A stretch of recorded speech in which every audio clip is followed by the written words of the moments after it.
Chapter 351, The Carriage Ride. The carriage driver stepped down and opened the door for Lin Mu, which he was not expecting as he had already extended his hand and was now standing awkwardly. Thank you, Lin Mu stated before entering the carriage. There he saw long seats placed in the front and back side of it. They were covered in high-quality soft furs and were stuffed with springy beast feathers. There was also a table placed in the middle on which a few bottles of wine were kept. "Greetings, Brother Lin Mu," Wu Hai said as he scanned Lin Mu from top to bottom. "Looks like the role of an aristocrat suits you much better than I thought," Wu Hai praised. "I guess, but I still prefer my usual robes better. These are just not comfortable for some reason," Lin Mu replied. "I understand that. I have a similar position on that matter as well. I'd much rather prefer my own scholarly robes than these. Similarly, I do not like attending events such as these either, but considering the situation, I believe we do not have a choice in this matter," Wu Hai explained. Lin Mu nodded and reclined in the seat, finding it to be quite comfortable. "So why did Brother Lin Mu visit the alluring Wisteria Pavilion for?" Wu Hai questioned with interest. Lin Mu had still not told him the reason behind it, as he didn't think it would be wise to pass it through a messenger. Besides, there were still a few things that he needed to hide, such as the fact that he sneaked into the courtyard of the Tri-Cauldron Peony sect. "I discovered more clues about the Gu Legion," Lin Mu revealed. The gaze of Wu Hai turned serious as he tapped the armrest. "And what did you find?" he asked. "It seems like Lord Kai was targeted by the Gu Legion, and they wanted to get control of the alluring Wisteria Pavilion. Even the disciples of the Tri-Cauldron Peony sect have been ordered to kill or capture if anyone belonging to the Gu Legion was discovered," Lin Mu answered. Wu Hai stroked his chin before asking, "So we are going to meet some potential allies?" "Yes, if things work out," Lin Mu replied. "And you are fine with this, despite your infraction with the Tri-Cauldron Peony sect?" Wu Hai questioned. "It can work, as long as the junior elder Fa Xiu never appears," Lin Mu stated with a knowing look. Wu Hai nodded his head and took out a scroll from his spatial storage treasure. "As you asked before, we spread out our people to look for this junior elder Fa Xiu. We were able to find some traces of him in the southern town. He was seen with some unknown people that were also cultivators," Wu Hai said as he passed Lin Mu the scroll with the report. Lin Mu's face darkened as he read the report. It was exactly as Wu Hai had said, but the strange thing was the junior elder had disappeared when the members of the High Corps tried to follow him further. This had actually made even Wu Hai surprised, as it was rather rare that his people were unable to finish a mission like this. "Seems like I may need to pay a visit to the southern town," Lin Mu spoke. "No, that would be a waste. It's likely that the man already left it and is in the city. I'll increase the surveillance here as well," Wu Hai replied. "All right, as long as the junior elder doesn't meet the others, it will be fine," Lin Mu said. "And what did you say about presenting me as your friend from another kingdom?" Lin Mu asked. "I just found an aristocratic clan with the Mu surname that I had once visited before. They are from the Fenlong Kingdom and are rather unknown here, so it shouldn't be a problem. You shouldn't get questions that are much problematic either, and if you do, you can simply not answer them. The people will not dare to force you anyway," Wu Hai answered. Lin Mu went over the list of kingdoms that he had read and recalled the information about Fenlong Kingdom. It was a rather small kingdom southeast of the Shuang Kayan Kingdom. It didn't share a border with it, though, and was a few kingdoms away. They were actually only the size of the entire Wu Lim County, which was rather small compared to most other kingdoms. Lin Mu referenced this with the other smaller kingdoms and realized that they were the third smallest kingdom in the empire. The other two smaller kingdoms were not located on the continent itself and were actually island nations. Still, they were not that far, being a few hundred kilometers from the mainland. The carriage came to a halt just as they finished talking, and they could hear the people outside. "Looks like we're here," Wu Hai said as he pulled out a fan from his spatial storage ring. "Just act normally as you do. The people here are. Rather unrestrained, anyway. Wu Hai said one last time before stepping out of the carriage. Lin Mu looked outside and saw that the entire look of the alluring wisteria pavilion had been changed. The streets were decorated with red lanterns and banners as well, while beautiful women strolled around presenting themselves. He looked to the other side of the street and saw that the entrances had actually been restricted.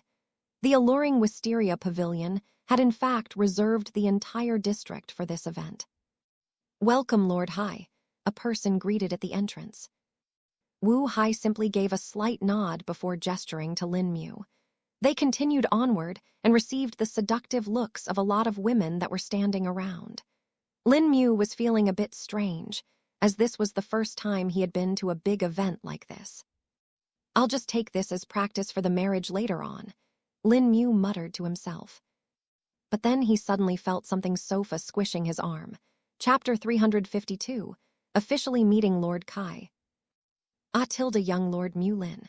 You finally came back, Tilda," a woman spoke. Lin Mu instantly knew who it was just from the feeling on his arm, and turning around to look at the source confirmed it. A bright smile greeted Lin Mu as the woman named Yue looked into his eyes. "Young lord looks even more handsome today. Ah, Tilda, I'll melt Tilda," Yue flirted as she squished his arm even more.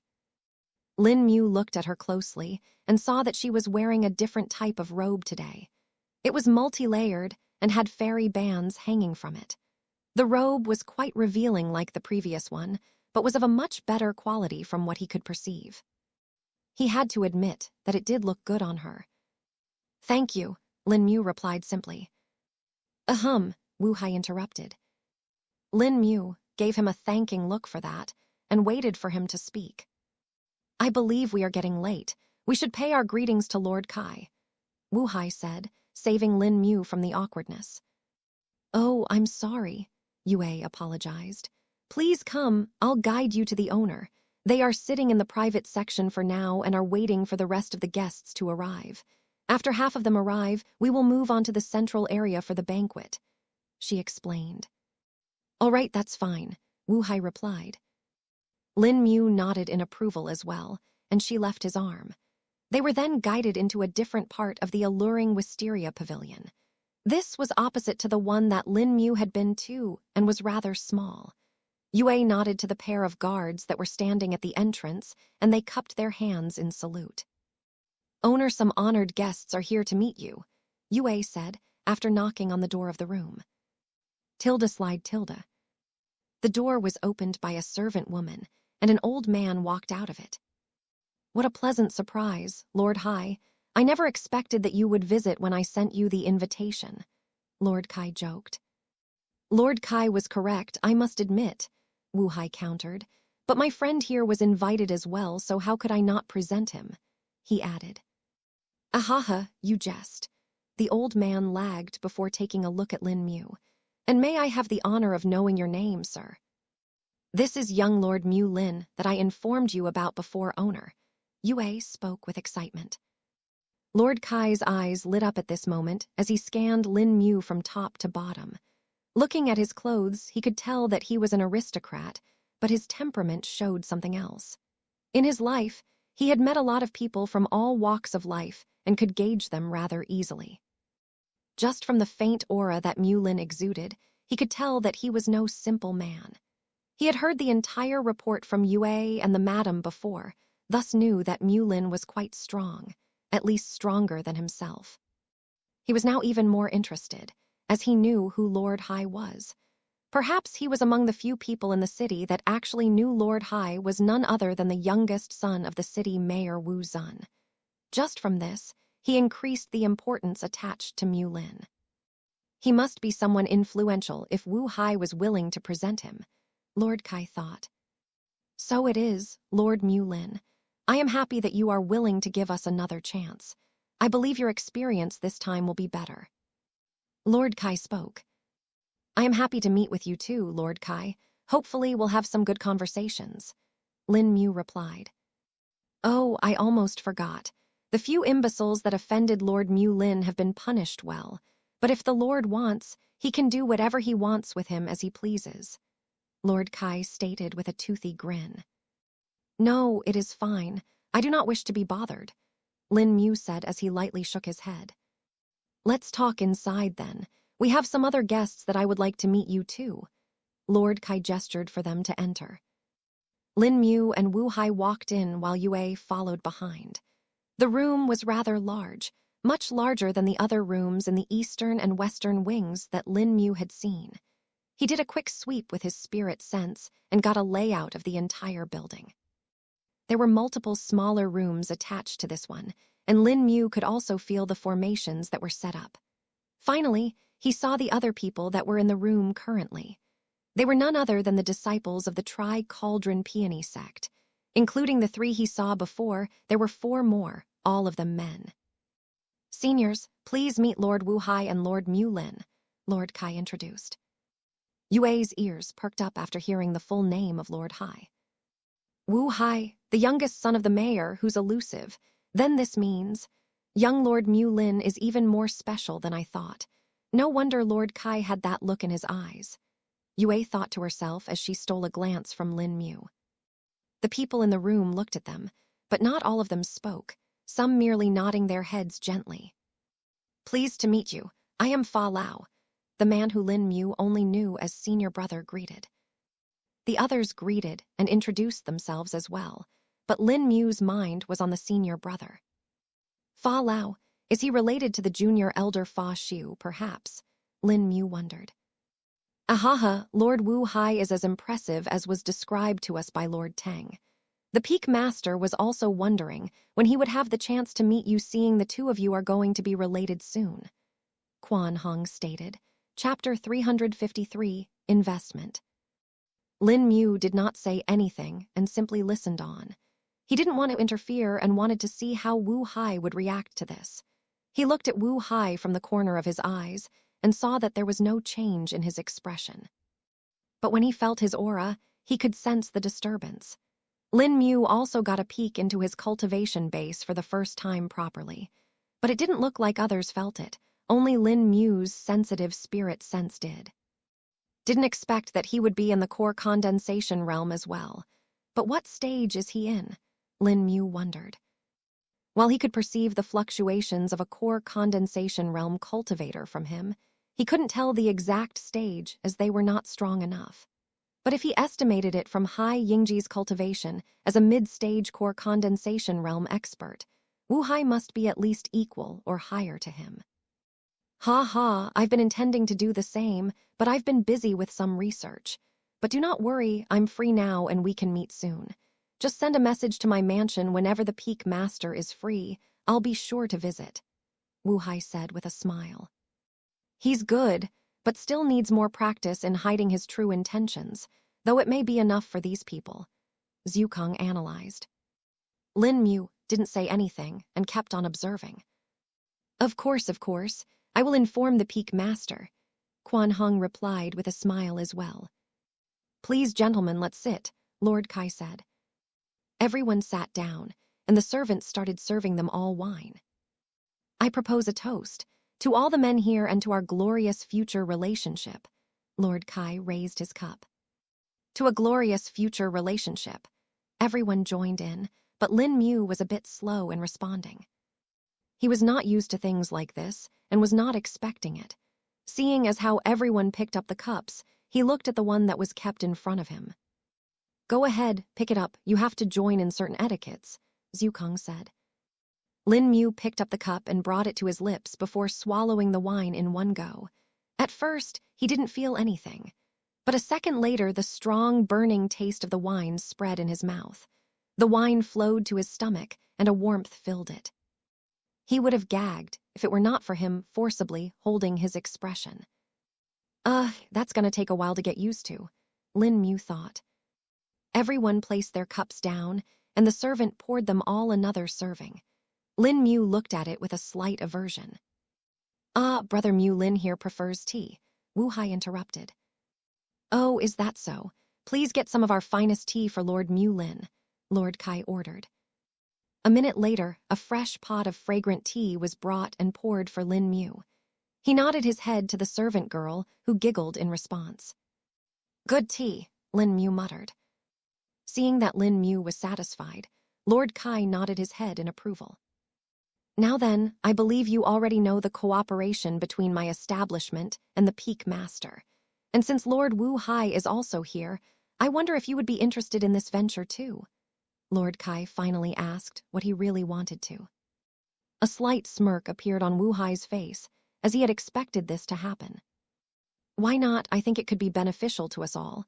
Besides, Lord Mu Lin and I have a few things of our own to discuss with you, Wu Hai stated. A big, toothy smile appeared on the old man's face after hearing his reply. He had truly not expected him to say this straightway, and had a lot of plans ready in his mind to convince him. Lord Kai had even thought of a few ways to threaten Wu Hai, but it seems like his preparations were wasted. Ha, what waste? This is simply good luck. If I was going to waste my effort like this every time, I would do it without regret, Lord Kai said in his mind. Ha ha ha, good, good. Lord Wu Hai has a good eye for business. I promise you it will be one of the best decisions you make, Lord Kai said. I'm fine with it, but what of the Peak Master? Wu Hai questioned, taking a sip of the wine. We are fine with it. Actually, we would be happy seeing another good party investing together. Besides, the Peak Master wouldn't mind it. You are gonna be family after all, Fa Lao replied.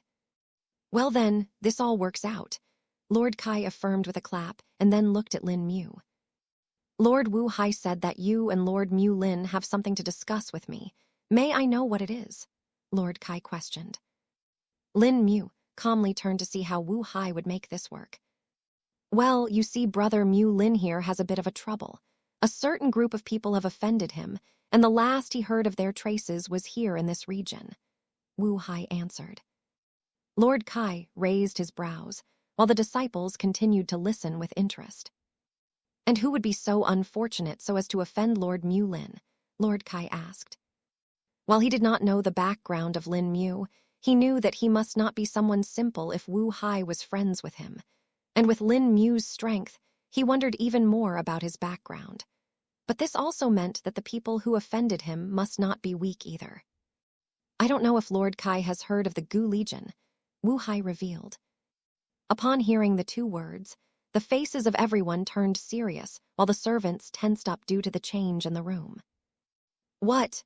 Yue muttered under her breath. Chapter 354, I'm from Fenlong Kingdom too. Lord Kai and the disciples of the Tri-Cauldron Peony sect looked on with furrowed brows. How did this Gu Legion offend Lord Mu Lin? Lord Kai asked after thinking carefully. Wu Hai was about to say something when Lin Mu secretly tapped him on his arm. Knowing he wanted to do this himself, he stopped himself. The Gu Legion did not actually offend me, but rather my master, Lin Mu revealed. Wu Hai raised his brows in surprise, but then calmed down and understood Lin Mu's idea. My master is not someone who likes to be disturbed, and as such directed me to deal with it, Lin Mu stated. He didn't say why or when, but knew that Lord Kai would not question this. They knew of the respect that was between a master and disciple. The Tri-Cauldron Peony sect disciples knew it even more. Thus no one questioned Lin Mu coming after the Gu Legion. I see, Lord Kai muttered and thought for a bit. May I know where Lord Mu Lin is from? Quan Hong asked with a bit of apprehension. Quan Hong knew of nearly all clans and sects in the Shuang Kaiyan Kingdom, and he didn't think that there was any clan surnamed Mu. From Lin Mu's attire and his friendship with Lord Wu Hai, he knew that he was an aristocrat, but not from where. If he was from a rival sect, or a clan that they didn't have a good relationship with, it would make things complex. I come from the Mu clan of Fenlong Kingdom, Lin Mu answered. Fenlong Kingdom, Tai Dan said, unfamiliar with the name. A similar response was presented by most of the people, except for Yue. I'm afraid I do not know of any kingdom such as this, Lord Kai said. A small smile appeared on Wu Hai's face, as this was exactly what he wanted to happen. Lin Mu also kept a calm expression and did not panic. Owner Kai, may I speak something? Yue said in a meek voice. Lord Kai looked up at her, and then at the others. Seeing that no one was bothered by the interruption, he nodded his head. "Go ahead," he stated. "I know of the Fenlong Kingdom, owner Kai," Yue stated. Now it was the turn for Wu Hai and Lin Mu to be surprised. The Fenlong Kingdom was truly low-key, and barely anyone knew them. In fact, some of the powers and kingdoms didn't even consider them to be a true kingdom, and merely thought of them as a vassal that was ignored by the emperor. The Fenlong Kingdom didn't really have many resources either, thus it was easily ignored by the empire. The only contact they had with them was of the yearly tributes that were sent by them, which wasn't much either. "You know of it? Then please say more. I'd like to hear what the others know of my kingdom," Lin Mu suddenly said with a slight smile. "Seems like Lord Mu Lin and I have more in common than we thought. I'm from the Fenlong Kingdom," Yue said with a blush. Lin Mu's smile turned flat, and Wu Hai almost dropped the cup in his hands. "You are?" Lord Kai asked while tilting his head. "Yes, owner. I came to the Shuangkaian Kingdom 10 years ago along with a trade caravan. Before that, I used to live in Fenlong Kingdom," Yue answered. Lin Mu and Wu Hai now truly did not know what to say. If it was found out that Lin Mu was not from the Mu clan, things could become troublesome. Wu Hai's expression tensed up for a bit, and he wondered if he should interrupt here. "I've even had the fortune of visiting the Mu clan once, Lord Mu Lin," Yue stated. Now Wu Hai and Lin Mu truly were shocked. Lin Mu's finger slightly rubbed the ring on his hand, and his spirit sense spread out. He was ready to act if anything wrong was said. "If I killed them all, it shouldn't really bother. Wu Hai right?" Lin Mu asked in his mind, as some red veins appeared in his eyes. "Why are you asking me? Ask him. But I'm pretty sure if you kill them in the middle of a big event like this, it would be quite hard to hide it," Zhu Kong advised. For a moment there, everyone in the room felt chills going down their spine, but didn't know why. Lord Kai even flinched slightly and looked around, but couldn't find anything troublesome. "Am I still jumpy from the attack?" the old man questioned himself. "Oh, you did. That's unexpected," Lin Mu said, continuing the conversation. "Yes, the Mu clan bought some goods from the caravan once, but I only got to see it from the outside and didn't really meet anyone from there except for the steward and servants," Yue replied. A breath of relief was taken by both Lin Mu and Wu Hai. "Ha ha," Wu Hai suddenly laughed. "Even if you had met brother Mu Lin back then, I doubt you would have recognized him now," Wu Hai added. "Oh, why so? I'm good at remembering people," Yue asked in a teasing tone. "Because I would have been 6 years old," Lin Mu answered that. "Huh, what?" Yue had a blank expression after hearing that. Lord Kai and the disciples also looked at Lin Mu like they had seen something shocking. "Senior he can't really be. That young can he?" Tai Dan whispered. Fa Lao secretly sensed the fluctuation coming from Lin Mu and had a doubtful expression on his face too. "He's at the peak stage of the Qi refining realm," Fa Lao muttered. His fellow disciples and the old man were all cultivators, and thus were able to clearly hear this. "A peak stage Qi refining realm cultivator. That too at the age of 16, Lord Kai repeated. Now the looks on everyone's faces had changed after hearing the confirmation. Chapter 355, Brother. There were not many people that could reach the peak stage of the Qi refining realm, but the age of 16 and this kind of talent was usually only found in sects. There were the disciples of the Tri-Cauldron Peony sect sitting here in this room, and even they couldn't help but compare themselves with Lin Mu. Among them, the highest cultivation was that of the senior brother Fa Lao and Quan Hong. They were first and second in the seniority among the disciples of peak master Yi Jiang. Thought Fa Xiu was once the senior most disciple, but he had been promoted to the position of a junior elder after he reached the core condensation realm. In the entirety of the Tri-Cauldron Peony sect, there was no one that could compare with Lin Mu currently. The record that they had was reaching the peak stage of the Qi refining realm at the age of 20. This record was held by the current patriarch of the Tri-Cauldron Peony sect and hasn't been broken for the past 40 years. Lin Mu reaching the peak stage of the Qi refining realm at the age of 16 meant that he was easily comparable to the disciples of the top sex. They even wondered if there was a chance that he would reach the core condensation realm before the age of 20. If he really did, then he would take over the position of the fastest person to reach the core condensation realm, which was held by none other than Crown Prince of the Great Zhou Empire. While the sects also had a lot of disciples that achieved this, they could not be compared to mortal kingdoms. Their baseline was much lower. Still, it was an inevitable fact that reaching it at such a young age meant that there would be many sects willing to recruit Lin Mu as a disciple. In fact, the first thought they had was to none other than to report to the peak master about this. Even if Lin Mu currently had a master, all they had to do was to get them both.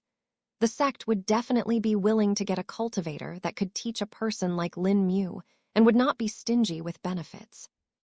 Lord Mu Lin is impressive. I never would have thought that I would get to meet such a talented person such as you today, Lord Kai said in a humble tone. He now knew that he had to develop a good relationship with Lin Mu, no matter what. The old man had a hunch that this boy in front of him would one day be a big power, perhaps. If he was able to grasp this opportunity today, his future may be bright, and he may even have the chance to reach the core condensation realm. Lord Kai was around 60 years old by now and had already expended half of his lifespan. He knew that he didn't have that great of a talent, and his only chance at progress would be a better cultivation technique or alchemical pills. But both of the things were not something he could obtain easily. Another thing he wondered about was Lin Mu's master, who could be so good so as to raise a disciple such as him. Not to mention, he now wondered about this Mu clan. He wondered if he should pay attention to them now and also to the Fenlong kingdom. You flatter me, Lord Kai. I dare not speak of talent here, Lin Mu humbly replied.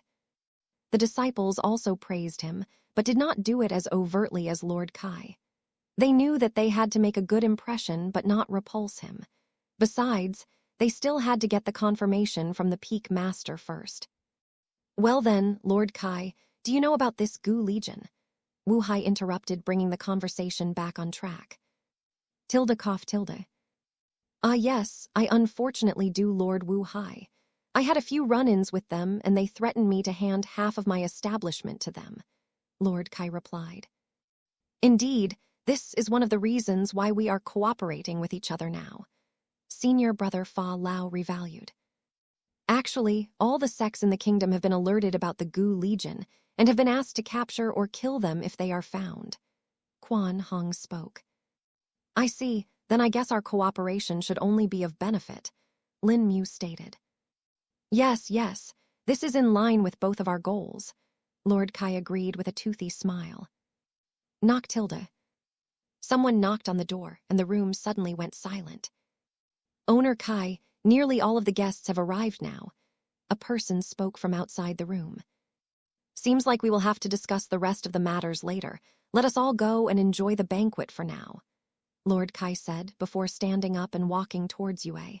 Take care of Lord Mu Lin, and if anyone displeases him, you know what to do. He is now far too important for us to treat him the same, he whispered in her ear. Yes, owner, Yue replied. Everyone stood up one by one and followed behind Lord Kai, while Yue stayed behind to talk something with the servants. They appeared in the garden and saw the tens of people who were all mingling.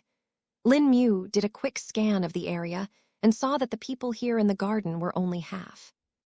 The other half were already in the rooms of the alluring wisteria pavilion, having their fun with the courtesans. He thought of something and walked close to Wu Hai. Wasn't your brother supposedly spending his time here at the alluring wisteria pavilion? Lin Mu questioned. Yes, he was, but Mother called him back after she felt someone was targeting her a day ago. He is back at the mayor's manor now with Mother. They are checking the arrangements for the ceremonies, the last I heard of them, Wu Hai answered. But then suddenly, a loud shout was heard. Brother, Chapter 356, the two Wu brothers. Wu Hai and Lin Mu both heard a rambunctious voice shouting from behind them. Lin Mu was wondered who would be so unrestrained to shout like this here, while Wu Hai instead felt a headache approaching him. Who shouted like that? Lin Mu asked. Who else could it be other than my elder brother? Wu Hai said as he rubbed his forehead and turned around. Ahaha, I knew I recognized that back. I'll find you anywhere, little brother, Wu Teng said as he approached them with a pot of wine in his hand. There were even 2 courtesans that were accompanying him and were clutching his arms. Tilda swig tilde. Tilde gulp gulp tilde. He finished the entire pot of wine in one go and wiped his face after a loud burp. Now he had become the center of attention, and everyone was wondering who could be making so much disturbance here. While this was a rather unrestrained banquet considering it was held at the alluring Wisteria Pavilion, there was still a level of decorum they followed. At the very least, they would not act like this in the open, and would go to a private room for that. He Tilda Lord Teng is so dashing Tilda. One of the courtesans that were accompanying Wu Teng spoke. Not only is he dashing, but he's also so strong Tilda, the second courtesan said as she trailed a finger on his bulging biceps. Aya Tilda. Both the courtesans let a little scream as Wu Teng pinched their supple waists. My 2 lilies are quite naughty, I see, Wu Teng said as looked at them with a hungry gaze. Lin Mu was now feeling as if he was seeing the most typical aristocrat that he had heard in all of the stories of the nobility. Usually, people like him were weak that liked to use their positions and planned to suppress others while taking advantage of them. What disrespect, this person has no sense of decorum, someone commented. Indeed, I wonder if Lord Kai will throw him out, someone else spoke. Who said that? Wu Teng shouted, looking around. The people flinched upon hearing the sudden shout. I asked who said that. Who dares taunt me? Come out! Wu Teng yelled as the waves of spirit chi emanated from his body. Everyone that was a cultivator could feel the pressure coming from him, and their faces turned pale. Lin Mu took a closer look at the agitated man and realized that he was at the mid-stage of the core condensation realm. Wu Teng was over 6 feet tall and had bulging muscles all over his body. He was clean-shaven and had short hair as they did in the army. Yet this only accentuated his demeanor and made him look unrestrained and dominating. Lin Mu couldn't help but compare Wu Teng with Wu Hai. The 2 brothers seemed to be polar opposites. Wu Teng was unrestrained and wild, while Wu Hai was calm and scholarly. Still, both of them were strong being at the core condensation realm. This was not something that could be denied. Make way, Owner Kai is coming though, a couple of servants announced. Lord Kai had just gone to meet a few guests when suddenly he heard the ruckus. Sighing to himself, he just hoped it was not someone too unreasonable. But when he heard the shout, he instantly recognized the person. There was only one person who would dare to do something like this in the presence of the disciples of the Tri-Cauldron Peony sect. But when he felt the spirit chi waves, he knew that he had to hurry, or the matter may become problematic. This lieutenant is so unbecoming of his title. Where is his military discipline? He acts like some common village gangster, Lord Kai muttered under his breath. Soon the crowd of people separated, and the old man saw Wu Teng.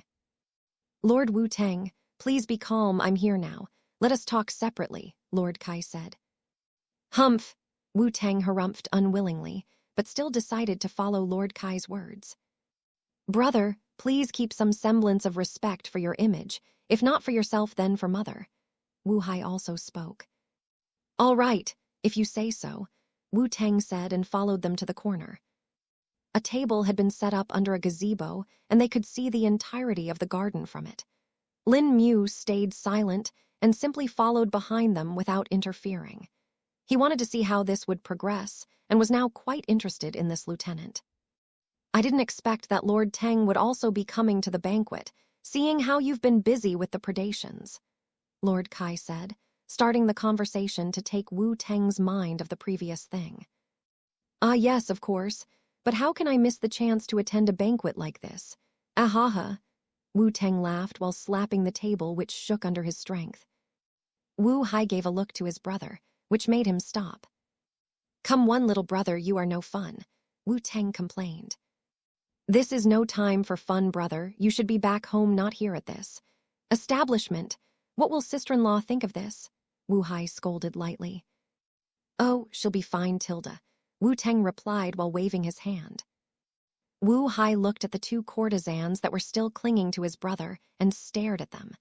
The two women froze up and didn't know what to do. "Go, bring us some refreshments," Lord Kai ordered, noticing Wu Hai's intentions. "When will you learn, brother?"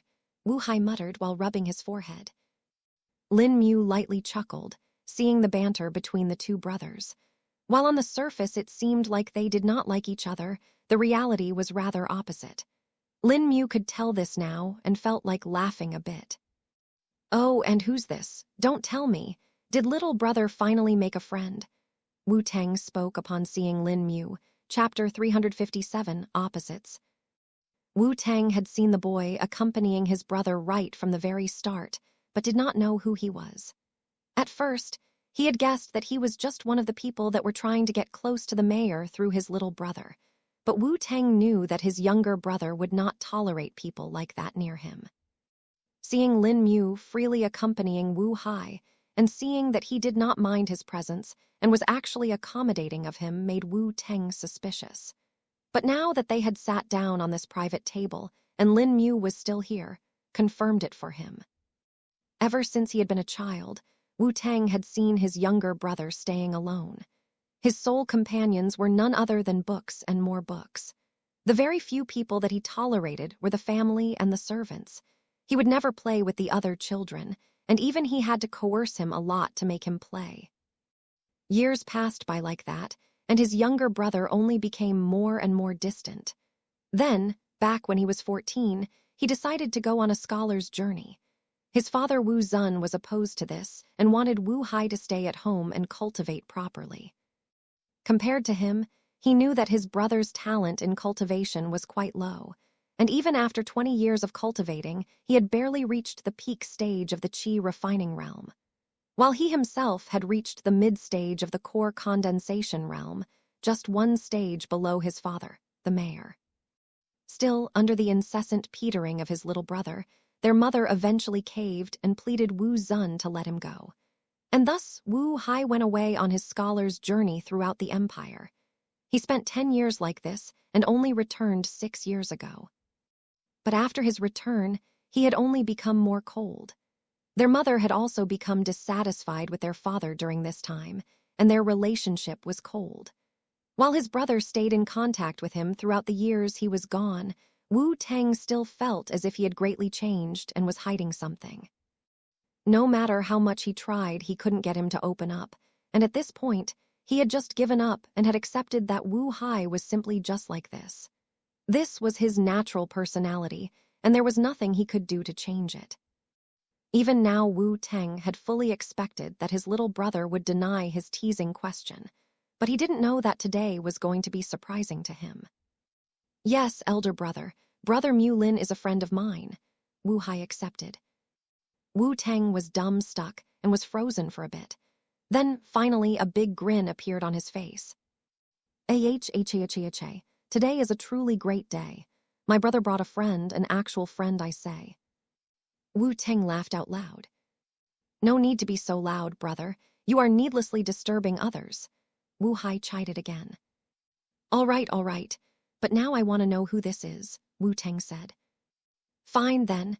Elder brother, meet Lord Mu Lin from the Mu clan of Fenlong Kingdom," Wu Hai introduced. "Greetings, Lieutenant Wu Teng," Lin Mu greeted as well. "What's that I hear? Lieutenant? No, you shall not use words such as these. A friend of my little brother is a friend of mine. You can simply call me Brother Teng," Wu Teng replied with a smile. "Well, he's certainly easygoing," Zhukang spoke in Lin Mu's mind. "Indeed, senior, comparing the two brothers, they're simply the opposites, but this man is also quite strange. He has no decorum of a military personnel or even an aristocrat," Lin Mu replied. "There can be certain exceptions to them, of course. This man Wu Teng is probably one of them," Zhukang said while shaking his head. "All right then, I'll call you Brother Teng too," Lin Mu replied to Wu Teng. "Ha." Wu Teng gave Lin Mu a clap on the back in a celebratory manner. Lord Kai's eyes went wide, and so did Wu Hai's. Even Wu Teng only realized a second later what he had just done. He was at the mid-stage of the core condensation realm and had just given the boy in front of him a clap on the back with nearly his full force. He was suddenly worried that he may have injured him. But then when he looked at him, he saw him to be completely fine and sitting without any discomfort. In fact, now that a couple of seconds had passed, Wu Tang could feel his palm getting slightly numb, as if he had accidentally hit a hard wall. What is this boy? Does he practice some kind of chi skills that specialize in defense? Wu Tang wondered to himself. Seeing that suddenly everyone was looking at him, Lin Mu felt awkward. Is there something on my face? He asked.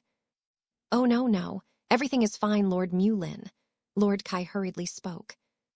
Yeah, I kinda was a bit disrespectful there. Shouldn't have done that. Wu Tang apologized too. Oh, that's fine. No harm done, Lin Mu replied. Just as they finished this conversation, a stream of courtesans and servants arrived with trays in their hands. They were carrying various dishes and wine with them. Just from the aroma that they were emitting, Lin Mu could feel it. A spirit beast meat. Tilda sniff, Tilda, and what's this? Herbs of some kind, Lin Mu wondered. Oh, seems like Lord Mu Lin is quite a gourmet. Yes, these are some of our finest dishes that include spirit beast meat and of course some spirit herbs as well. While the herbs are low-grade spirit herbs, they can still be eaten directly, unlike the others that needed to refined into alchemical pills, Lord Kai explained. Seeing that he now had some truly good food to eat, Lin Mu's eyes brightened, while Wu Hai suddenly had a bad feeling in his guts. Chapter 358, An Appetite to Shock the Masses. The three men, Wu Hai, Wu Tang, and Lord Kai were currently sitting with their eyes wide open, staring at the ridiculous thing that was happening in front of them. The servants and courtesans had grown tired of going back and forth, bring trays upon trays of food. But it was not because everyone was enjoying it a lot, but rather because of the monstrous appetite of the person sitting there. At first, everything had been normal, and they had finished their first round of food. Lord Kai noticed that Lin Mu had enjoyed it a lot and asked him if he wanted more. Lin Mu's eyes lit up upon hearing that, and he straightway answered yes. More food was brought for him, and he finished it all in 5 minutes. This was when they noticed the anomaly that was Lin Mu. After finishing it all, he looked up at Lord Kai and asked if he could have even more. Lord Kai didn't know what to say, except that he could have as much as he wanted. After all, this was a banquet organized by him. What face would he have left if he was not even able to satisfy the appetite of one guest properly? It wasn't really a problem for the alluring Wisteria Pavilion to prepare such kind of food for a few hundred people, thus he did not mind at all. Even Wu Tang was someone who ate a lot of food, but he was shocked by this too. He even praised Lin Mu's appetite and told him he ate like a true warrior. Dishes upon dishes were brought. There were entire roasted pigs, fried chicken, steamed fish, stewed vegetables, and various fruit juices. Yet Lin Mu was able to fit them down in his stomach with ease. The people there could do nothing but simply watch him eat. It was now that a rather large cow beast was brought. The portions had been cut into large steaks that were stacked on top of each other. Each slab had bones attached to them, which were left there to enhance the flavor of the meat. Lin Mu picked some of these steaks and started eating them. But then Lord Kai noticed something. Seeing that Lin Mu was about to bite into a bone, he suddenly spoke. Lord Mu Lin, watch out, that's a... But before he could finish his sentence, a sound was heard. Tilda crunch tilde. Tilda gulp tilde. You said something, Lin Mu asked, oblivious to his actions. Ooh, no, nothing, please continue. Lord Kai spoke with difficulty. Seeing that Lin Mu was totally fine, Lord Kai didn't know what to say. He had heard of people chewing on bones before for flavor, but they would spit them out. Lin Mu was snapping them in his mouth as if they were crispy fried dough sticks. Sister, is he eating a bone? A courtesan whispered to another, feeling amazed at this scene. Looks like it, but I don't know how it's possible, the other courtesan muttered in response. Another 10 minutes passed, and by now Lin Mu had eaten enough food that was enough to feed about 30 people easily. Even Wu Hai was left speechless at this, and didn't know what to think of it. This simply did not make sense to him. He scanned Lin Mu from top to bottom and found him to be completely normal. If someone else had eaten even 10% of the amount of food that Lin Mu had eaten, their belly would have definitely been bulging out. But looking at Lin Mu, no such thing could be seen. It was as if his stomach was an endless void that only kept on sucking more and more of the food in it. Lin Mu, stop, this is enough. At this point, everyone will suspicious of you, Zhukang shouted in Lin Mu's mind. Lin Mu snapped out of his mechanical actions, and his focus returned to him. While he was eating, he had entered a strange kind of state and was fully focused on absorbing the spirit qi and vital energy that was slowly being released from the food in his stomach. Because of this, he barely paid any attention to his surroundings. Lin Mu realized this and was a bit scared. This was strange. What exactly happened to me? Lin Mu questioned Zhukang. I don't know either, but from the looks of it, seems like we found another side effect of the nameless technique of the lost immortal. You lose sense of your surroundings when you have a large amount of food with you, Zhukang explained. I understand, Senior. I'll take a note of it and think of a solution to it, Lin Mu replied. Seeing that Lin Mu had finally stopped eating, everyone took a breath of relief. They didn't know why, but the more they saw him eat, the more uncomfortable they got. They even felt as if he would keep on eating till they ran out of all food, and if he was still not satisfied, then they would be the next ones to be eaten. The servants quickly took away the empty and dirty dishes, and the table was replaced. They were originally going to discuss a few things while having a meal, but Lin Mu's actions were something that they could not ignore and simply stared at him eat. Now that our meal is done, I believe we can have a nice conversation, Lord Kai spoke, trying to dissipate the awkward silence. Ah, yes, of course. Pardon my manners, Lin Mu said, seeing that Lord Kai was taking the initiative. He looked at Wu Teng and asked, Brother Teng, how are the marriage preparations coming along? I've been waiting for it too and wanted to see all the ceremonies that have been planned.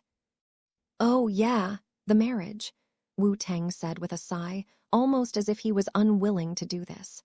The preparations are coming along fine, and Mother had decided that we will have the official ceremony in 5 days. He continued, Chapter 359, Cheap Tricks. Both Wu Hai and Lord Kai seemed shocked at this revelation and have not expected this. From the information that Wu Hai had told Lin Mu, he remembered that they had at least 10 more days till the marriage ceremony. For some reason, they had switched back to an earlier date. What elder brother, how did this happen? Wu Hai questioned. This matter was actually quite important to Wu Hai too, and he needed to make appropriate changes in the plans that he had made. If the ceremonies were going to be hurried up, Wu Teng sighed again before speaking. Mother said that father deserves what has happened to him, and even if he doesn't return, we will be having the wedding. It doesn't matter to her if he even gets punished by the king, Wu Teng stated. I see, Wu Hai muttered upon hearing this. Looks like Mother found out something as well. But what could it be? Perhaps she suspects father as well, Wu Hai thought to himself. I must congratulate on the finalization of the date then, Lord Wu Teng, Lord Kai spoke. Ah, yes, thank you, Wu Teng replied before picking up another cup of wine and gulping it down. Now that the date of the marriage ceremony has been confirmed, when will the tournaments be starting? Lin Mu questioned curiously. Wu Teng placed the cup down and thought for a bit before answering. Mother said something about finishing up the smaller tournaments first and keeping the martial tournament for the very last. So I guess they will start from tomorrow afternoon. Mother is sending out the invitations as we speak right now, Wu Teng answered. Wait a minute, elder brother. Is that why you are here? Did you skip out on work? Wu Hai questioned with a strong gaze. Yeah, Wu Teng responded awkwardly, like a child that was caught doing mischief. Wu Hai rubbed his forehead in frustration and knew the problems this would cause later. If Mother got pissed, it would fall upon his head to resolve whatever happened, which was not something that he wanted to do at all. Just as they were speaking about this, a steward approached Lord Kai. Lord Kai, there is something for you, the steward said. Lord Kai took the item from the steward, which was an ornate box. He opened the box and saw the scroll inside. As soon as he saw it, he knew what it was. "Looks like I got the invitation too," Lord Kai said as he opened the scroll and read it. Wu Hai suddenly felt the communication jade slip lightly buzz on his waist as well, and he held it in his hand before closing his eyes. About 10 seconds later, he opened his eyes and nodded his head. "Was that Mother?" Wu Tang questioned. "Yeah, it was her. She told me about the updated dates of all the events and also told me to come to meet with her as soon as possible," Wu Hai answered. Wu Tang's eyes went wide as soon as he heard this, and he almost japed up. "Little brother, you absolutely cannot tell her where I am right now. I don't want to hear another one of her lectures again," Wu Tang stated. Wu Hai was about to protest, but then simply sighed. "Fine, but you need to return home quick too, and you cannot spend the night here," Wu Hai said before looking at Lord Kai. "Elder brother shall not stay here for the night, ensure this," he ordered. Tilda gulped Tilda. Lord Kai could faintly feel the threatening aura coming from Wu Hai, and knew better than to disagree with him. "As you wish, Lord Hai," Lord Kai replied with cupped hands. Wait, does the Tri-Cauldron Peony sect know of this? I mean, won't they have to get ready for it?" Lin Mu asked, feeling curious. "They should know about it by now as well. Mother should have informed the Peak Master and Yi Zai Jin too. But you don't really have to think about them getting ready. They have always been ready," Wu Tang replied. "Oh, I see," Lin Mu said before nodding his head. Seeing that silence had descended again, Lord Kai remembered what they wanted to discuss before. "Oh yes, Lord Mulin, you wanted to know about the Gu Legion," Lord Kai said. Wu Tang's ears perked up upon hearing about this, and he turned to look at Lord Kai. "You know about the Gu Legion?" he questioned in a straight tone. "Yes, elder brother. Both Lord Kai and brother Mulin have been offended by the Gu Legion." Wu Hai was the one that answered the question this time. "You too. I had a conflict with them as well when I was coming to the city from the capital," Wu Tang replied. "What? How did I not know of this?" Wu Hai questioned. "Father didn't inform you. I already told him a while ago, and I thought he must have told you as well. That's why I never talked about it," Wu Tang answered. "Damn it, father," Wu Hai silently cursed under his breath. Wu Hai's men had been rather concentrated around a few areas of concern recently, due to which his information network had been slowed down. Otherwise, there was no chance that he would have had not known that the Tang battalion had a conflict with them.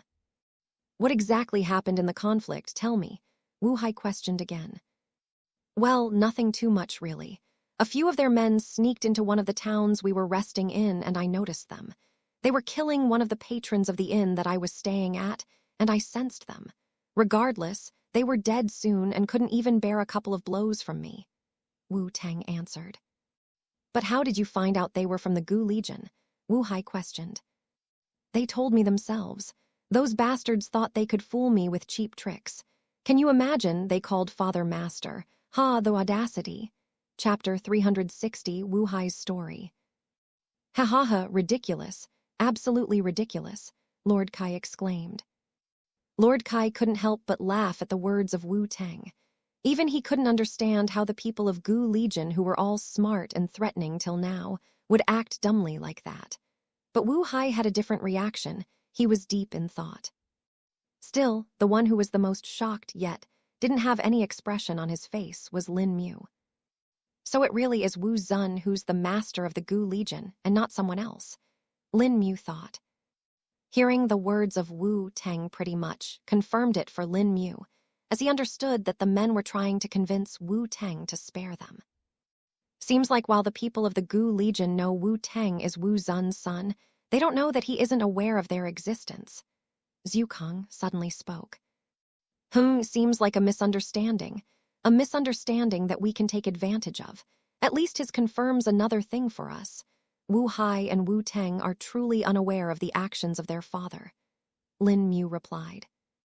"Indeed, this makes it both easier and complex for us now. While we know that they are not involved with their father now, we can't say the same in the future. Perhaps when they learn of it, they may choose to stand with their father than us. Zhukang explained. That is true. We can't reveal this to Wu Hai yet and still need more information, Lin Mu stated. Wu Tang looked at Lin Mu, who was silent, and wondered why he was acting like this for. Brother Mu, how did the Gu Legion offend you? Wu Tang asked. They offended my master, and I'm looking for them in his stead, Lin Mu simply answered. Aha, I see. Still, any enemy of my brother and his friends is my enemy too. I swear to find them for you if I get the chance, Wu Tang declared, slamming his fist on his chest. Thank you, Brother Tang, that would be great, Lin Mu replied. I'll also assist them in this matter, Lord Mu Lin. I believe they will eventually try to make contact with me. That is when we'll get the, Lord Kai stated. So you'll inform us if anything happens? Wu Hai asked again. Yes, I will, Lord Hai. I swear on my honor, Lord Kai affirmed. Lin Mu and Wu Hai both nodded and felt like their task was made slightly easier. Well then, elder brother, Lord Kai, I need to leave now. Mother does not like to be delayed, Wu Hai said. That is fine, Lord Hai. Please take care and don't hesitate to contact me if you need help in any matter. I'll do my best, Lord Kai replied respectfully. Yeah, little brother, take care. And don't tell Mother about me. I'll be back in a couple of hours after having a bit of fun, Wu Tang stated in response. Wu Hai then looked at Lin Mu and asked, Will you be leaving with me or staying here? Lin Mu could sense a few gazes on him, particularly of one woman who was none other than Yue. He hesitated for a second before deciding. I'll come with you. Perhaps I'll visit the alluring Wisteria Pavilion later, Lin Mu answered. His answer made Yue sigh in a helpless tone, but Lord Kai was the same. He already knew that he had achieved what he wanted, and it didn't really matter if Lin Mu wanted to stay here or not. He could care even less about what a courtesan wanted. I'll see you out, my lords, Lord Kai offered. No need, we'll leave on our own, Wu Hai said, and Lin Mu nodded in acknowledgement. The two of them then left the boisterous banquet, much to the sadness of Yue, who had a frown on her face. They left the building, and the carriage was soon brought to them. After entering the carriage, the two of them sat down on the opposite sides, and Wu Hai suddenly spoke.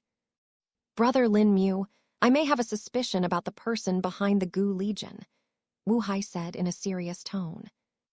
Lin Mu tensed up and gestured for him to continue. Please speak.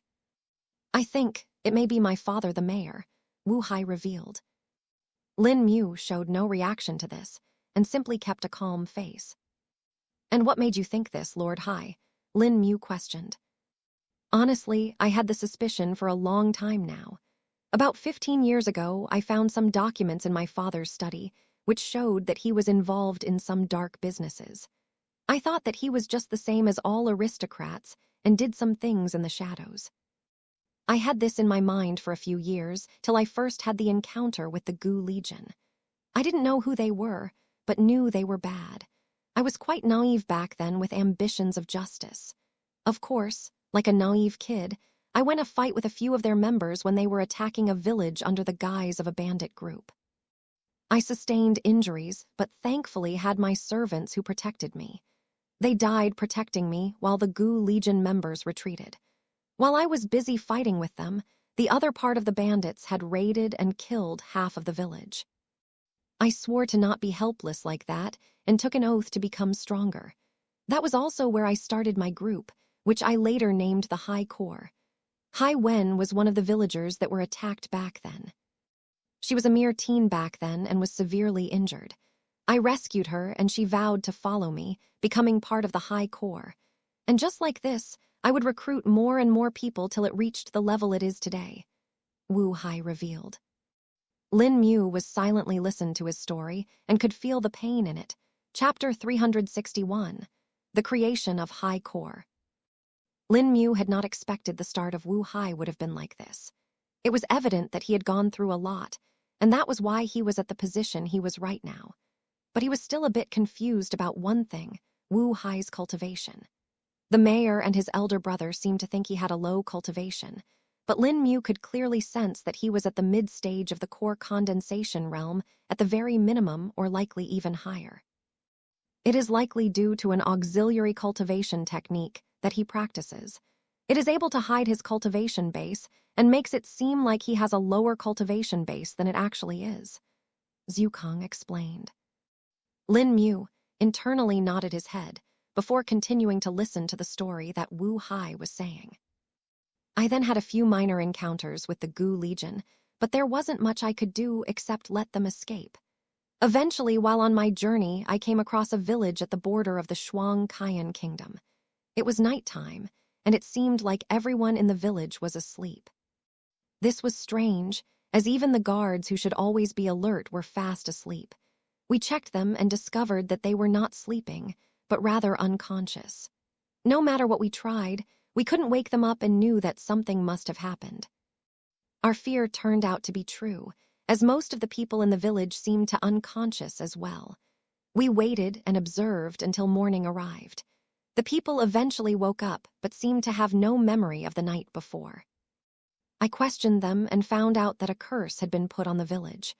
People would fall asleep into a deep sleep, and through the night, at least one person would go missing. This had been happening for the past month, and nearly 55 people had disappeared since then. Eventually, I was able to figure out that this was no curse, but rather someone was poisoning the villagers, Wu Hai said.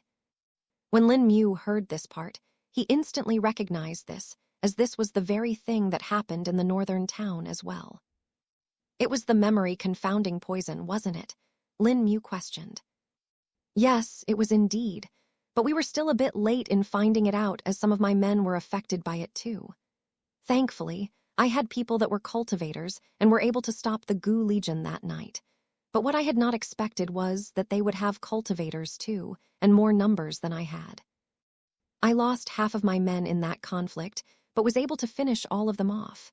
Then, after mourning for a bit, I found out that this village was not the only one that was affected. 3 more villages were too, and all of them had people missing. The villagers learned of this and were angry. The ones that were willing joined me in my venture and became part of the High Corps. Over the years, more and more incidents happened, but not all were related to the Gu Legion. I learned a lot of things and gained even more experience before reaching the stage I am in right now. Finally, I decided to return to the Wu Lim city and properly establish the High Corps as a power. I expanded its ranks and made an information network across the empire.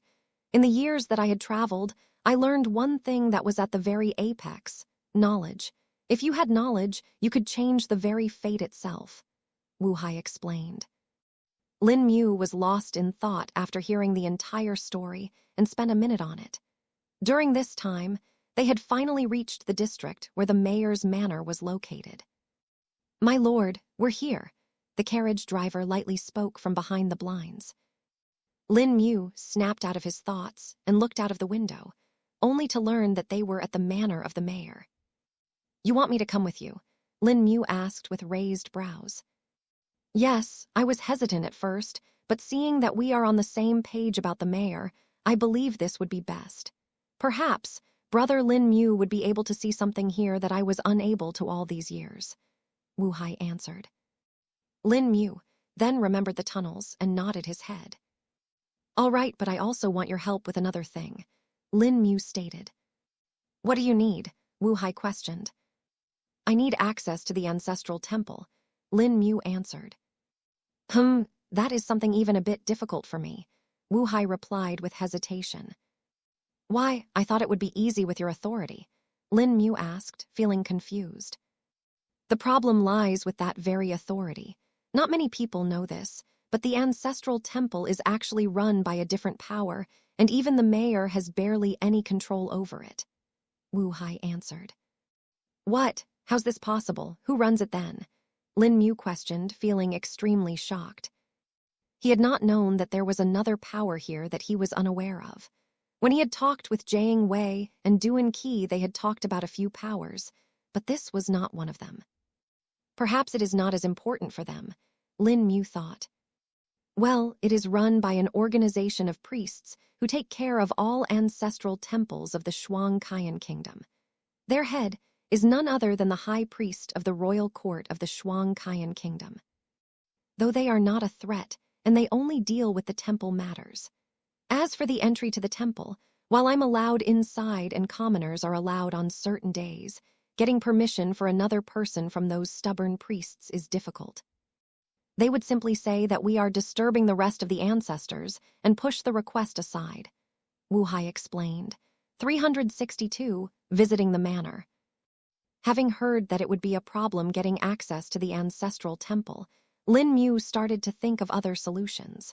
It was then that an idea appeared in his mind. Wait, can you just make it so the guards move away for a bit or something like that? Lin Mu questioned. Move the guards, Wu Hai repeated as he furrowed his brows. That should be possible. The guards still come under the city administration, so it shouldn't be a problem. Though what are you going to do? Wu Hai asked after thinking for a few seconds. As long as the number of guards is reduced and there is a lapse in security for a bit, I can sneak in, Lin Mu replied. Wu Hai was a bit surprised by this and wondered how Lin Mu would be doing this, but didn't question it. He knew people had secrets and better not to do that. All right, I can do it, just tell me when you need it done, Wu Hai said with a nod. Though you may need to be careful of the priests, particularly the head priest of this temple. From the rumors I've heard, he's a core condensation realm cultivator too, though we don't know exactly what stage. He's also seldom seen and only appears during the yearly ancestral worship, Wu Hai warned. Another core condensation realm cultivator, huh? They just keep popping up now, Lin Mu thought to himself. Do you have a suspicion about the temple or something? Wu Hai questioned. I do actually. Do you perhaps know what's under the city? Or rather the entire region around the city all the way to the northern town? Lin Mu replied in a serious tone. Oh, do you mean the caves? Wu Hai questioned, feeling surprised again. Not many people knew about the caves around the area, and most didn't even care as they were mostly inaccessible. The only troubles they had with them was when they were building something big and a cave was under the foundation. They would then either need to move the building or fill up the cave first. Yes, and not just that, but rather an entire network of tunnels all across the city, Lin Mu answered. I believe the Gu Legion have been using it to hide their tracks all this time, he added. Wu Hai underwent the same revelation that Lin Mu had, and everything started to make sense to him. You understand it too now, don't you? But that's barely the tip of the iceberg, Lin Mu said, seeing Wu Hai's reaction. Wait, not here. Let's get to the manor first. My room there is more secure, Wu Hai interrupted. Wu Hai could tell that this was getting more serious and knew better than to discuss it in a location like this. He knew there were special skills that could be used to spy on people, and who knew if someone was truly listening in.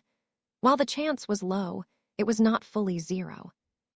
All right, let's go in then, Lin Mu agreed.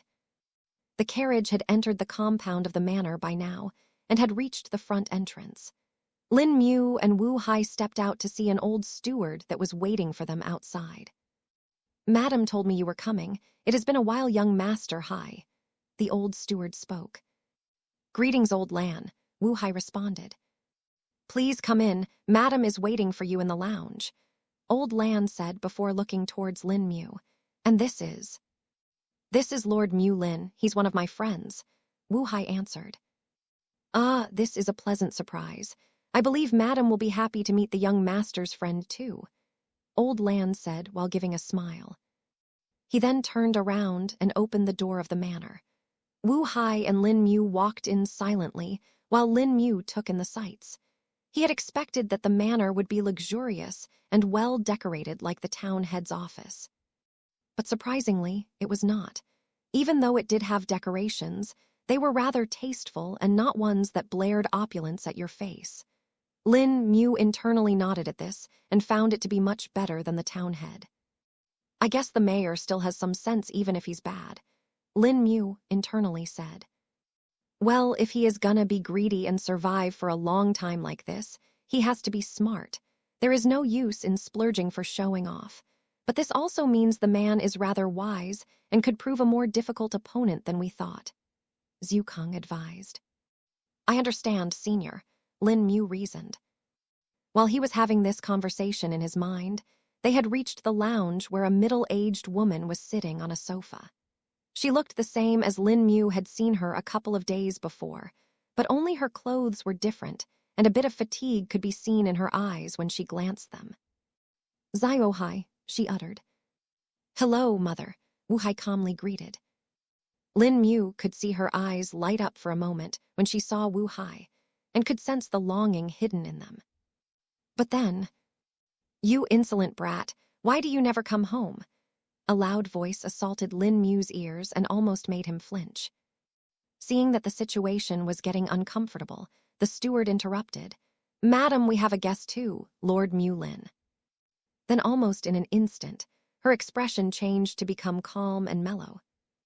"Oh ho, did my son really bring a friend home? Greeting, Lord Mu Lin, and thank you for being my son's friend." Wu Hai's mother spoke. Lin Mu didn't know what to say at this awkward and abrupt change, and the corner of his lips couldn't help but twitch. One would have thought that Wu Hai would get embarrassed or something, but the man stood the same with a cool and calm expression as if nothing could faze him. Chapter 363, Demonstrating. Wu Hai had knew his mother well enough and what her tactics were. All she had done now were plain old acts that she would do all the time. She was no simple lady and was not averse to schemes either. Being the wife of an aristocrat like Wu Zun was no easy thing. Not to mention she herself was an aristocrat before she even married Wu Zun. If Wu Hai showed a reaction, she would only do more things to make it worse. Such was the way she teased him, or rather punished him. "Are you done, mother?" Wu Hai calmly asked. "What a son I have, doesn't even have time for his mother," the madam said, shaking her head. "Brother Mu Lin, meet my mother, Madam Zhen Sui," Wu Hai introduced. Lin Wu clasped his hands in a formal greeting again and slightly bowed his head. This was the first time he was hearing the full name of the mayor's wife. He knew that her first name was Sui, and that some people called her Madam Sui. "So, mother, what did you want from me?" Wu Hai questioned after they all had taken a seat. The old steward, meanwhile, went to get some refreshments for them, and did not dare to listen in any more.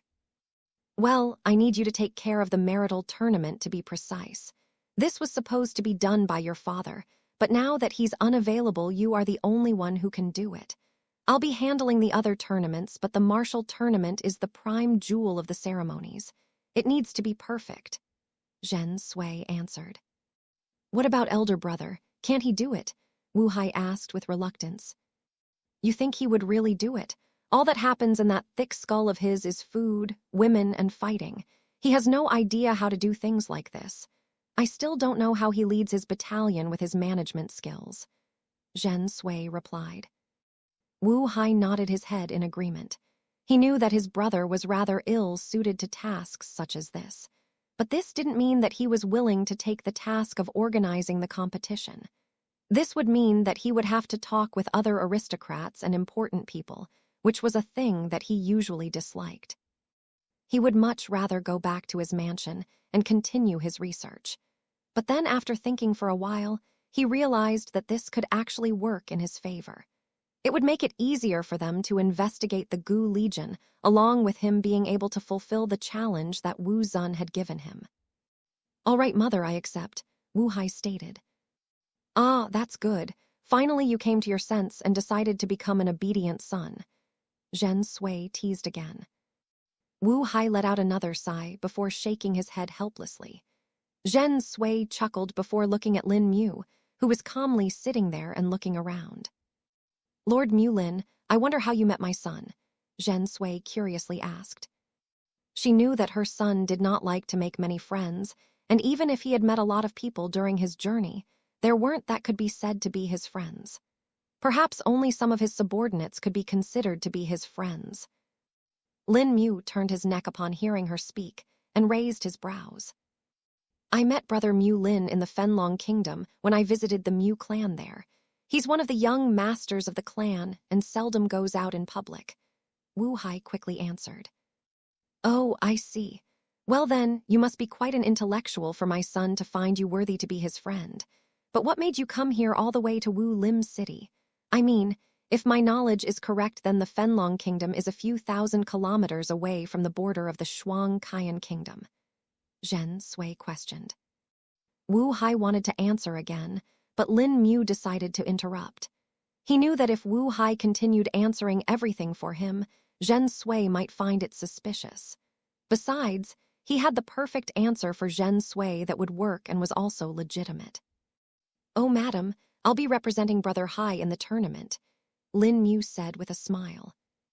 This came as a rather big surprise to Zhen Sui, as she had not expected this from Lin Mu. Looking at him, she could tell that he was rather young even if he seemed to look older. She had seen enough people to get a good estimate just from looking at them. She had guessed that he would at least be 20 years old, but considering he came from a rather small kingdom like Fenlong Kingdom, she reckoned that he wouldn't be that strong. From what she knew, even a few core condensation realm cultivators were going to participate in the tournament. "Representing, Lord Mu Lin, you mean you'll be fighting?" Zhen Sui asked doubtfully. "Yes, I will," Lin Mu confirmed with a nod. Zhen Sui still seemed unconvinced and decided to ask a few more things. "Pardon my rudeness, Lord Mu Lin, but how old are you?" Zhen Sui questioned. "I'm 16, Lin Mu answered simply. 16? How the hell is this boy 16? His cultivation must be even less than I thought then, but then why would Hai chose him?" Zhen Sui thought. Wu Hai could see the faint changes in his mother's expression and guessed what she was thinking. "Don't misunderstand Brother Mu Lin's age, Mother. Despite his age, he is rather accomplished and talented," Wu Hai said. "But," Zhen Sui was about to speak again, but was interrupted. "Brother Mu Lin, would you care to demonstrate?" Wu Hai asked. Wu Hai knew that the best way to shut up his mother was to shock her into submission. He knew about Lin Mu's skills and the things that he had done. Fighting against core condensation realm cultivators and beasts while being in the Qi refining realm already made him extremely talented if he considered the circle of aristocrats. While there would be others like him in the sects, they weren't really comparable. Lin Mu was a bit surprised that Wu Hai asked this of him and was hesitant. "Lord Hai, are you sure?" Lin Mu questioned. "Yes, I'm sure. I believe Mother would be fine with it too, wouldn't you, Mother?" Wu Hai said. "Yes, that would be fine. I don't mind, so do your best," Zhen Sui assured. Now she was even more interested in knowing the capabilities of this boy in front of her. Even if he's talented, it doesn't seem like he's in the core condensation realm, so what's the most he can do? Zhen Sui thought. "All right then, if both of you are fine with it," Lin Mu replied. He thought for a bit and wondered what would be the best way to do this. He didn't want to go overboard and expose himself. There were still a lot of secrets that even Wu Hai didn't know, and there was no way he wanted Zhen Sui to know them too. Lin Mu thought of the things that Senior Zukong had said he could do in the tournament. He knew that he would be exposing a part of his capabilities in the tournament in front of hundreds of people, and thus thought that it would be best to only show that part. Lin Mu stood up and walked a bit behind the sofa. The room was sufficiently wide, thus it wasn't much of a problem for him, and even the roof was quite tall. Wu Hai looked on with a smile on his face, while Zhen Sui had an interested expression on her face. Both of them were relaxed at first, but then soon they became alert. Lin Mu flicked his hand, and the short sword appeared in front of him. It was floating in the air, which showed to Zhen Sui that he was proficient in spirit sense and even had a mid-grade spirit sword at the very least. But then he extended his hand and grasped the short sword firmly in his hands. As soon as he held it, though, his entire demeanor changed. Lin Mu had recently had good progress in the 1,000 armament blade scripture and had learned something new. What was it that old man Jiang did back then? That feeling, that intent, that pressure, Lin Mu recalled. He focused on grasping that feeling and tried to emulate it. During this entire time, his eyes were closed and not a hint of disturbance could be seen on his face. It was as if a long time had passed for him, but in reality, mere seconds had elapsed. But just from this, the pair of mother and son were shocked. What in the name of heavens? Chapter 364, Desire. While Lin Mu was focused on his mind, the pair of mother and son were seeing something completely different. At first, they thought that Lin Mu was simply gonna demonstrate his skill of using a spirit sword with his spirit sense. But they had completely misunderstood it. Lin Mu was trying to emulate what he had seen old man Jiang Wei do when he went to buy the short sword, and knew that he could do it after seeing the progress he had with the 1,000 armament blade scripture. He had known that the 1,000 armament blade scripture was what both Jiang Wei and Duan Qi's techniques were derived from and were inferior versions of. He guessed that he wouldn't be at the level of Jiang Wei, of course, but if he could demonstrate even 1% of that, Lin Mu would be happy. The thing that Lin Mu was mistaken about, though, was his method. Jiang Wei's sword intent was born after countless years of battles and fights. He had slain mountains of enemies before he had reached his current level. Zhu Kang was also curiously watching what Lin Mu was doing currently. He didn't know either and didn't want to read his mind, as it could cause him to become disturbed. Lin Mu was almost in a state of trance and had cut off the real world. For him, only he and his sword existed. In the room, Zhen Sui's heart was beating like crazy, and Wu Hai wasn't in a better position either. Both of them felt as if they were in mortal danger, yet not at the same time. It was not that Lin Mu was targeting them, but rather his very presence that had become dangerous. Wu Hai could sense the spirit qi in his core becoming unstable, and Zhen Sui's sea of spirit qi in her dantian became stormy. Now for them, each second felt like an hour. Unknowingly, Lin Mu felt as if he had discovered something. It seemed far yet close, ethereal yet material. He tried to grasp it, but found it to be slipping through his fingers. In his mind, he was standing in an empty space. This was unlike the empty sleepscape which he used to be in. If that sleepscape was absolutely dark, then this was different. Just empty. It was as if there was no concept such as light or darkness in here. Yet Lin Mu could sense the thing that his heart desired to be in front of them. He walked towards it and held on to it, but it slipped away again. He ran and clutched it, only for it to knock him away. He tried countless times, yet the result was a failure. What am I doing wrong? Lin Mu questioned himself. He did not feel sad at failing. He did not feel happy at being here either. All he could feel was nothingness. He looked at his heart's desire, and it was right in front of him again. But this time he did not try to catch it. Am I wrong? He questioned himself. Lin Mu stood in silence, looking at his heart's desire without moving an inch. It was as if he had become a statue that would not move no matter what tempests it went through. Lin Mu continued thinking, and question after question appeared in his mind. 1 became 2, 2 became 4, and 4 became 8. Eventually, his thoughts were no longer thoughts, but were now floating in front of him, becoming real. What is wrong? Lin Mu questioned again. His heart's desire, that was once the only thing in front of him, was now hard to see. It had been hidden behind the thoughts that had become real. Lin Mu kept on looking at them, and time passed during which the thoughts kept on multiplying. It was as if a millennium had passed by when Lin Mu spoke again. Wrong, he said. This time his voice was cold yet filled with power. The entire space shook as his voice traveled through it. An earthquake appeared, yet Lin Mu stood there unaffected. The material thoughts in front of him shook around like reeds in a storm. Nothing is wrong and everything is wrong, he said, making some of the thoughts break. His heart's desire that had been buried under this ocean of thoughts had suddenly been awakened. It struggled to rise, yet found it difficult. A desire is nothing, and everything is a desire. He continued, making more of the thoughts break apart.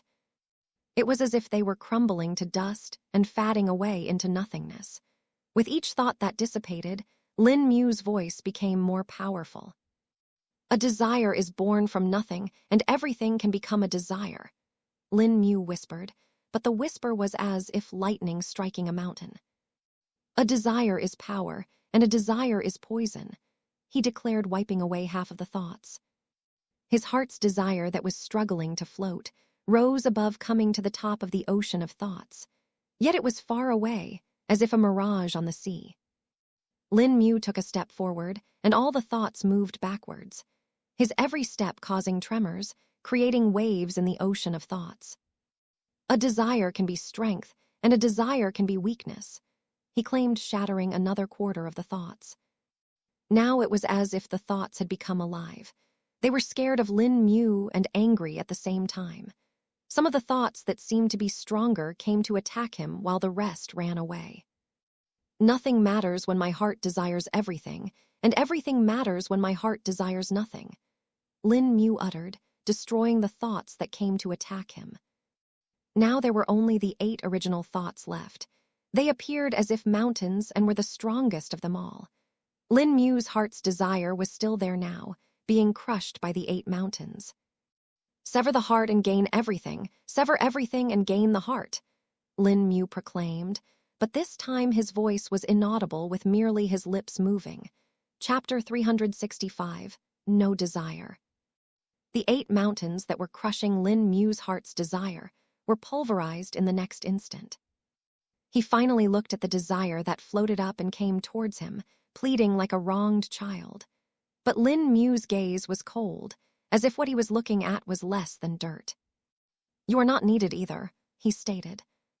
The desire in front of him started trembling as if dissatisfied by his thoughts, but then it suddenly grew enormous, reaching the size of a mountain. This mountain was bigger than the previous 8 mountain thoughts combined. The desire then morphed and transformed into a being that could only be called as a devil. It had swords for its arms and legs, while its teeth were like daggers. A soul-stirring scream came from its mouth, which cut upon one's heart like scythe through grass. But Lin Mu was still the unmoving statue as before, unaffected by the scream nor the appearance of the devil. He looked at it fearlessly, and another mountain manifested behind his back. This mountain, though, was different and seemed as if made from countless swords. The mountain started rising, taking Lin Mu to the skis with him. The devil seemed agitated by this and lunged forward to attack, but Lin Mu was ready for it. Sever. He extended his hand forward and slashed it as if it were a sword. Tilde Wiang Tilde. A loud hum was heard as a titanic sword manifested in front of him. The sword swung like his hand and exterminated the devil. Not a single cry or scream was heard as all the traces of the devil were removed from this place. In the real world, Zhen Sui and Wu Hai were still gazing at Lin Mu. They couldn't move their eyes nor could they blink, for they feared that the moment they tried that they would be killed. They wanted to move but feared the same thing again. Merely a minute had passed, but they felt as if hours had gone by. Lin Mu finally opened his eyes and saw the pair of mother and son looking at him, but they seemed to be uneasy. In fact, in the very next second, Zhen Sui coughed and a streak of blood seeped from the corner of her lips. Wu Hai was still able to hold on, but he was having a hard time stabilizing his core. When Lin Mu had opened his eyes, they both had seen the same thing. It was the thing that had shocked the life out of them and made Zhen Sui cough blood. It was a sword mountain, and on top of the mountain was a throne on which sat none other than Lin Mu. But this Lin Mu was nothing like the one in front of them. This Lin Mu had an emotionless and cold gaze with eyes that could rip into the soul. The scene lasted only for a fraction of a second, but that was already enough for it to be carved into their memories forever. Lin Mu came to his sense and saw that while he had grasped something, he seemed to have still failed. He then looked at the 2 people in front of them who seemed to be injured now. "Oh no, are you all right?" Lin Mu asked with concern. He remembered the feeling he had when he first saw Jiang Wei hold the short sword. The fear was quite strong, but overall he was uninjured. And this was when he was not even a real cultivator and was merely in the 6th stage of the body tempering realm. Both the people in front of him were much stronger than that, and he had thought that they would be able to take it without much problem. Besides, they had said so themselves and had given their explicit permission. Another thing he now realized was that, if he had failed in his attempt, then why were the 2 injured? Wu Hai heard Lin Mu's words and couldn't help but laugh internally. "All right, what joke? You just unleashed a sword intent the likes of which I've never seen before, Wu Hai said to himself. But still, Wu Hai did not dare to show this on his face. He knew that what they had witnessed had gone beyond what he had expected. He knew that this was also not something that could be exposed, not to mention said out loud. There weren't many options left for him when he saw that his mother was injured, and took the one that he found to be the easiest. We are all right, brother Lin Mu. Mother was just a bit overwhelmed and her past sickness flared up. You see, she was injured a few years ago and we thought that it had healed by now. But thankfully, because of you, we now know that it was not. We cannot take proper care of it and ensure that she is 100% healthy again. After all, don't they say, a hidden disease is more dangerous than visible death, Wu Hai said, lying through his teeth. Don't you think so, mother? Wu Hai questioned, turning to his mother who hastily wiped away the blood from the corner of her lips. Zhen Sui was about to say something, but then she held her tongue. She could sense the faint difference in Wu Hai's tone of voice. The difference was almost negligible, but she being the one who gave birth to Wu Hai recognized it clearly.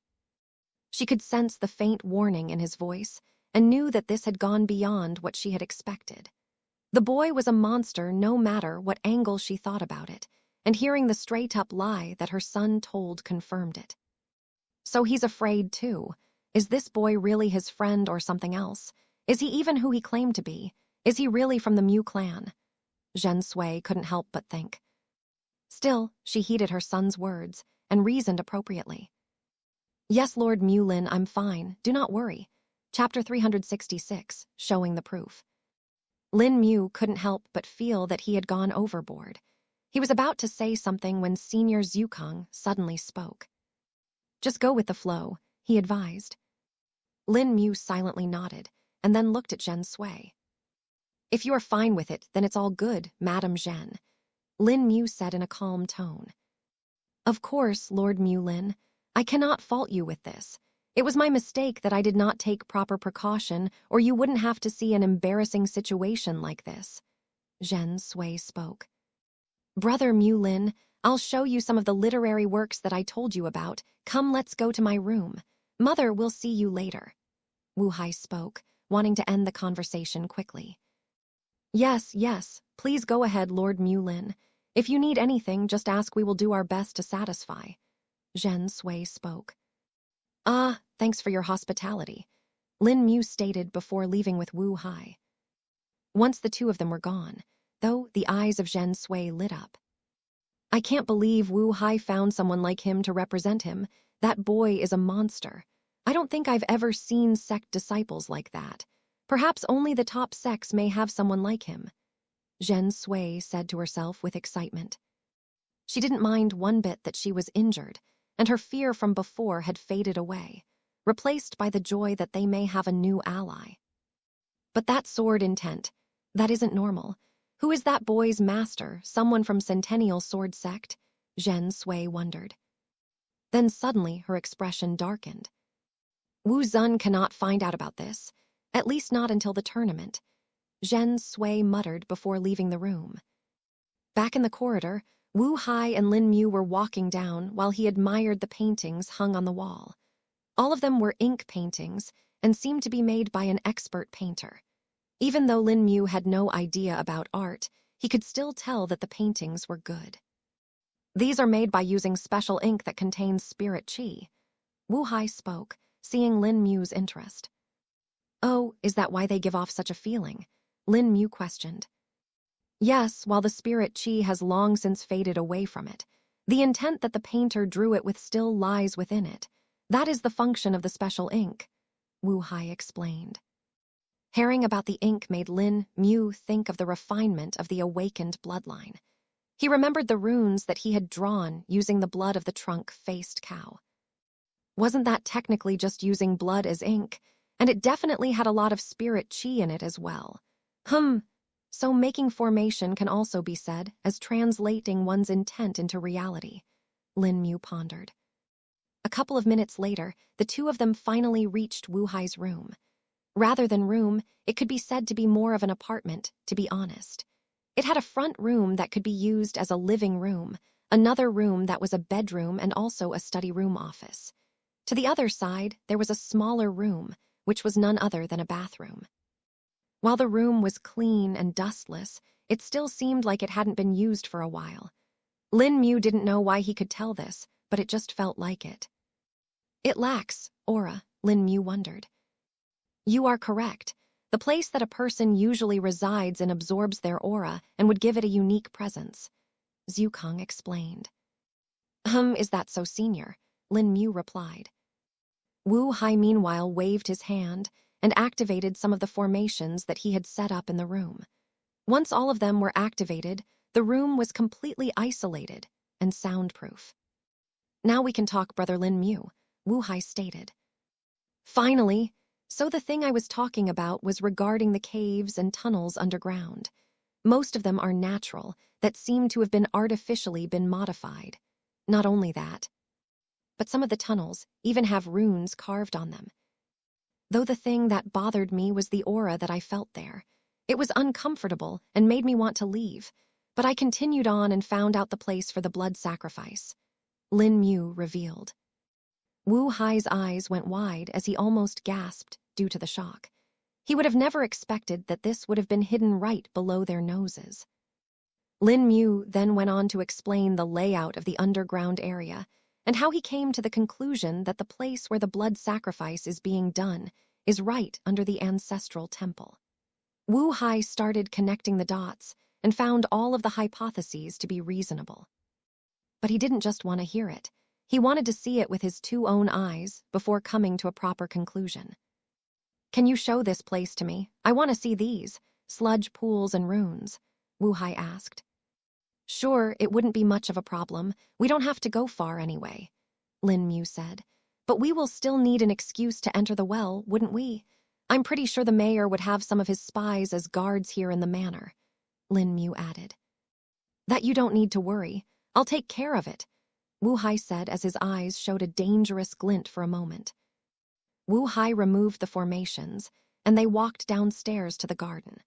While on the way, Lin Mu could feel that Wu Hai was emanating some strong waves of spirit qi, and he could even sense his spirit sense moving around. On the way, they encountered a few guards who greeted Lin Mu and Wu Hai. What are you doing here at this time, young master? The guards who were standing in the garden questioned. Wu Hai walked forward with a smile on his face as he placed his hands on both the guards' shoulders in a friendly manner. You don't need to know, he muttered before. Tilda Kachak chapter 367, showing the proof I. Lin Mu looked at the two corpses that were now lying on the ground. He had not expected that Wu Hai would kill them without a bit of hesitation. Are you sure this was a good idea? Lin Mu questioned. I mean, what if they were innocent? He added. No, there is no chance they were innocent. Wu Hai shook his head. If such a thing is present under the manor, then there is no chance that the mayor would assign any common guards here. They are definitely his spies, he explained. All right, if you say so, Lin Mu said before touching the two dead guards and storing them in his ring. Wu Hai raised his brows at this, feeling confused. Just a precaution, Lin Mu said with a shrug. Wu Hai nodded, and the two of them reached the well. Wu Hai scanned it with his spirit sense and saw the water that was flowing deep below. Do you need help in getting down? The underground river is rather dangerous, Wu Hai asked. No need, Lin Mu said before withdrawing his short sword and jumping on it. He floated to the well and hovered above it. Wu Hai just kept on watching, a bit surprised at how effortlessly Lin Mu flew like that. What are you waiting for? Let's go, Lin Mu stated.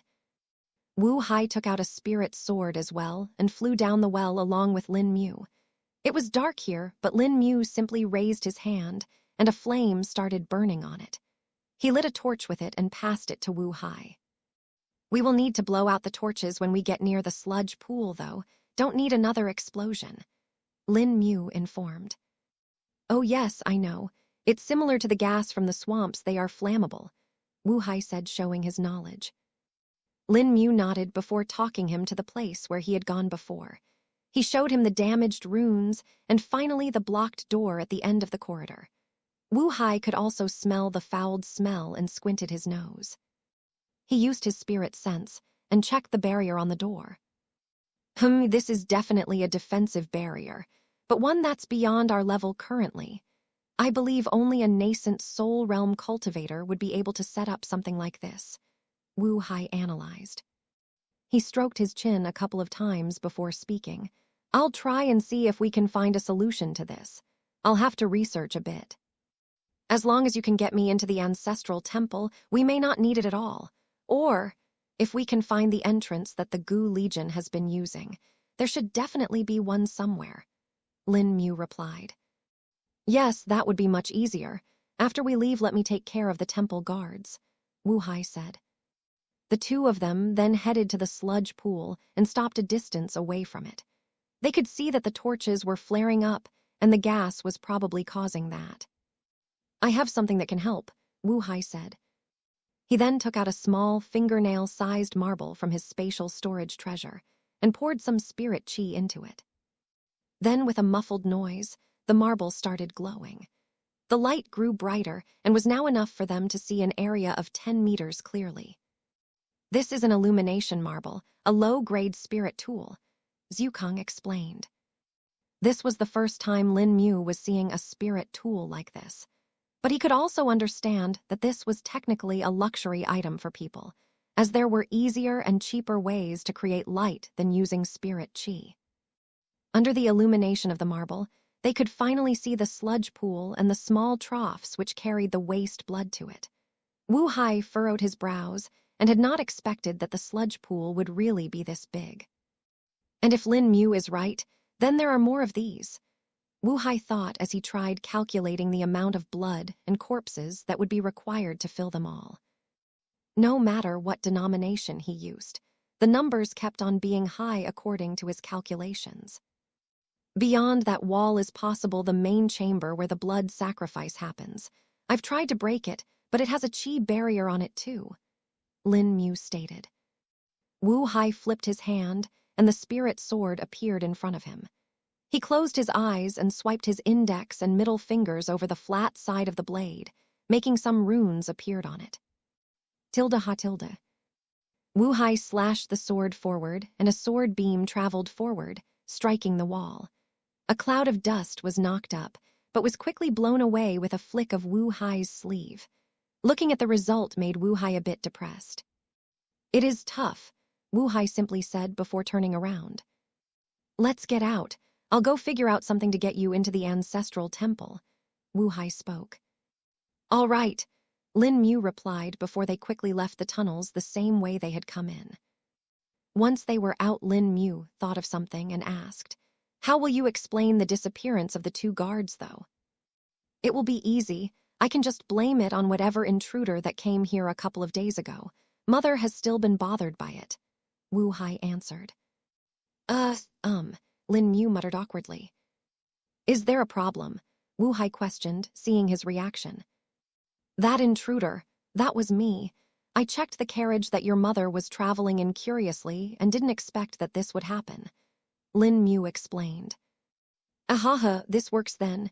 Technically I'm not lying then, Wu Hai joked as they walked to the manor. Lin Mu awkwardly rubbed the back of his head in response. I'll take my leave then. Inform me when it's time, Lin Mu said before leaving for his courtyard. Chapter 367, Showing the Proof Eye.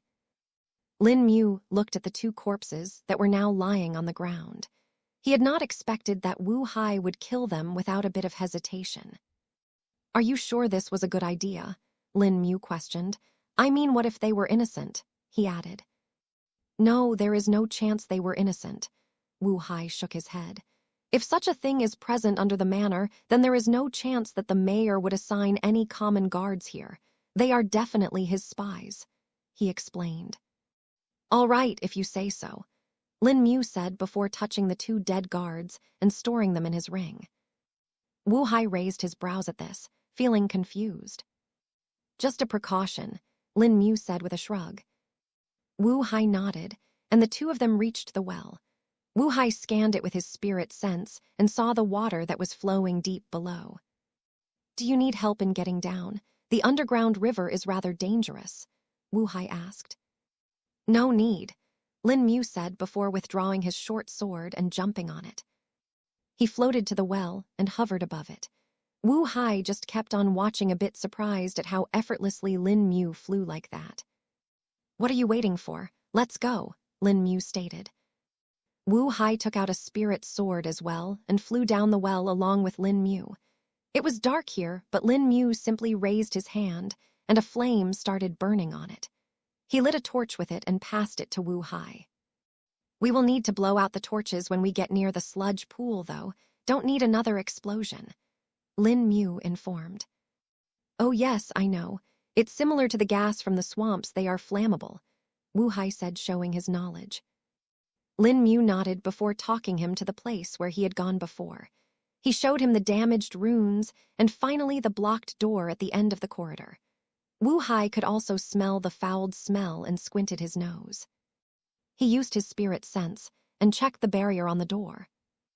This is definitely a defensive barrier, but one that's beyond our level currently. I believe only a nascent soul realm cultivator would be able to set up something like this, Wu Hai analyzed. He stroked his chin a couple of times before speaking. I'll try and see if we can find a solution to this. I'll have to research a bit. As long as you can get me into the ancestral temple, we may not need it at all. Or, if we can find the entrance that the Gu Legion has been using, there should definitely be one somewhere, Lin Mu replied. Yes, that would be much easier. After we leave, let me take care of the temple guards, Wu Hai said. The two of them then headed to the sludge pool and stopped a distance away from it. They could see that the torches were flaring up, and the gas was probably causing that. I have something that can help, Wu Hai said. He then took out a small, fingernail-sized marble from his spatial storage treasure and poured some spirit chi into it. Then, with a muffled noise, the marble started glowing. The light grew brighter and was now enough for them to see an area of 10 meters clearly. This is an illumination marble, a low-grade spirit tool, Zhukang explained. This was the first time Lin Mu was seeing a spirit tool like this. But he could also understand that this was technically a luxury item for people, as there were easier and cheaper ways to create light than using spirit chi. Under the illumination of the marble, they could finally see the sludge pool and the small troughs which carried the waste blood to it. Wu Hai furrowed his brows and had not expected that the sludge pool would really be this big. And if Lin Mu is right, then there are more of these, Wu Hai thought as he tried calculating the amount of blood and corpses that would be required to fill them all. No matter what denomination he used, the numbers kept on being high according to his calculations. Beyond that wall is possible the main chamber where the blood sacrifice happens. I've tried to break it, but it has a chi barrier on it too, Lin Mu stated. Wu Hai flipped his hand, and the spirit sword appeared in front of him. He closed his eyes and swiped his index and middle fingers over the flat side of the blade, making some runes appeared on it. Tilde ha tilde. Wu Hai slashed the sword forward, and a sword beam traveled forward, striking the wall. A cloud of dust was knocked up, but was quickly blown away with a flick of Wu Hai's sleeve. Looking at the result made Wu Hai a bit depressed. It is tough, Wu Hai simply said before turning around. Let's get out. I'll go figure out something to get you into the ancestral temple, Wu Hai spoke. All right, Lin Mu replied before they quickly left the tunnels the same way they had come in. Once they were out, Lin Mu thought of something and asked, How will you explain the disappearance of the two guards, though? It will be easy. I can just blame it on whatever intruder that came here a couple of days ago. Mother has still been bothered by it, Wu Hai answered. Lin Mu muttered awkwardly. Is there a problem? Wu Hai questioned, seeing his reaction. That intruder, that was me. I checked the carriage that your mother was traveling in curiously and didn't expect that this would happen, Lin Mu explained. Ahaha, this works then. Technically I'm not lying then, Wu Hai joked as they walked to the manor. Lin Mu awkwardly rubbed the back of his head in response. I'll take my leave then. Inform me when it's time, Lin Mu said, before leaving for his courtyard, Chapter 368. Open visit. Lin Mu walked out of the manor and saw a carriage waiting for him. Lord Mulin, please. The carriage driver opened the door. Well, I guess I can think on the way back. Lin Mu muttered to himself before climbing into the carriage. Tilda ha tilde. Lin Mu let out a relaxed moan as he lounged on the comfy seat. He couldn't help but think of everything that had happened in the past year. He who was once a poor orphan was now having the aristocrats interacting with him, that too with respect. Lin Mu couldn't help but feel a strange sense of pride in himself, but at the same time, it felt wrong to himself. It was as if he thought he was unworthy of it. Was it really him that accomplished all this, or was it just luck? Lin Mu asked himself this question, but no matter how much he pondered on it, no conclusion could be reached. Careful there, Zhukong suddenly spoke.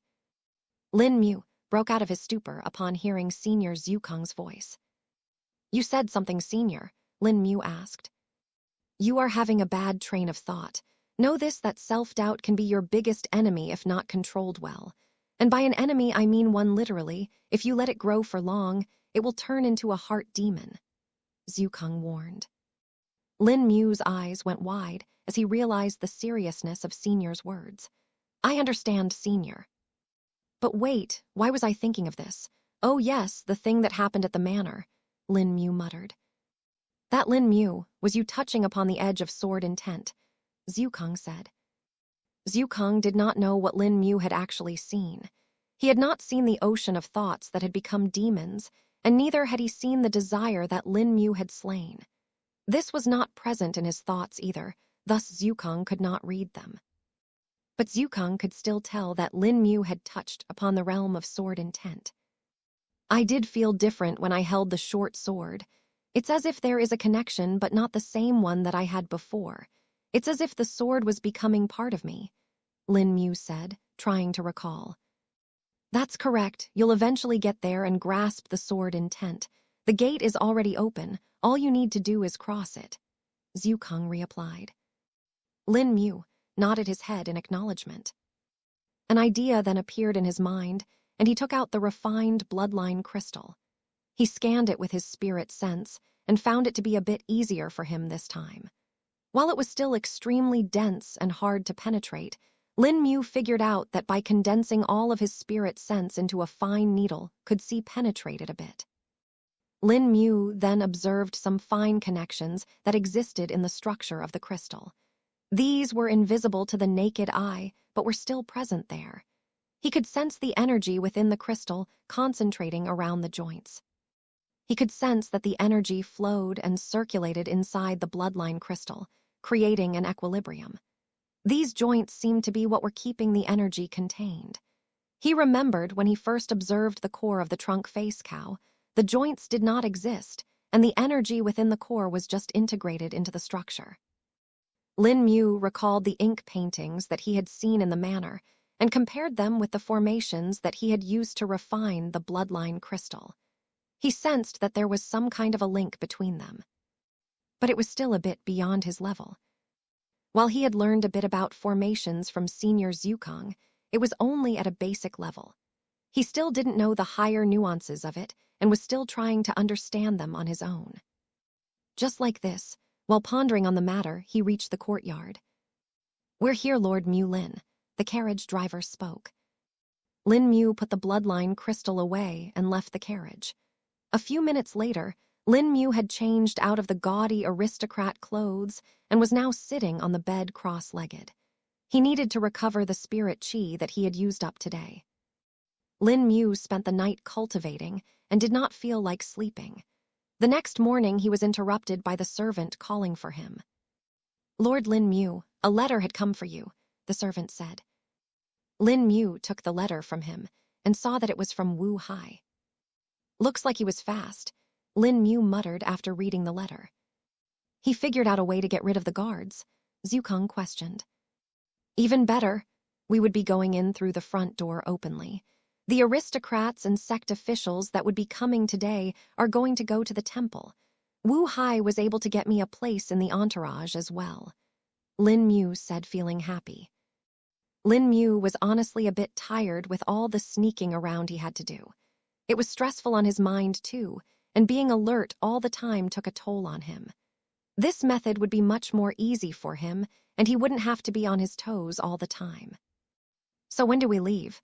Zhukang questioned. Right away, actually, Lin Mu said as he changed into something more presentable. While these were no aristocrat's clothes, they were still of a good quality, and he didn't think the people would mind it with his identity as a cultivator.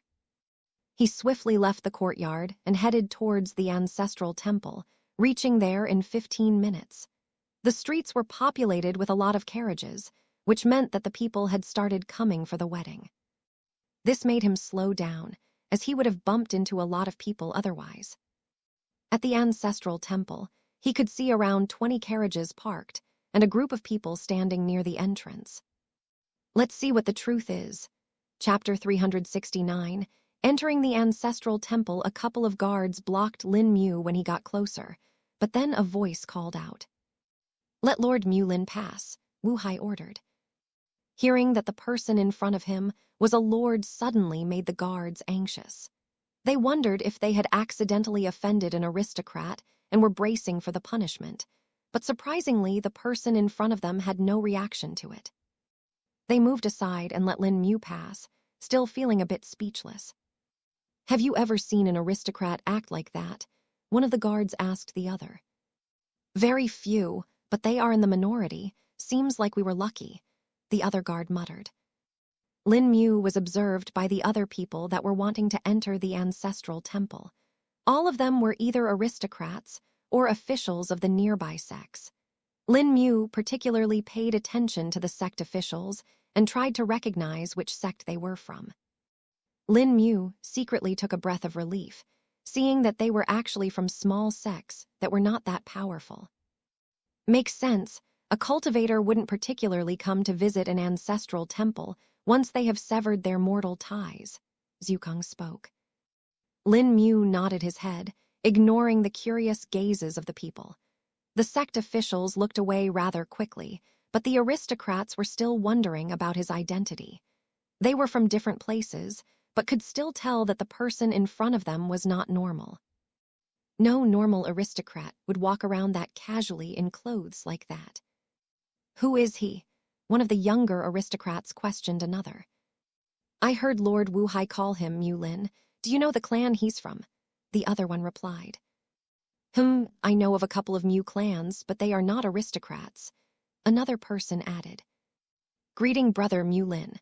Wu Hai spoke out loud intentionally with a smile. Seeing their host greeting the person who had just come personally made them confirm his identity.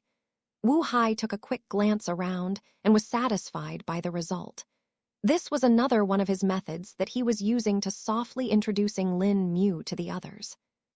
If Lin Mu directly turned up at the tournament, it would be a bit problematic and others could be suspicious. Wu Hai had thought of this method after seeing Lin Mu's demonstration last night. If Lin Mu truly ended up doing something on that level in the tournament, the others would question his motives. Someone like Lin Mu would rightfully be worthy of cultivation sect, and they would wonder if Wu Hai was cheating or something. Greetings, Lord Hai. I hope I was not late. Lin Mu replied, seeing the door of the temple was still closed. Oh no, you are not late.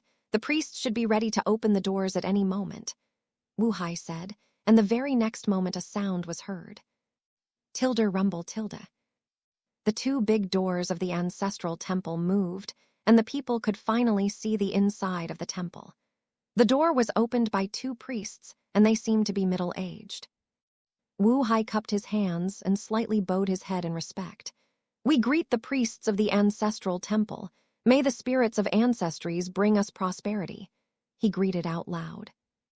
The others responded similarly, and Lin Mu hurriedly did the same. The priests, on the other hand, did not react at all and simply looked on, without a change of expression. Please come in, the priest spoke in a calm tone. Wu Hai nodded and gestured for everyone to enter. Lin Mu was right beside Wu Hai and was looking at the temple with interest. This was the first time that he had seen the inside of the temple and was feeling curious about everything. The ancestral temple was actually quite large, but it only had one floor. The entrance door led them to a small hall that was relatively empty and had a plain stone floor. They continued onward and were brought to the next pair of doors. These doors were inscribed with protective prayers, and Lin Mu could tell that they were quite old. In fact, they seemed to be older than the walls of the temple. He could even feel the aura that was present on the doors.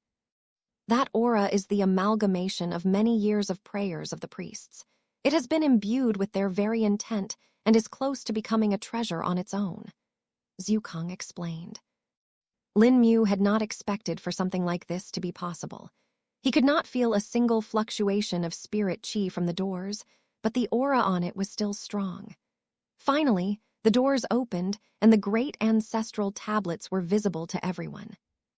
There were tens of thousands of stone tablets, carved with the names of ancestors of the people placed in the center. They were elevated on a black platform that seemed to be made out of some kind of rock, yet it was polished enough that the flicker of the lamp flames could be reflected off of them. The stone tablets were of different sizes and were placed in a circular pattern, the small ones to the outer area and the bigger ones in the inner area. The center of the platform was occupied by a 5-meter-tall stone tablet, which was the biggest one of them all. The name that was written on it had nearly faded away and could not be made out properly. Even the obituary that was carved on the stone had withered away due to wear and tear over the countless years it had stood here. The people who had made great contributions or had a good status were the only ones that would have a chance to get their tablet placed here after their death. Lin Mu curiously looked around and tried to see if there were any stone tablets with the name Lin on it. He was curious if there was anyone among his ancestors that had been venerated here. Not the Lin I want, Lin Mu muttered to himself. Chapter 370. Doing the task, Lin Mu read the names on the tablets and saw a few with the surname Lin, but not the same one as his. His surname meant forest, but the ones here meant other things. Seems like none of my ancestors are here. Wait, so why did father come here to pray? Lin Mu wondered. While the commoners also came here to pray, it was mostly because at least one of their ancestries at some point in time would be venerated here. But from what he could see, no one of his could be seen.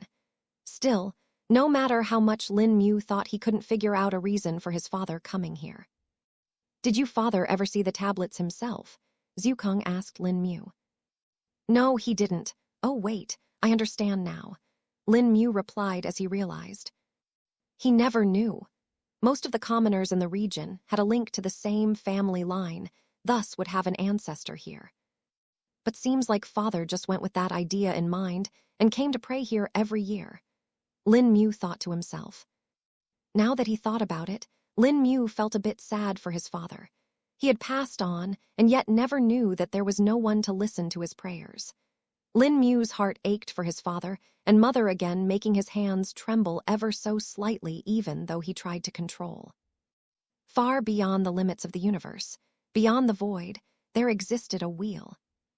Carved out of an unknown material, the wheel turned without stopping. The thing that was moving it was actually a river, but if one looked at the water, they would find themselves getting lost in it. From this river, countless smaller rivers branched, and from each of those smaller rivers, even more tributaries split. Then on each of the branches and tributaries, smaller water wheels were spinning. They weren't attached to anything yet kept on moving without stopping. The wheels were made out of various materials. Some of them were made out of gold, some out of crystals, and some out of rotting wood. In this place, the concept of time did not exist, and neither did space. The only things that exited were the river and the water wheel. The wheels kept on turning, and then suddenly a new tributary sprouted from one of the smaller breaches of the river. This tributary didn't have a wheel yet kept on flowing, but its flow was not smooth like the others, and there were waves in it. The water in this tributary seemed to be rising and receding periodically, its purpose unknown. Then, an unknown amount of time later, whether right at the creation of the tributary or countless eons later, a voice sounded. Oh, something interesting, finally. Lin Mu, snapped out of his thoughts when he heard someone calling him. "Brother Mu Lin," Wu Hai called him. "Oh yes," Lin Mu asked, still feeling a bit dazed. "You were gonna do some things," Wu Hai said in a low voice. Lin Mu's eyes went wide as he remembered why he had come here. His memories had confused him for a bit, but then he calmed himself down. "Yes, I'm on it," Lin Mu replied before closing his eyes. The others that were with them were already praying, thus Lin Mu did not seem out of place. His spirit sense extended from his body and spread around. He avoided touching the people here as he did not want to alert them. Lin Mu's spirit sense touched the walls and the other parts of the area, but the one thing he found common was the aura that was contained within them. This aura was similar to the one on the doors and the ancestral tablets, yet it was much more faint. He then directed his spirit sense downward and started going through the ground. The floor was easy enough to pass through, and Lin Mu realized that there were actually more level below the temple. The first area that he observed looked like where the priests lived. This was still normal, as he hadn't seen any bedrooms in the area above. He then went even deeper and could see some monks moving around and some reading scriptures. There weren't many of them, only 6, but Lin Mu could feel the faint waves of spirit chi from them. All of them were cultivators, although not that strong. This seemed to be the area where the priests practiced and studied. He crossed this level and reached the 3rd level, which was much smaller than the above areas. There were strong waves of spirit chi coming from the center of the area, and just from their intensity Lin Mu could tell that they belonged to a core condensation realm cultivator. He guessed that this was none other than the head priest of the temple, and this was his quarters. Knowing that he shouldn't let his spirit sense get too close, lest he be detected, Lin Mu directed it to a safer corner and continued downward. But he found himself stopping as this was the limit of his spirit sense, and if he wanted to go any deeper, he would have to shorten the distance. Lin Mu retracted his spirit sense and opened his eyes. "There are some things that I discovered, but I need to get closer," Lin Mu told Wu Hai. "That would be difficult. The priests wouldn't allow anyone to leave their sight," Wu Hai replied. "I don't need long, just a minute would be enough," Lin Mu said after thinking for a bit. If Lin Mu used blink in tandem with phase, he would be able to travel much faster. Of course, this was only possible since he already knew of the layout of the place. Otherwise, there was a great chance he would have been trapped in some random wall. Wu Hai furrowed his brows and tried to figure out a method for it.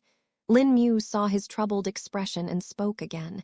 "Just being alone would be fine too. I may be able to figure out another method." Chapter 371, Confirmation, now that may be possible. "Wait for a bit, I'll try something," Wu Hai replied. After everyone was done praying, Wu Hai went to one of the priests and spoke something in his ear. The priest shook his head for a bit, but then Wu Hai said something again. This time the priest was a bit hesitant, but then nodded. Wu Hai walked back to Lin Mu and gestured for him to follow him. They went to a separate hall away from the others with the priest. Lin Mu had seen this area with his spirit sense and knew that it was a scripture chamber. "So he's the one that wants it to be done?" the priest questioned. "Yes, and he would like it to be done in private," Wu Hai answered, much to Lin Mu's confusion. "Wait here then, and do not leave the room. I'll go call someone," the priest said before leaving the room. After the priest left the room, Lin Mu immediately asked, "What did you tell him?" "I told him that you would like to have your fortune read," Wu Hai replied. "Huh, my fortune?" Lin Mu questioned. "Yes, you see some aristocrats come here and ask the priests to divine their fortune with the help of the ancestral spirits. But they don't do this that often, and it is expensive to do. I was able to convince them, and that priest just went to get his elder who can read fortunes. We have 3 minutes at most before he returns, so do what you have to," Wu Hai explained. "I need to be alone for this.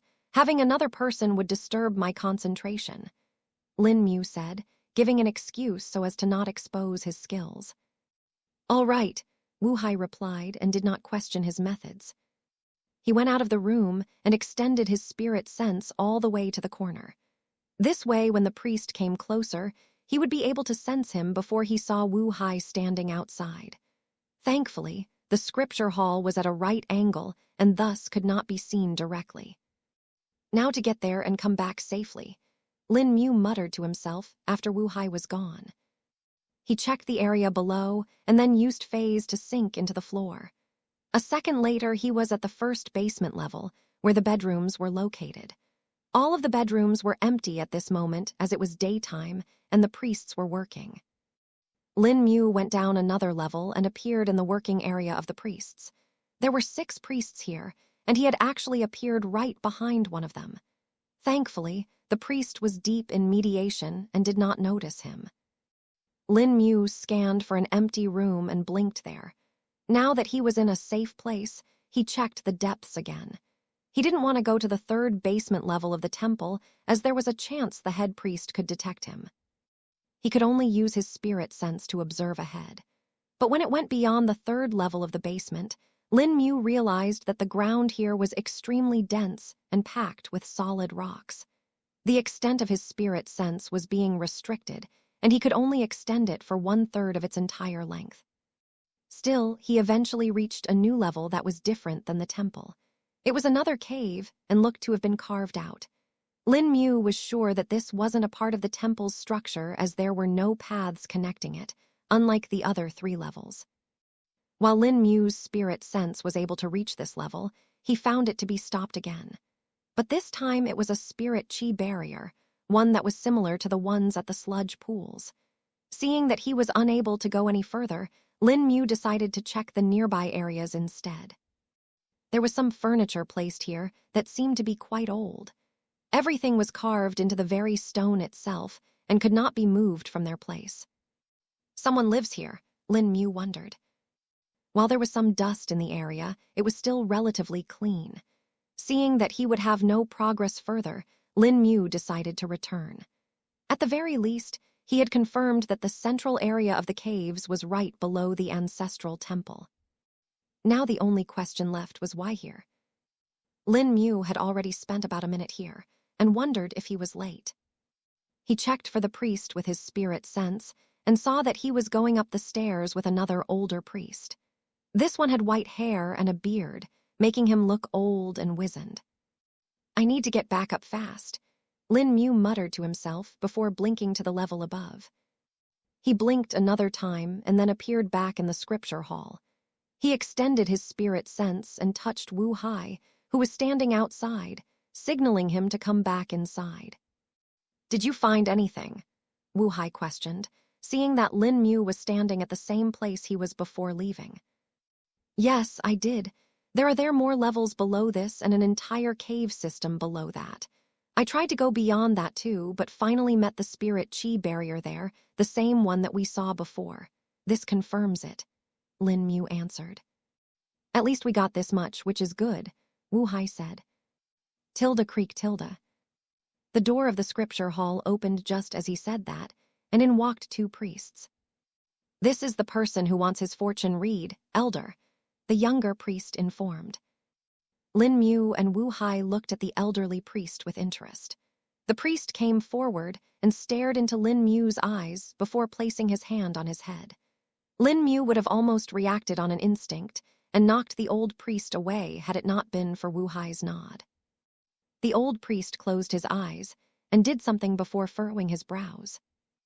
This, he muttered, Chapter 372, Spirits Are Afraid. Lin Mu was looking on at the old priest and was wondering what this was.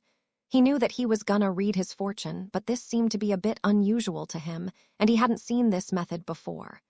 But then again, he didn't even know they did fortune reading in this temple. Lin Mu had seen this old man before when he scanned the area with his spirit sense, and knew that he was one of the late-stage chi-refining realm priests of the temple. He wasn't afraid that he may try to attack him. No, Lin Mu had far too many methods to deal with him. This, the old man said after opening his eyes. His brows were furrowed as he seemed to be thinking about something. Now even Wu Hai was a bit apprehensive of this and was wondering if there was a problem. What's the problem, Sir Priest? Wu Hai questioned.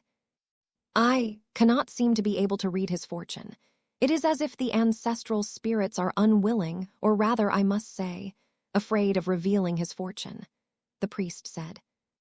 What? What does that mean? Lin Mu questioned, feeling a bit confused and interested at the same time. He had honestly not expected anything to come out of this, but now hearing this had made him interested. We priests can ask the ancestral spirits in this temple for their help in deciphering the fortune of a person. This cannot be done often and will reduce the power of the spirits for a while. Because of this, we don't do it that much. But there are times when the ancestral spirits can deny our request. If the person we were trying to read the fortune was a foreigner, then it wouldn't work, as the ancestral spirits would not have any relation with them. But in your case here, the ancestral spirits are scared of the heavens' will, the priest answered. Lin Mu was still confused and didn't fully understand this, but still nodded his head, regardless.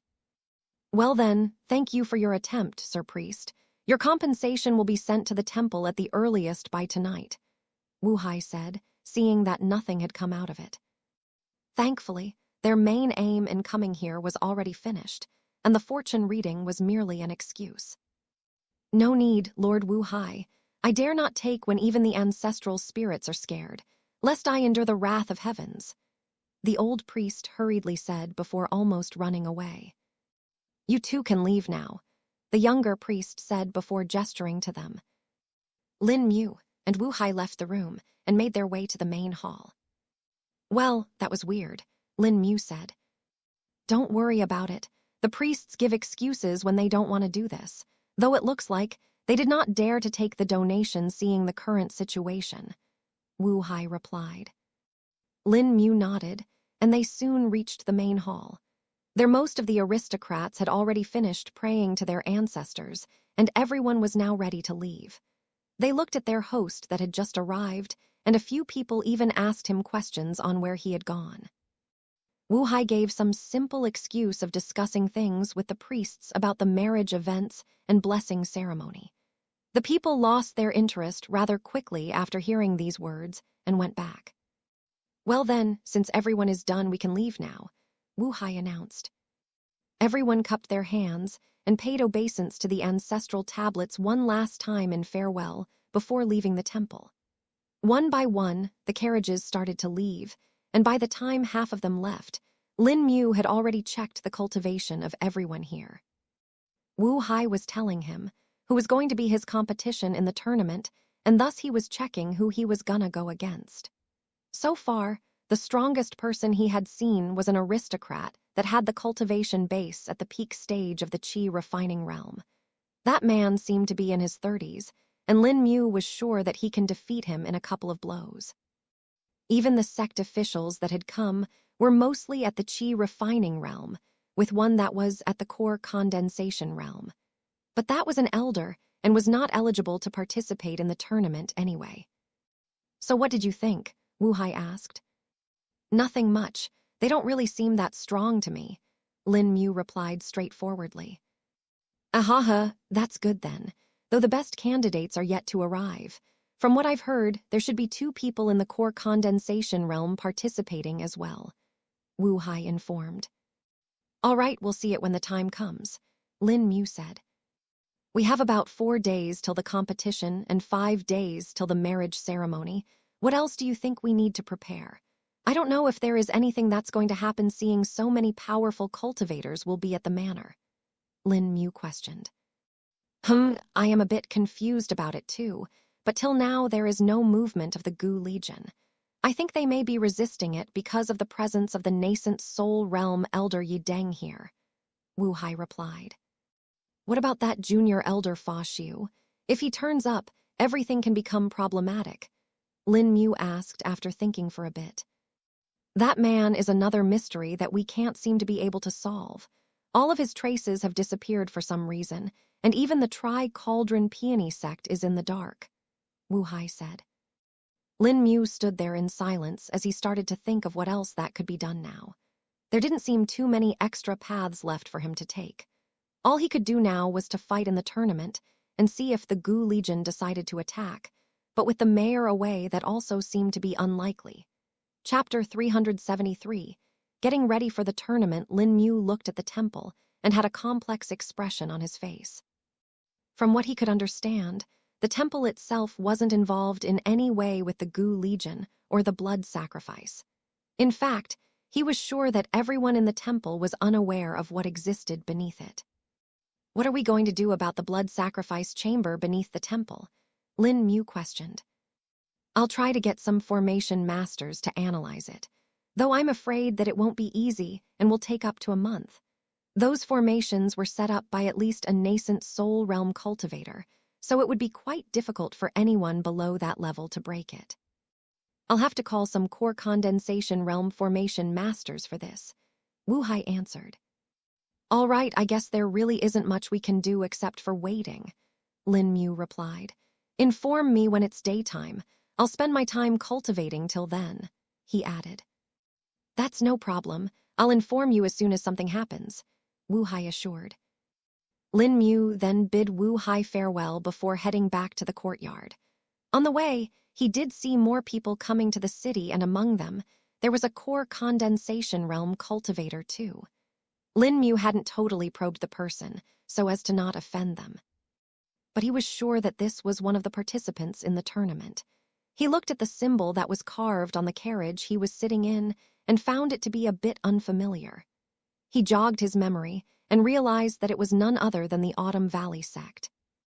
I thought they were a small sect. When did they get a disciple in the core condensation realm? Lin Mu wondered. Pushing the matter to the back of his mind, Lin Mu reached his courtyard.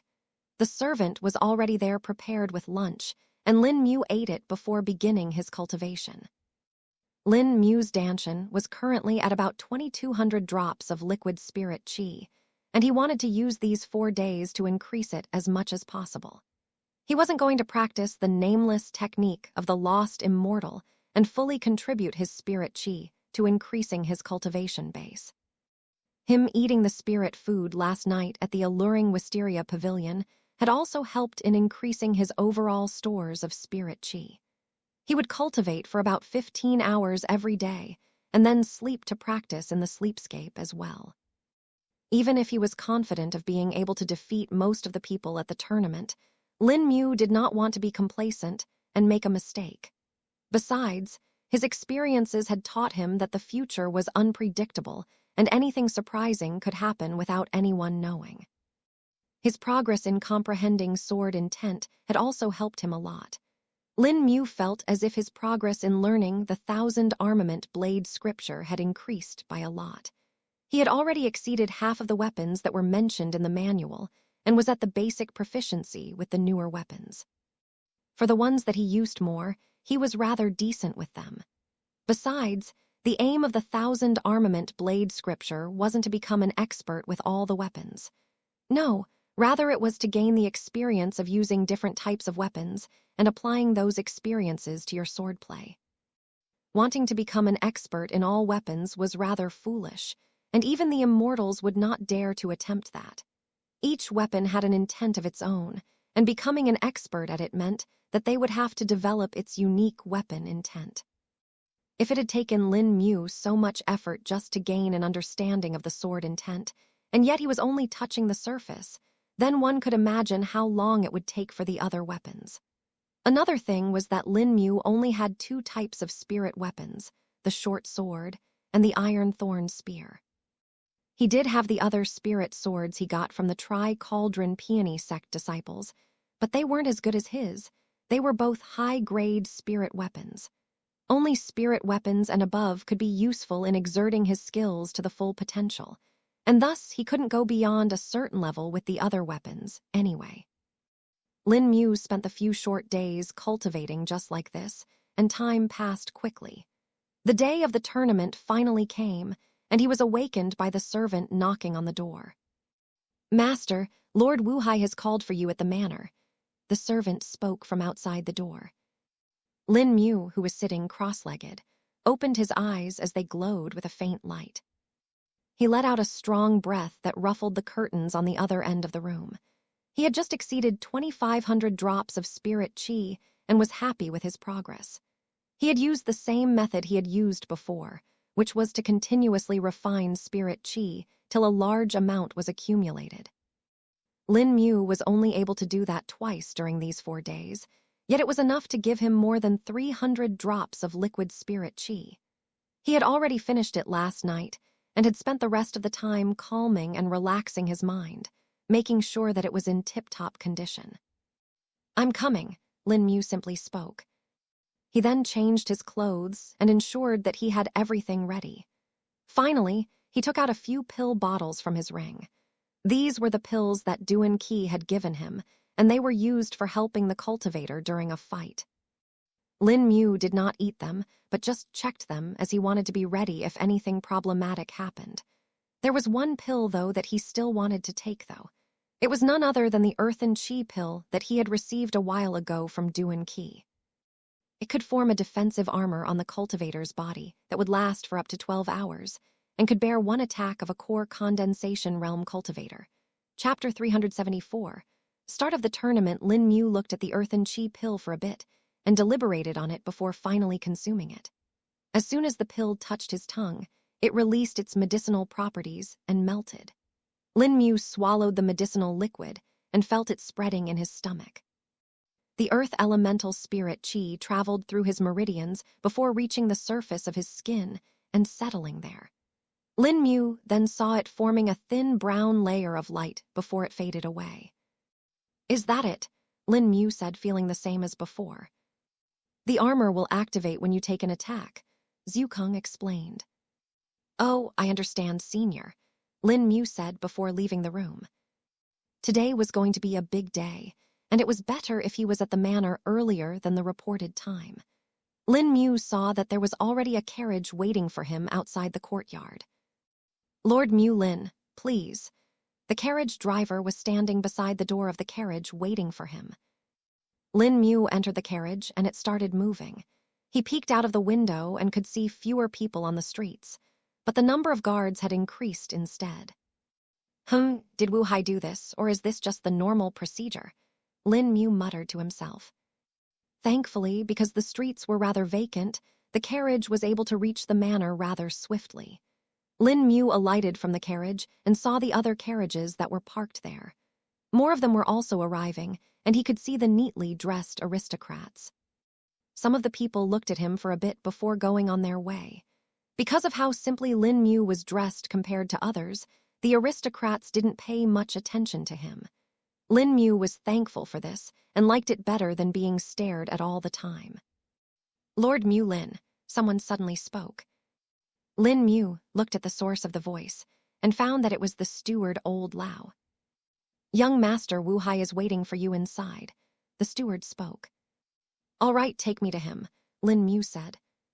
The two of them entered the manor, and this time Lin Mu could see the changes in the decorations.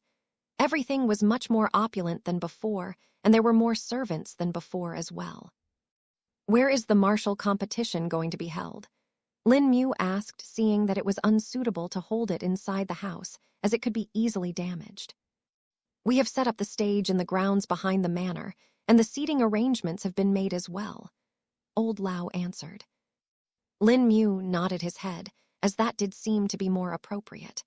The two of them reached a room that Lin Mu had not been to before. "Young Master Lord Mu Lin is here," Old Lao announced. "Come in," Wu Hai said from inside. Old Lao opened the door, and Lin Mu could see Wu Hai sorting through a pile of papers. He didn't know what he was doing, but it certainly seemed to be important. "I'll take my leave," the steward said before closing the door behind him. "So what's happening?" Lin Mu questioned. "Just the usual workload. Brother messed up some of the tasks that were assigned to him, as usual, and now I have to fix them quickly before all the guests arrive," Wu Hai answered. Lin Mu could sense the frustration in his voice and knew that it would be better to not speak about his elder brother more. "When is the tournament starting then?" Lin Mu finally asked. Wu Hai stacked the pile of papers neatly before looking up at Lin Mu. "It should be starting in about 15 minutes. Most of the participants have already arrived anyway," Wu Hai replied. "Though there are only 2 that you need to look out for," he added. "Oh, and who are they?" Lin Mu questioned. Both of them are core condensation realm cultivators. One of them is an aristocrat from the Xiangwei city called Enlai Lan, and the other one is a core disciple from the Autumn Valley sect called Qing Yuan Tiu, Wu Hai informed. Lin Mu remembered the carriage he had seen before and realized that it was the same person he had seen back then. But then, after hearing the name, he was a bit confused before speaking. Qing Yuantiu, it's a woman, Lin Mu asked. Yes, but how did you know? Wu Hai questioned. I don't know if this is the same person or not, but I heard that a while ago a core condensation realm elder of the Autumn Valley sect had appeared in the city. I wonder if they are the same person as both of them are women, Lin Mu questioned. Lin Mu had this doubt because from what he had heard and the information he had seen, the Autumn Valley sect was rather small and only had a single nascent soul realm cultivator that was their sect head. The core condensation realm disciples were enough to be worthy of becoming elders in that sect. For a small sect as this, he doubted whether there could even be a core disciple with that cultivation base, as they would have just become an elder. Wu Hai furrowed his brows too, after hearing Lin Mu's words. He himself was unaware that this had happened. And no reports were ever given to him about this. While he also knew about the Autumn Valley sect, he had not known about the woman. I do not know if it's the same person or not, but we do have an official letter stating that Qing Yuan Tiu is a core disciple of the Autumn Valley sect that has been sent to participate in the tournament. Even the peak master Yi Deng confirmed it, Wu Hai stated. Lin Mu nodded his head and wondered if it was just a coincidence. I guess we'll just see to it when it comes to it, Wu Hai said, seeing that Lin Mu was fine with it. Oh yes, what are their cultivation bases? Lin Mu questioned. Enlai Lan is at the early stage of the core condensation realm, while I do not know exactly about Qing Yuan Tiu. There was no mention of it in the letter, and neither could we ask her directly as it would go against the etiquette. But I've seen her, and she shouldn't be that strong, at most at the mid-stage of the core condensation realm, Wu Hai answered. I see, Lin Mu responded. And how is the tournament going to happen? There will be random lots drawn and match sets will be made. The winner of every match will move up to the next set, and it will continue till we have our final winner. As of now, we have 16 match sets and 33 contestants, Wu Hai explained. 33 contestants. Is there one person less or extra? Lin Mu curiously asked. Actually, it's 3 people more than we expected. They came 4 days ago and joined at the last moment. Qing Yuan Tiu is one of them, and the other 2 are some cultivators from nearby clans of the neighboring cities. They are not really on good terms with the mayor, yet they chose to come so as to pay respects to the Tri-Cauldron Peony sect, Wu Hai stated. So Qing Yuan Tiu is alone here, Lin Mu picked up. Yeah, she's come here alone, Wu Hai stated. Lin Mu was now feeling even more suspicious of Qing Yuan Tiu and wondered what was going on with the Autumn Valley sect. Still, he thought that it would just be better to wait and see how everything progresses. What match am I in? Lin Mu questioned. You are in the last one. Oh, and you will also be fighting with one of the 2 aristocrats that came at the last moment, Wu Hai answered. All right, let's go there then if you are done, Lin Mu said. And just as he said this, a knock on the door was heard. Brother, what are you doing here all cooped up? Let's go, the tournament is gonna start any time now. The door suddenly opened, and in walked Wu Tang. A sigh escaped Wu Hai's lips as he saw that his brother was already a bit drunk. It was only 10 a.m. in the morning, and this was never good for him, as Wu Hai knew that his elder brother would be causing problems soon. May as well leave now, Wu Hai agreed. Ah, I see Brother Mulin is here too, Wu Tang greeted. Good morning, Lord Wu Tang, Lin Mu greeted as well. The 3 of them then left the room and walked towards the backyard of the manor. The distance was rather large, and it took them about 5 minutes to reach the stage area. Chapter 375. Contestants. Lin Mu had a different thing in his mind when he had thought of a stage for the martial competition. But when he saw the setup, he was rather surprised. Well, this is rather simple. Lin Mu said upon seeing the plain stone platform that was surrounded by around 200 seats. It is not really a harsh competition and is more for displaying the skills of their various powers. Thus, there is no reason to get expensive materials to make it. Even if this sustains damage, we can just replace it, Wu Hai replied. Wait, I just realized. There's no prize for winning this, Lin Mu questioned. Well, there are a few prizes, of course, but it's just monetary rewards. I doubt Brother Mu Lin would even like them, Wu Hai answered. How much are the prizes? Lin Mu further asked. Well, there were many different competitions, and now only the marital tournament is left. The other prizes were around 1,000 gold coins, while for the martial tournament it is 10,000 gold coins, Wu Hai answered. Ah, I see, Lin Mu muttered, as he really did find them to be less interesting. With the amount of gold he had, Lin Mu didn't think he would be able to spend it for a long time now. Though, I did hear that the Peak Master Yi Deng would be adding a prize to the tournament from his own side as well, but I don't know what it will be, Wu Hai added after thinking. Now that could be useful. Something from an alchemical pill refiner should be good, Lin Mu thought to himself. Lin Mu looked around and saw the people waiting patiently, while some of the aristocrats were enjoying a few fruits and drinks. He looked to the more higher seats and found Madame Zhen Sui sitting there along with the people from the Tri-Cauldron Peony sect. To the very right of her sat the future daughter-in-law, Yi Jin. Her eyes spotted the three of them, and she silently gestured for them to come to her. Looks like Mother is calling us, Wu Teng said as a slight frown appeared on his face. Better to be quick than to make her wait. She's already angry with you, elder brother, Wu Hai said before walking ahead. Lin Mu walked beside Wu Hai and Wu Teng followed behind them, a couple of steps slower. They climbed the steps of the seating area and reached the top level where they were greeted by the people of the Tri-Cauldron Peony sect. Ah, even Lord Mu Lin is here. What a wonderful surprise. I thought you left us since I didn't see you in the past 4 days, Quan Hong spoke. I was just preparing for the tournament, so took some days to seclude myself, Lin Mu replied. Preparing for the tournament. Lord Mu Lin, you are participating too, Quan Hong asked in a surprised tone.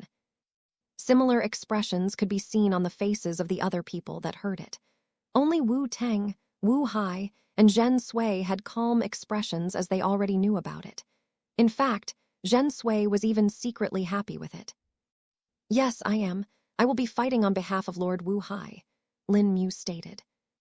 This time he drew a gaze from Yi Jin.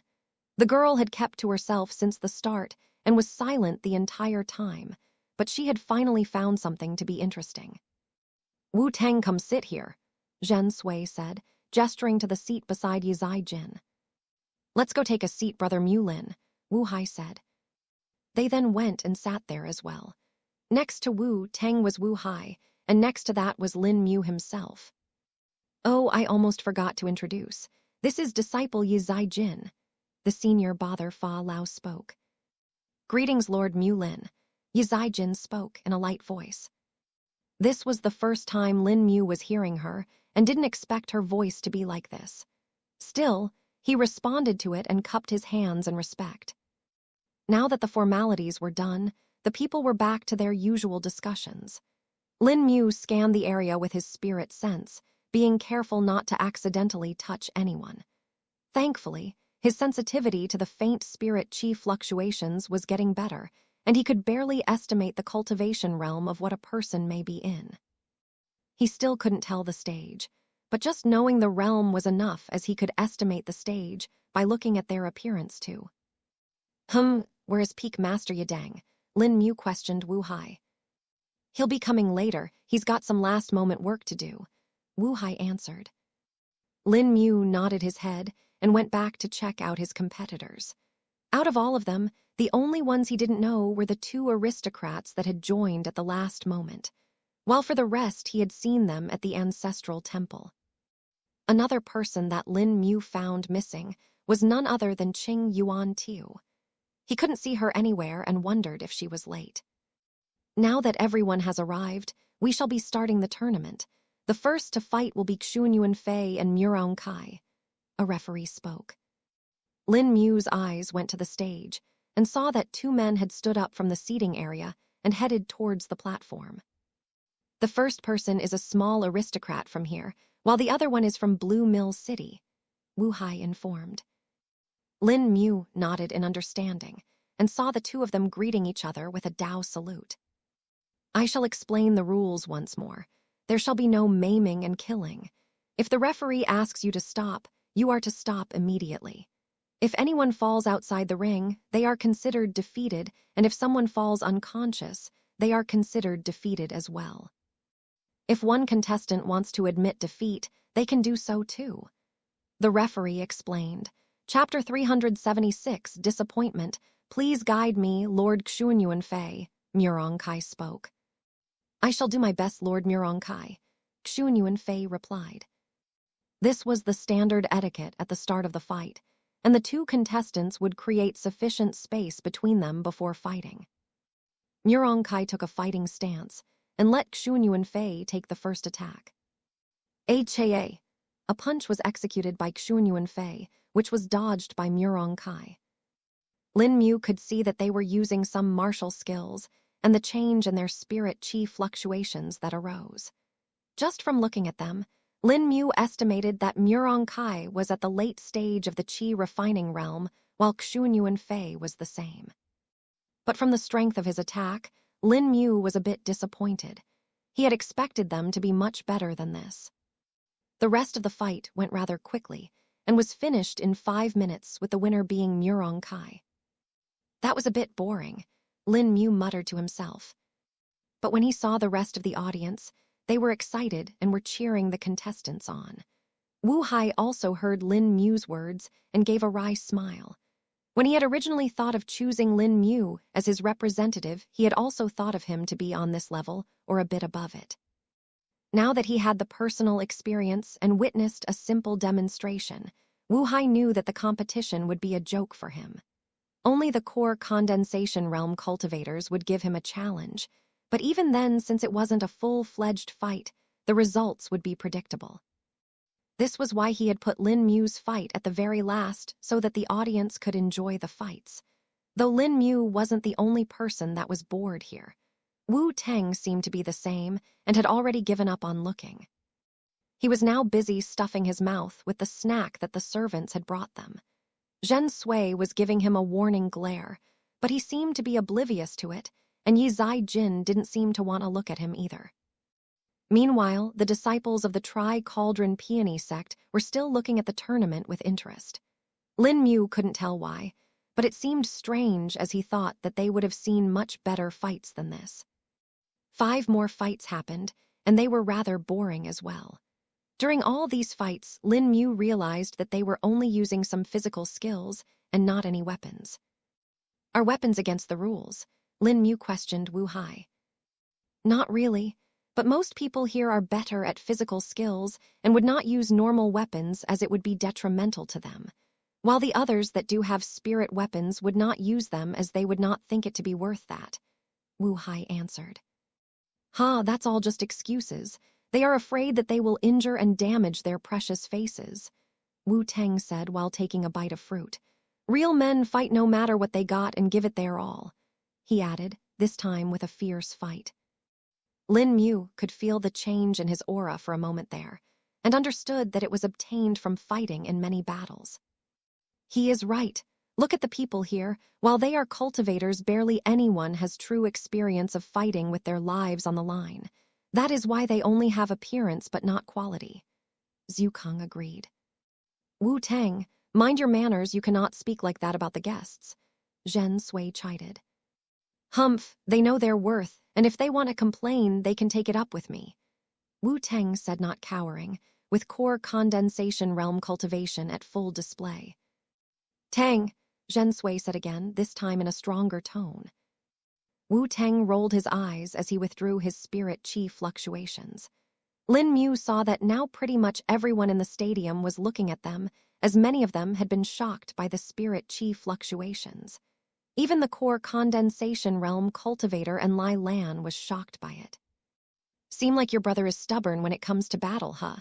Lin Mu whispered to Wu Hai. That he is. While he does fear Mother, there are things where he wouldn't back down no matter what. One of them being a battle. He's been through a lot of fights and has even been to the northern frontier before to battle with the northern tribes, Wu Hai said. Oh, he's been to the Pear's Belt, so he was part of the Vermilion Legion as well, Lin Mu questioned. He was, yes, temporarily. He returned to the kingdom and was assigned his own battalion after that, Wu Hai answered. This was new information to Lin Mu, as he hadn't expected Wu Teng to have such a past. Still, he gained a bit more respect in his heart for Wu Teng. There weren't many people who would willingly go to fight at the Pear's Belt. Not only the climate was harsh, but the northern tribes were said to be even more cruel. Most of the people in the Vermilion Legion were volunteers, yet not everyone was approved. This showed that Wu Teng actually had the experience and skill to back up his words. No wonder the other aristocrats seemed to tolerate him. It's not just his status, but the strength that scares them, Lin Mu thought to himself. We shall now draw the next 2 contestants, the referee announced. He then shook a wooden cylinder a few times till a small stick fell out of it. On that stick a name was written. The first contestant is Zhenju, he announced, and the person named Zhenju walked down from the seating area. The second contestant is Enlai Lan. Loud cheers were heard as soon as the name was spoken. It was obvious that Enlai Lan was a popular choice for the tournament. Chapter 377. Quick battle. Lin Mu's interest was finally piqued after seeing that one of the 2 core condensation realm contestants, Enlai Lan, will be the next fighter. At least this way he hoped that he would get to see a good fight, but as soon as the opponent found out who he was fighting, his face fell. I forfeit, Zhenju declared. Who, the audience shouted. Lord Enlai is unmatchable here. No one shall be victorious against him. One of the people who seemed to have come with Enlai Lan shouted. The people did not seem disappointed by the forfeit, but were even more excited. It seemed like most of them had already expected this anyway. What a coward! This isn't even an actual battle, and he's still scared of doing a basic demonstration, Wu Teng uttered, feeling even more bored. A sigh escaped Wu Hai's lips as he heard his brother's words, and it seemed like there weren't many supporters for him. Lin Mu himself didn't know what to think of it and just continued watching. After this match, a few more happened until it was time for the last 2 matches of this round. Lin Mu perked up his ears, as it was likely that he would get chosen in these 2 matches, as only 5 people were left to fight now. What's going to happen to the person who's left at the last? Don't we have an odd number of contestants? Lin Mu questioned Wu Hai. They'll just get a free pass to the next round, Wu Hai answered. Oh, I see, Lin Mu responded. The next contestant is Qing Yuan Tiu, who will fight Bin Tao, the referee announced. The man named Bin Tao walked down from his seat and went to the ring, but Qing Yuan Tiu seemed to be nowhere. Qing Yuan Tiu, the referee called out again. Wu Hai and Zhen Sui narrowed their brows as they looked around, unable to find her here. Has she not arrived yet? All right, then the win goes to Bin Tao Bai. The referee was just about to announce the winner when he was interrupted. Wait, I'm here, a woman's voice called out. The man Bin Tao, who was getting excited over getting a free win, was suddenly doused. He looked at the voice and saw that his opponent had come.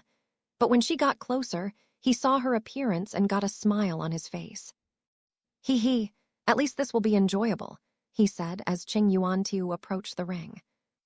All right, get into your positions and we'll begin, the referee stated.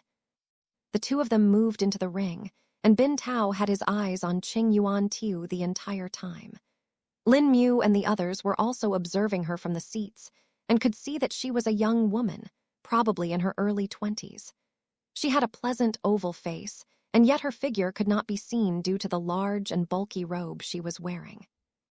One would think that it even hampered her beauty and she would look much better with slimmer clothes, but from the indifferent look in her eyes, one would shudder. Lin Mu found her to be interesting, as he couldn't feel any spirit chi fluctuations from her. It was actually a bit similar to Wu Hai's condition, where he could sense it only if he was close enough. Lin Mu wanted to check her cultivation base, but knew that if he probed her with his spirit sense, it would be considered as interfering in the fight. Watch her closely, she's not simple, Wu Hai whispered to Lin Mu. Oh, finally, a worthy contestant, Wu Tang also said as his eyes gleamed. Hearing both brothers speaking in favor of the woman, Lin Mu couldn't help but get more interested. Oh, greetings, I hope we'll get to have a good fight today, and please forgive me if I hurt you. Fists and legs do not have eyes, Bin Tao spoke in a sleazy tone. Humph, Qing Yuan Tiu gave no response to his words and simply got into fighting stance. Fight, the referee declared. As soon as the referee shouted, a loud crack was heard. Lin Mu's eyes darted to the two contestants, but he couldn't see what had happened. He had thought that someone had gotten injured, but it didn't seem like it as they were still in their places. Wait, what's that near her legs? Lin Mu muttered, seeing something near the legs of Qing Yuan Tiu. Currently, 6 metal rods had appeared from the clothes of Qing Yuan Tiu that were covering her legs. There were 3 from each of her legs, and they had pierced the rock platform of the ring. The opponent Bin Tao was a bit confused seeing this and had no idea what those metal rods were. Did she just fix herself to the floor? One of the disciples of the Tri-Cauldron Peony sect asked. Seems like it. Perhaps she doesn't want to be knocked out of the ring, another one commented. These two were junior disciples of the Tri-Cauldron Peony, sect that Lin Mu had seen at the courtyard. No, you two don't know who she is? Fa Lao, the senior brother, asked. No, senior brother, who is she? The 2 disciples questioned. What were you two doing during the briefing? Fa Lao asked with an apprehensive gaze. We were out in the city, so we missed the briefing. One of the junior disciples spoke in a hesitating tone. Fa Lao shook his head and said something under his breath before calming down. Make sure you do not miss any further briefings.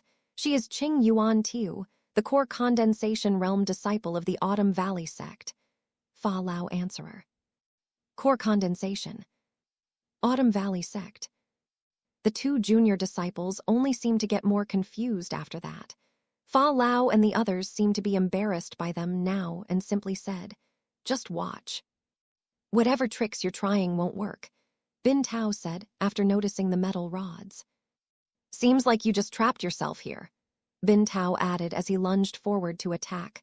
Chapter 378, Qing Yuan Tiu didn't mind Bin Tao's words and simply focused on what she was doing. She raised her hands in front of her and took a quick breath. Before. Tilde whoosh tilde.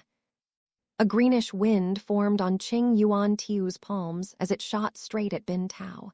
The audience gasped in shock as they had not expected something like this. This was the first time a chi skill like this had been used since the start of the tournament. The greenish wind hit Bin Tao like a truck and sent him flying out of the ring all the way to the wall of the seating area. His head hit the wall, and a crack was formed on the wall. As he slid down, a trail of blood was left behind. Did she kill him? Someone in the audience said. Halt, the referee ordered. A couple of people went to check up on Bin Tao and found him to be unconscious, albeit alive. He's alive, the helper said. Tilde Qing tilde. Another sound was heard as the 6 metal rods withdrew back into Qing Yuan Tiu's bulky clothes. The referee raised his hand as he declared, the winner is Qing Yuan Tiu. Amazing. Wow, that woman is strong. Where is she from? A cacophony of voices were heard as the audience broke out in excitement. This was the best fight till now that they had seen, although it was one-sided and ended rather quickly.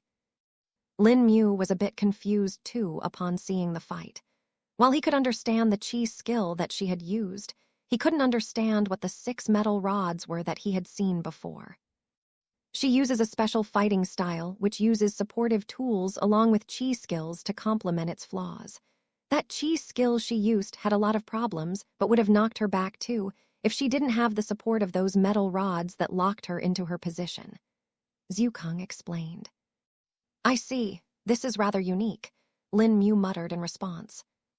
It was the first time he had a cultivator use tools, such as this, and had not expected a core condensation realm cultivator to fight like this. But wait, she's already plenty strong. Why would she even need to use those tools? Lin Mu questioned. Well, you see, there are many fighting styles. Some are fully focused on offense and neglect the defensive abilities of the cultivator completely. These cultivators are usually quite strong against multiple enemies and are helped by their companions as they are best suited to team fights. But when fighting alone, they will be at a disadvantage and thus compensate using supportive tools such as those. It is not that she could directly fight, but rather she had never learned to fight like that. Zhukang explained. Lin Mu nodded his head in understanding, but found it to be a bit strange. Fully giving up on your physical skills seemed a bit foolish to him, but he didn't speak further, as he thought there must be more to it than he knew currently. Wu Hai and the others seemed to be pleased with the fight, while the two junior disciples of the Tri-Cauldron Peony sect were quite shocked. While others may not have been able to estimate her cultivation base directly, the disciples of the Tri-Cauldron Peony sect were much more experienced in it and had seen countless other techniques. Senior brother, is that the chi skill, Gale River Palm? The junior brother asked. Good observation, junior brother, Fa Lao said with an approving gaze. That is indeed the Gale River Palm, he confirmed. But isn't that chi skill said to be incomplete and imbalanced? Its force is not restrained and affects the user as well as the enemy, another junior disciple asked. You are correct, but that was exactly why she had used those metal rods there, to support her and overcome the flaw of the chi skill, Fa Lao explained. Lin Mu heard this too and found the explanation to be the same as that of Senior Zhukang. He couldn't help but look at Qing Yuan Tiu, who was walking towards one of the seats in the corner of the seating area. She sat there alone without anyone around her, which only made her look more beautiful. The other people in the audience were also mesmerized by her strength and beauty, and thus were watching her. We shall start the next match now, the referee announced, which made Lin Mu snap out of his thoughts. The rest of the audience, too, looked on at the cylindrical container in his hand that he was shaking. Lin Mu watched on with a keen eye as he wanted to see if he would be chosen, but he was not. Nai Li and Zhen Ma will be the next contestants. The last remaining contestant will be proceed to the next round directly, the referee declared. I guess it is not time for me yet, Lin Mu muttered. Wu Hai heard his words and secretly took a breath of relief.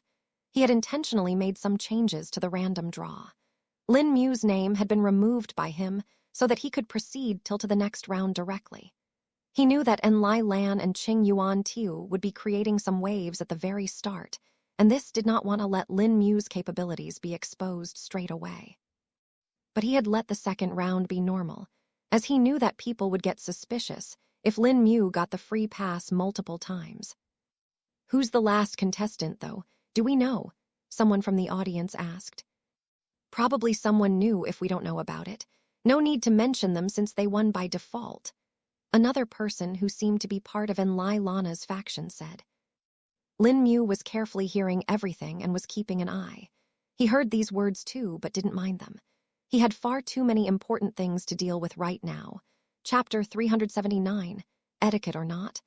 Lin Mu could tell that Qing Yuan Tiu was going to be one of the finalists, and if his guess was correct, Enlai Lan would be the other. Unless he fought them first and one of them was eliminated. Lin Mu didn't know how he would fare against Qing Yuan Tiu, as her fighting style wasn't something he had seen before. If Lin Mu were able to use his abilities, all it would take is a single blink to eliminate Qing Yuan Tiu.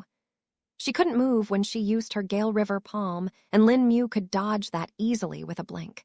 But being here meant that he would have to restrict himself to his sword skills and physical skills. The boulder collapsing fist was his most powerful attack, but it was also deadly and was a kill or be killed move. This tournament wasn't meant to be a fight to the death anyway, and thus he couldn't use that either.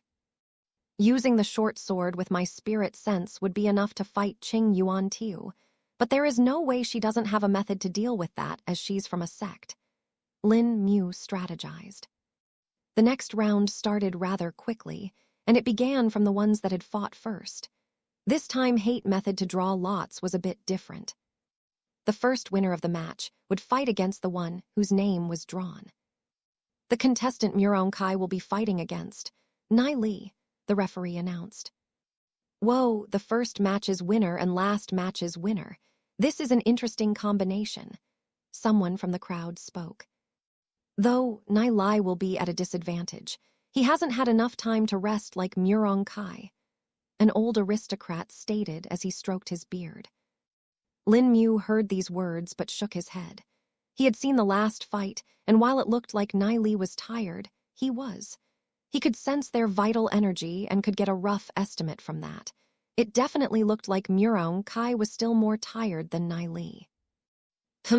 Nai Li probably has a higher body tempering realm cultivation than Murong Kai, Lin Mu muttered to himself. That is correct, Wu Hai said after hearing his words. I am, Lin Mu questioned. Yeah, Nai Li is one of the disciples of the Babbling Brook sect. Most of their skills are physical ones, which need a higher body tempering realm cultivation base than others. From what I know, while the Babbling Brook sect is a smaller sect, they still have a high requirement for a body tempering realm cultivator to join their sect. Their core cultivation technique requirements are higher than normal, Wu Hai explained. Lin Mu nodded his head and focused back on the fight. Tilde smack tilde. Murong Kai was the first one to get injured as Nai Li's fist sent his arm hurtling back. Nai Li had changed the momentum of Murong Kai's punch by attacking it at a perpendicular angle. Arg! Murong Kai grunted and tried to gain back his footing, but then Nai Li sent a spinning kick to the man's ribs, knocking him out of the ring. Stop, the winner is Nai Li, the referee announced. That was unexpected. A person sitting a few seats below spoke. Indeed, who knew Nai Li still had enough stamina left? The old man who had predicted his failure before spoke. The first out of the 8 matches had been completed, and now only 7 were left. Lin Mu watched them with a keen eye, even though they were a bit boring for him.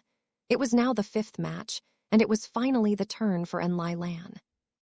Enlai Lan shall fight, Beilao Xin, the referee announced. The second contestant, Beilao Xin, was a woman that seemed to be in her early 30s. Apparently, she was both an aristocrat and also a disciple of a small cultivation sect. Her skills were decent enough, and she was at the peak stage of the qi refining realm, and it didn't seem like she had reached it recently, but had been there for a while now. Still, against Enlai Lan, the chances of her winning were slim. Lin Mu wondered if she would be forfeiting the fight, but she did not. Lin Mu had seen her previous fight, which was against another peak stage qi refining realm cultivator, and it was a slightly long fight. They had fought for 15 minutes before determining the winner. Looking at her, Lin Mu could tell that she was not tired and had most likely eaten an alchemical pill to make her return to her peak status. Enlai Lan was still the same as before, since he had not fought at all. Both of them walked to the ring, and Enlai Lan greeted Beilao Xin. I hope Lady Xin will take it easy on me, Enlai Lan stated. Ha tilde, I hope Lord Lan will do the same for this poor woman, Beilao Xin replied. Enlai Lan lightly chuckled before getting ready. Fight, the referee ordered. Unlike his previous gentleman-like manners, though, Enlai Lan was the first one to attack, and he attacked with full force. Beilao Xin seemed to not be expecting this, and her eyes went wide in shock. She hurriedly stepped aside to dodge the palm strike that was coming towards her, but still couldn't do it fully. That palm strike turned into a reverse, handed slap instead, and hit Beilao Xin on her shoulder. Tilde crack tilde. In just hit, her shoulder was broken and she shouted in pain. Taking opportunity of the time she was dazed due to the pain, Enlai Lan attacked once more and sent her shooting out of the ring. Stop, the winner is Enlai Lan, the referee declared. Lord Enlai Lan won. The people that were with Enlai Lan shouted. Ahoha, that's what you get for not giving it your all. Wu Teng laughed as well. He had seen how Enlai Lan acted before the fight, yet didn't do the same during the fight. This was what Wu Teng liked. A tiger fighting at its full power even to kill a rabbit. Chapter 380, Lin Mu versus Pig Shan. Lin Mu too nodded his head in approval as he would have done the same, and would not have held back for something like gentleman's etiquette. Beilao Xin was taken away to be treated, and Enlai Lan went back to his seat while the audience cheered for him. Lin Mu looked on and saw that the referee was about to pull out another matchup. The next fight will be Pig Shan and he will be fighting Mu Lin, the referee announced. Lin Mu's eyes lit up as his turn finally arrived. His opponent was Pig Shan, who was one of the 3 people that had joined at the last moment and was one of the aristocrats. Lin Mu had seen this man's previous fight, and it had been about 10 minutes long. Pig Shan was a thin man who was fast and used his high agility to move around his opponent while sneaking in quick attacks. He used finger stabs as his preferred attacking technique, and it was a physical skill that used spirit chi. Lin Mu had seen one of his attacks, shattering the sternum of the previous contestant, and knew that they were quite strong. Wu Hai leaned towards Lin Mu a bit and whispered to him, "Brother Lin Mu, better finish this fight quickly if you can. Best not to expose too much." "I understand," Lin Mu replied before standing up and walking down. "Is that Mu Lin?" The people from the audience finally noticed him. "Wait, wasn't he sitting at the top with the Wu family and the Tri-Cauldron Peony sect?" Another person said, feeling surprised. The people who had taken Lin Mu lightly in the first round were now looking at him with serious gazes. They had not expected that someone from the top would actually be fighting themselves. "Who is he representing here?"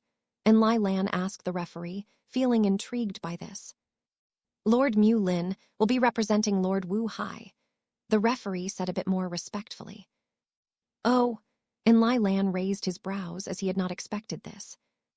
"So this is what Wu Hai prepared for us, huh? Still shouldn't be a problem to defeat a brat at the Qi refining realm," Enlai Lan thought to himself. Pig Shan was already standing at the ring as he was sitting in the front row from the start. Lin Mu took his place opposite to him and greeted him. "Please guide me, Lord Pig Shan," Lin Mu stated. "Same here, Lord Mu Lin," Pig Shan said shortly before getting red. His attacking stance was a bit different as he held one arm above his head straight, while the other was behind his back. Lin Mu, on the other hand, stood there casually and waited for the referee to start. "Fight," he ordered. "Take this," Pig Shan said before attacking with his signature finger stab. The attack came towards Lin Mu's chest, but before the man could even take a second step, he shuddered. Multiple tendrils of spirit sense came out of Lin Mu's body and covered every side of Pig Shan. Lin Mu was observing each and every movement of his in detail. Lin Mu sensed the spirit chi that was flowing from the man's meridians into his fingers and how it circulated in a unique pattern. But this was not the entirety of the technique, as one hidden aspect of it was that the technique generated a counterforce in the legs that made the user lunge forward. This was how the technique had a strong momentum. The chi circuit in the hand was merely to reinforce the fingers and make them rigid temporarily. Now, with his sense completely focused on Pig Shan, Lin Mu analyzed the trajectory of the attack and swiftly dodged it by simply leaning to the side and not even moving from the place. The sound of a cloth tearing was heard as Lin Mu had grasped Pig Shan's hand, which had come towards him. But the momentum of his hand had caused the sleeves to be pulled back due to Lin Mu's grip and resulting in them tearing. "What?" the people in the audience said in astonishment. "Brother Mu Lin is impressive," Wu Teng praised. "Senior brother, what is this technique that Lord Mu Lin used?" one of the junior disciples of the Tri-Cauldron Peony sect questioned. The senior brother in question had a few drops of sweat on his brow as he looked at Lin Mu with even more shock than others. Instead of answering his junior disciple, he turned to Fa Xiu. Senior brother was that? He was about to ask when he got interrupted. Yes, that was no technique but just basic agility. He merely used his spirit sense to grasp the trajectory before dodging it, Fa Xiu stated. Wu Hai, on the other hand, nodded his head in approval as this was perfect to conceal the true capabilities of Lin Mu. On the ring, Pig Shan was able to get hold of his wits a fraction of a second later, after Lin Mu had gripped his hand. "Let go," he said before pulling his hand, but found unable to do so. It was as if a pair of iron vice grips were clamping his hand, and he couldn't break free. "I'm afraid I'll have to end it here," Lin Mu said shortly before moving. The corners of his sleeves and the end of Lin Mu's robe waved in the air as he spun around, and tossed Pig Shan out of the ring, like a baby chick. Pig Shan fell to the ground face first, and was knocked out due to a concussion. The audience was dumbstruck, as this was not how they had expected the fight to go. Even Enlai Lan was astounded by this, as he knew the amount of strength that would be required to do something like this. Though the thing was, Lin Mu had not even used spirit chi. "The winner is Mu Lin," the referee declared, and the audience broke out in cheers. Chapter 381. The end of second round. The people in the audience had underestimated Lin Mu at the start, and even after finding out that he was representing Wu Hai, they hadn't thought much of him. But now the overwhelming manner in which he had defeated his opponent made them think thrice about him. Lin Mu looked at his opponent, who was now lying unconscious on the ground, and he wondered if he used too much strength by accident. Lin Mu was still learning to control his strength well, and thus needed more time. But thankfully, after the healers came and helped Pig Shan, he turned out to be okay. Lin Mu walked down from the ring and towards the seating area. The people watched him closely and could not take their eyes off him, especially the ones from the cultivation sects. They were looking at him as if he were some prize that they needed to get. Since Lin Mu had represented Wu Hai and was also an aristocrat in their eyes, they thought that they had the chance of recruiting him. For them, he was a potential future powerhouse that if they obtained would increase the status of their sect. "Nicely done, Brother Mu Lin," Wu Hai praised. "Indeed, Lord Mu Lin is impressive with his skills," Zhen Sui added. "Brother Mu Lin is a true man who fights with his all, but even that isn't enough for a good fight if your opponent is a weak chicken," Wu Teng said in his boisterous voice that spread all around the seats. The people that came with Pig Shan looked at them but didn't show any wronged expression or anything. Rather, they just had wry smiles on their face as they could only sigh. But the other aristocrats seemed to be a bit agitated and were whispering amongst themselves. Enlai Lan was doing the same and was talking with his subordinates. The only person that seemed to be the least bothered was Qing Yuan Tiu, who was simply sitting on her seat with her eyes closed in meditation. Lin Mu didn't know if she had seen him fight or not, but then pushed that to the back of his mind. Finally, the referee began his next selection and pulled out the stick. The contestants fought, and soon it was the time for the last match. Qing Yuan Tiu had still not been selected, so people were wondering if they would get to see more of her again. "The next contestants are Pitao Huayan and Tianjin Shu," the referee declared. "Oh, seems like Qing Yuan Tiu gets the free pass in this round." "Yeah, still at least we know she's good enough, and it wouldn't have mattered even if she fought," one of the sect personnel said. Lin Mu was also a bit disappointed as he wanted to see more of her moves, but was now unable to. Soon the fight between Pitao Huayan and Tianjin Shu started, and people watched it. These two were some external cultivators that the aristocrats had hired, and their strength was above average. Lin Mu sensed their spirit chi fluctuations, and found them to be at the late stage of the chi refining realm. So they were lucky having each other as opponents," Lin Mu said. All the cultivators that were below the peak stage of the chi refining realm had already been eliminated at the first round, and thus now only peak stage ones were left. These two were the lucky ones that had met a late stage chi refining realm cultivator at the start and had passed the first round. But now it was quite obvious that this would be the last round for both of them. One of them would be losing at this very round, while the next one will lose in the next round for sure. The fight was a bit strange this time, as both of them were being cautious. They mostly used probing attacks and defensive skills to avoid damage. This was quickly starting to bore the people as the fight had gone on for about 30 minutes now.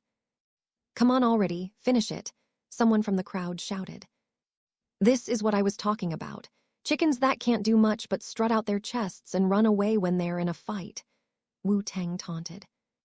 Eventually, 40 minutes had passed, and now even Wu Hai and Zhen Sui were getting irritated. It was as if they were watching two kids fight, and it did not entertain the guests at all. This was meant to be an event that increased the reputation of the marriage, not lower it by frustrating the guests. "This is enough," Wu Tang said as he stood up. "No, Tang, do not go down," Zhen Sui warned. Seeing that his brother was getting agitated now, Wu Hai sighed. He then turned his eyes towards the two fighters in the ring and stared at them. Lin Mu could feel the faint spirit chi fluctuations coming from his body and the spirit sense that had been released.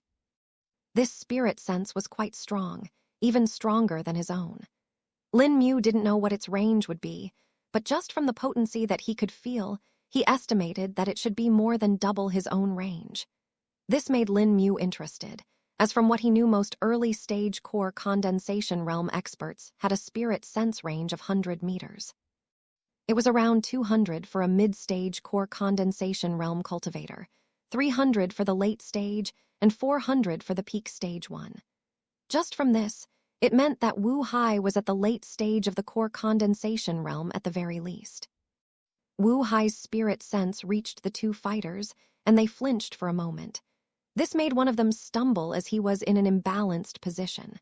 The first of the other one hit him in the stomach, which sent him rolling on the ground. Seeing that his opponent had taken the hit, he took advantage and easily pushed him out of the ring. The winner is Tianjin Shu. Chapter 382. Qing Yuan Tiu versus Dumu Ao. Lin Mu raised his brows at what Wu Hai had done, and this was a new method of using spirit sense that he had seen. He wondered if he could use it too. You can also do it rather easily, but it will only work on cultivators that are much weaker than you or the ones that have a frail mentality.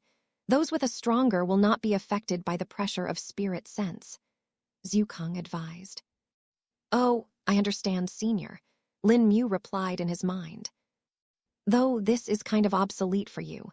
The 9 divine heart sutras that you have are much better at mental disturbances and stronger to effect too. You may as well practice them more," Zhu Kang added. Lin Mu then realized that what Senior Zhu Kang was telling was quite right. The effect that Wu Hai's spirit sense had shown was basically a lower version of his severing heart sutra. The spirit sense was only able to momentarily make them lose their focus and disturb them, but his severing heart sutra could fully send them in a daze. "Wait a minute, can I?" Lin Mu suddenly realized something. He waited for the next round to start and prepared for it. There was a chance that he could be the very first person to be chosen, thus he would have to test it out later instead. Besides, in the third round, only 4 matches were going to happen, and they were all going to involve contestants that were stronger. But Lin Mu had not expected that the very first round would be involving the person who had just fought. "The first contestant is Tianjin Shu, who will be fighting Nai Li," the referee declared. The face of Tianjin Shu instantly fell after hearing this, and he knew he had lost already.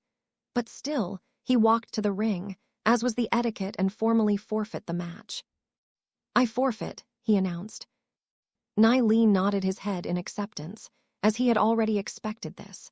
He was also secretly thankful, as he was still a bit tired from his previous match and needed to recover. "Nai Li is the winner," the referee quickly declared. Lin Mu didn't even get to test out what he wanted to do, and the fight was over. "Looks like I'll have to wait for the next one," he muttered to himself. The referee pulled out the next matchup and announced it. "Qing Yuantiu will be fighting Dumuao." The referee annoyed.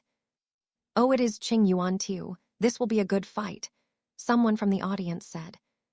"Yeah, even Dumuao is a good contestant, and his fight was good too," another person added. Lin Mu had seen this man Dumuao's previous fights closely and knew that he had good skills. He was also an aristocrat that was additionally a cultivation sect disciple. He belonged to the Cloven Sea sect, which was actually a medium-sized sect comparable to the Tri-Cauldron Peony sect.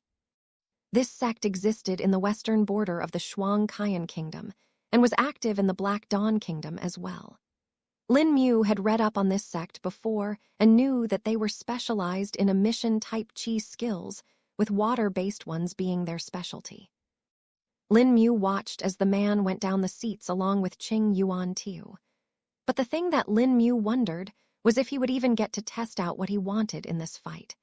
The balance of power was rather skewed on one side as both of the contestants use emission-type chi skills, but Qing Yuan Tiu was much more powerful. The two of them stood at the ring and took their places. "Senior sister Qing Yuan Tiu, I would like to invite you to our sect. I believe both our sects could have a good conversation," Du Mu Ao said while cupping his hands in greeting. "I'm thankful for the invitation, junior brother Du Mu Ao. I'll inform my elders about this invitation, but first we need to give a good show to the people," Qing Yuan Tiu said in a more genial tone. "That would be great.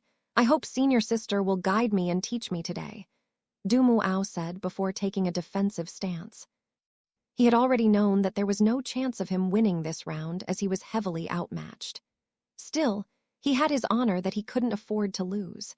His clan was not that high up in the aristocratic circles, and all he had today was gained through his own hard work and the Cloven Sea sect. "Fight," the referee ordered. Tilde Xing tilde. Tilde crack tilde.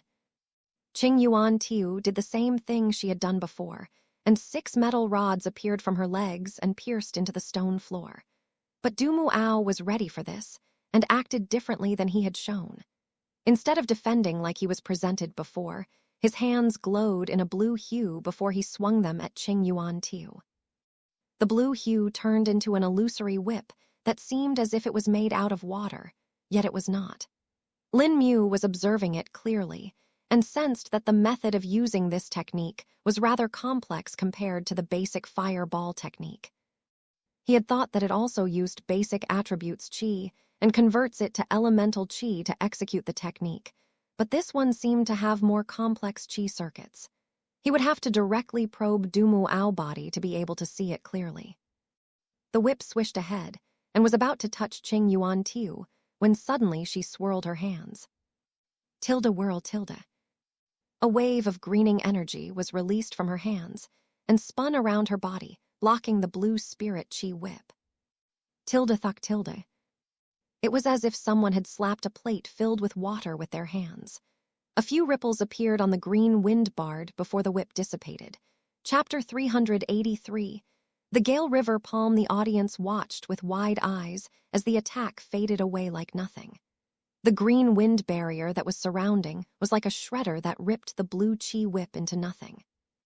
Lin Mu was also watching this and was impressed by the green wind barrier that Qing Yuan Tiu had created. From her style of fighting, Lin Mu could tell that she would be immobile a lot and thus would need a method to protect her. Normally, she should have been part of a team, but since she was alone now, she had used a different method of defending herself against the attacks. But when Lin Mu took a closer look using his spirit sense, he realized that the green wind barrier was not something that could be used for a long time. He could see the fluctuating spirit chi that was circulating in her spirit chi circuits, and it looked as if it was going to fade away at any moment. Looks like her defense is for a short term, but can block a lot of damage, Lin Mu thought. Du Mu Ao, who had been dumbstruck by this, was trying to attack again, but could not do so as Qing Yuan Tiu attacked before that. She spread her palms away before pushing them towards him. "There it is again, the Gale River Palm," the junior disciple of the Tri-Cauldron Peony sect said. The greenish wind that was spinning around Qing Yuan Tiu flowed to the front and turned into a pillar of wind that hit Du Mu Ao. Du Mu Ao was thrown out of the ring and his back hit the ground. Though it seemed like Qing Yuan Tiu was a bit more lenient this time, and there was no excess force behind the attack. It had merely pushed Du Mu Ao out of the ring, but had not made him slam against the wall and break his bones like Qing Yuan Tiu's previous opponent. Du Mu Ao took a couple of seconds to recover before standing up. "I thank senior sister, Qing Yuan Tiu, for her lenience," Du Mu Ao stated in a respectful tone. Qing Yuan Tiu, simply nodded her head and looked towards the referee, who raised his right hand. Qing Yuantiu is the winner, he declared. Impressive fight. I wonder if the Autumn Valley sect is still accepting disciples. Still, Dumu Ao did have some good skills. It was his misfortune that he had to be paired up against someone that was an entire cultivation realm above him.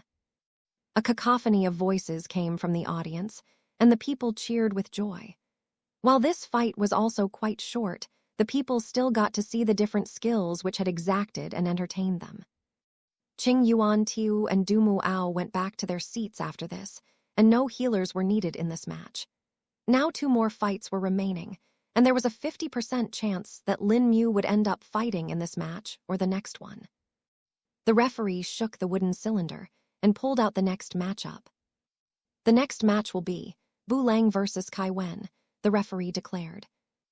Lin Mu's eyes lit up as soon as he heard the announcement. Bu Lang and Kai Wen were the perfect candidates to test his skills on. What Lin Mu wanted to do was to see if his range with the 9 Divine Heart Sutras had increased or not.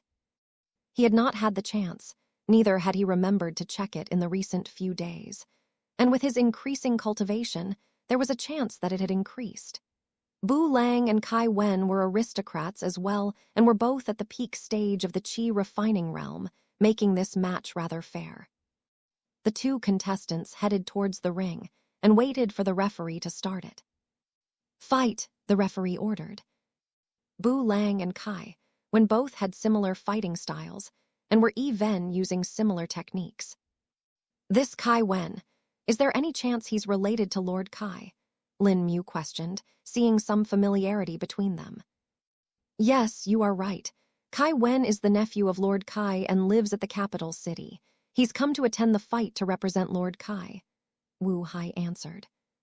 Oh, is that so? But then where is Lord Kai? I can't see him here, Lin Mu asked further. Lord Kai was attending the previous competitions these past 4 days and wanted to attend this one too, but he had some kind of an emergency and had to give up on it, Wu Hai answered. Lin Mu furrowed his brows as he wondered what could have been important enough for Lord Kai to miss this tournament. From what he had seen, the old man liked to be social and made a lot of connections in the aristocratic circle. But he was willing to miss out on a great chance, such as this for some reason. What about this Bu Lang? Lin Mu questioned. Bu Lang is also from the capital city and is one of the younger generation members of the Bu clan, Wu Hai said. Is that why their fighting styles are similar, because they both learned in the capital city? Lin Mu questioned curiously. Both of them went to the same martial academy in the capital city that is popular amongst the aristocrats. That's why they have similar fighting styles. But if you consider just talent, then Bu Lang is above Kai Wen. He reached the peak stage of the Qi refining realm 2 years earlier than Kai Wen, Wu Hai answered. Lin Mu nodded his head and turned back to look at the fight. Bu Lang and Kai Wen had already exchanged a few blows, and their clothes were in disarray. Ha! Bu Lang shouted as he did a palm strike to Kai Wen's back. Kai Wen was a bit slow to block it and ended up taking the full force of the attack. Tilde thwack tilde. No bones were broken, but Kai Wen had been shaken due to the impact. Lin Mu looked at the 2 closely before chanting the Severing Heart Sutra in a very low voice. Chapter 384 End of the 3rd round. Bu Lang was about to follow up with a kick to Kai Wen's legs when he suddenly became a bit dazed. Kai Wen, who had been bracing for the impact, became shocked at the man's sudden change. His eyes lit up as he realized that this was a good opportunity for him. A gray hue covered Kai Wen's arms as he raised both of them high up to the sky and brought them down together with his hands clasped into a fist. The attack landed on the top of Bu Lang's head, and he was knocked down. The impact was strong enough to shake his brain and render him unconscious for the rest of the match. Stop, the referee ordered. The winner is Kai Wen, he announced. Whoa, that was unexpected, someone from the crowd said. What happened to Bu Lang suddenly? Why did he stop moving? Another person questioned. It seemed like the audience was more interested in why Bu Lang had acted like that rather than Kai Wen winning. Even Kai Wen, the man himself, was a bit surprised that he had won. He furrowed his brows for a bit before simply shrugging. The healers quickly went to check up on unconscious Bu Lang before a troubled expression appeared on their faces. Bu Lang, not breathing, one of the healers said. Another one checked his pulse and said, he has no pulse either. The people who had accompanied Bu Lang were now agitated. Quick, do something, you cannot let him die, they shouted. The healers quickly took out healing pills and fed them to Bu Lang. They checked him for injuries and discovered that except for small cuts and bruises, the only injury Bu Lang had suffered was the blow to his head. They checked his head as well, but didn't find any fractures on it, and neither was it bleeding. Wu Hai, you need to check it, Zhen Sui said, seeing that the situation had turned dire. She couldn't let a guest die here, not to mention that the Bu clan was not a clan they wanted enmity with. Their power was quite strong in the capital and would have control over a lot of businesses. Besides, the Wu family was already in quite a bit of trouble with Wu Zun being interrogated by the king. The audience was also anxious and didn't expect something like this to happen, but the most scared was actually Kai Wen. I'm doomed if Bu Lang dies by my hands, he thought to himself as his hands trembled. About 5 minutes passed before the healers were finally able to get Bu Lang's heart working again. Bu Lang is breathing, the healers spoke. Take him to recover and call some senior healers to do a more detailed check, Wu Hai ordered from the seats. As you command, Lord Hai, the healers said before swiftly carrying Bu Lang away on a stretcher. Kai Wen could only go and sit on the seat and wait to see the result. Even if he had won the fight, he was not feeling excited. Even winning the entire tournament would not be worth it if Bu Lang died. We shall continue now, the referee announced. The people calmed down a bit after hearing his words and waited for the next draws. There were 3 people left in the pool, and 2 of them were something that the audience wanted to see fight. These were none other than Enlai Lan and Lin Mu. Enlai Lan was simply the popular choice, while Lin Mu had defeated his opponent in a rather overwhelming manner. The next match will be Enlai Lan versus Zhou Hen, the referee announced. The crowd was a bit disappointed as they wanted to see Lin Mu as well, but it seemed like his luck was good, and he had easily reached the 4th round. Lin Mu didn't really feel anything about this, as he already knew that he would have to fight one of the 2 core condensation realm cultivators, eventually. He just looked towards the ring and saw the 2 contestants descend. But as soon as they got on the stage, Zhou Hen spoke up. I forfeit, Zhou Hen said. Oh, are you sure, Lord Zhou Hen? Enlai Lan asked. Yes, I know my limits and better than to challenge them for now, Zhou Hen stated. A light, Enlai Lan said as he nodded his head. The winner is Enlai Lan, the referee announced. Lord Enlai Lan is the best. One of the women from the audience shouted along with the other fans of Enlai Lan. Zhen Sui and the rest of the people in the top seats watched with indifference as they had already expected this result. Wu Teng looked extremely bored from his expression and was busy playing with the snacks instead. Lin Mu took a look over to Zai Jin and found her to be sitting there with her eyes closed.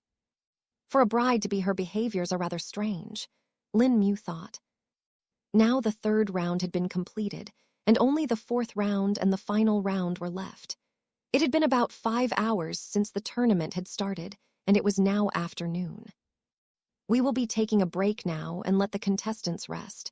The next round will begin in 1 hour, the referee declared. The people stood up from the seats and walked down. A small banquet area had already been set up for the guests to enjoy near the battle ring, and all of them moved there. We may as well enjoy some food till the next round begins, Wu Hai said to Lin Mu. Zhen Sui and the people from the Tri-Cauldron Peony sect did the same and went to the banquet area. Their tables had been set up for the guests, and the servants were already serving food and drinks to the guests. Lin Mu accompanied Wu Hai to a table and was joined by Wu Teng. They were waiting for the food when Lin Mu suddenly felt something. This, from the caves. Chapter 385, Disturbance in the tunnels. Lin Mu could sense the strange aura that was now coming from beneath the ground. He tried to estimate where they were currently according to the position of the tunnels and realized that there should be a sludge pool below them. Could it be the new blood sludge that is being expelled from the main blood pool? Lin Mu wondered. His spirit sense pierced the ground but could not go much deep. Still, he had not done this to check the area inside, but just to see the aura that was coming from it. He looked around, and it looked like no one had actually sensed this, only him. You've sensed it before, and your sensitivity is also higher. That's probably why you are able to feel it. Zhukang spoke. Lin Mu silently nodded his head and looked around again to confirm if anyone else had sensed it. But it looked like everyone was still focused on the food. Lin Mu leaned towards Wu Hai and whispered, I sense something in the tunnels below. Perhaps new blood sludge is being expelled. Wu Hai's eyes went wide for a moment before calming down. His spirit sense immediately extended from his body and pierced the ground, traveling deep. But even then it was stopped halfway through without reaching anything. Wu Hai's brows furrowed, as he was unable to sense anything. It's too deep for me to check. I'll send someone to take a look, Wu Hai spoke. All right, if needed we may need to stop the tournament. Would that be possible? Lin Mu asked in a low voice. I may have a method, Wu Hai replied as his eyes glanced towards Wu Teng for a second before continuing. But yes, I should be able to. Can you speed up the rounds then? Maybe it is better to wrap this up early instead, Lin Mu questioned after thinking for a bit. Give me a few minutes, Wu Hai said before standing up and going towards his mother, who was talking to a few guests on the other side. Wu Teng looked at his brother, who had abruptly left the table, and was about to ask him, but then realized that it was probably something related to organizing. Better to not ask something that may end up with me needed to work, Wu Teng thought, and returned his attention to the food in front of him. Lin Mu also started eating and finished his first serving of food pretty quickly. This food was also made using some low-grade spirit beast meat along with spirit herbs. This not only helped the cultivators with their cultivation, but was also quite delicious.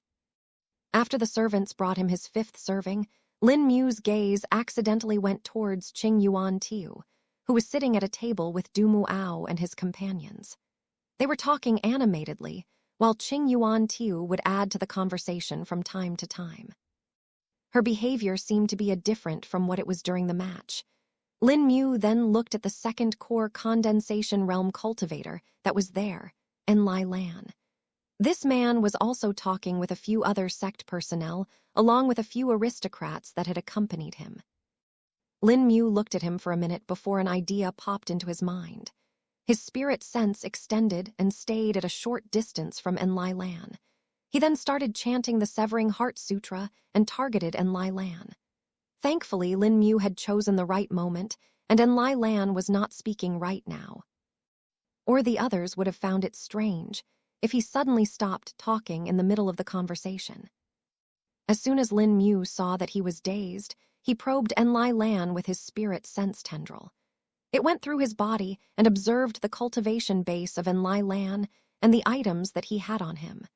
Lin Mu took less than 3 seconds before quickly pulling his spirit sense back. Enlai Lan snapped out of his daze and suddenly stood up. Is there a problem, Lord Enlai Lan? One of the people sitting at the table questioned. Enlai Lan did not answer him right away, but instead looked around for a couple of seconds. A breath was released by the man as he finally looked at the man who had asked him a question. No, nothing. I was just mistaken and thought someone called me. Enlai Lan spoke before sitting back down and returning to the conversation. On the other side, Lin Mu was intrigued by Enlai Lana's reaction and also about the things that he had found out. Seems like he's only at the early stage of the core condensation realm, though he does have a couple of spirit tools. A low-grade spatial storage ring, a communication jade, a protective talisman hanging on his neck, and finally a pair of daggers hidden on his waist. Thought they are just normal daggers and not spirit weapons. Lin Mu thought to himself. About 10 minutes had passed since Wu Hai had gone off, and now that Lin Mu looked for him, he was nowhere to be found. Even Zhen Sui had disappeared to somewhere. But just as he was wondering, he found them coming towards him from the side of the manor. Honored guests, I know you all are enjoying your time here, but I'm afraid it must be paused. We will be resuming the tournament right away, Zhen Sui announced. Barely half an hour had passed since the break began, and another half an hour was left. While some people seemed a bit upset as they were having conversations, others seemed to actually be happy. This is no problem, Madam Zhen Sui. I would actually prefer to watch the tournament more. One of the guests spoke.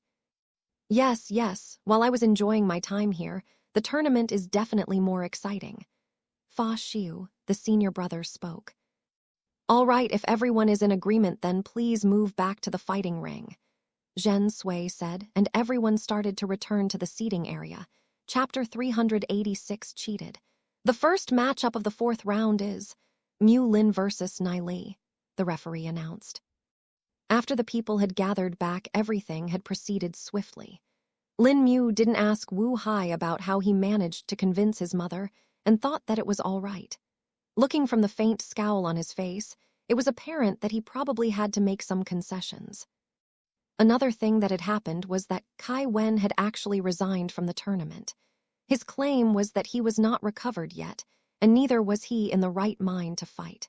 Though the people realized that the true reason was probably that he knew he was outmatched against everyone.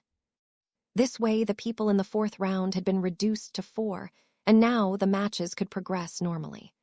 The very first match was Lin Mu, and thus he walked down from the seat and Nai Li along with him.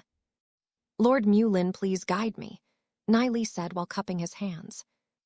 Lin Mu returned the greeting and looked at the referee to start the match. Fight, the referee ordered while waving his hand. Let's end this quickly, Lin Mu muttered to himself. He didn't want to be caught in the middle of the tournament if anything was happening with the Gu Legion or with the blood pool. Thus he used all his power from the get-go. As soon as the referee's words were heard, Lin Mu amplified his legs with spirit chi and pounced at Nai Li. The man was clearly not expecting such a strong reaction from Lin Mu. He had seen his previous fight and how fast he was, but did not expect this kind of an attack. Before he could even react, Lin Mu was already at his neck. Sorry to make it end like this, Lin Mu said before grasping his neck and throwing him out of the ring like a rag doll.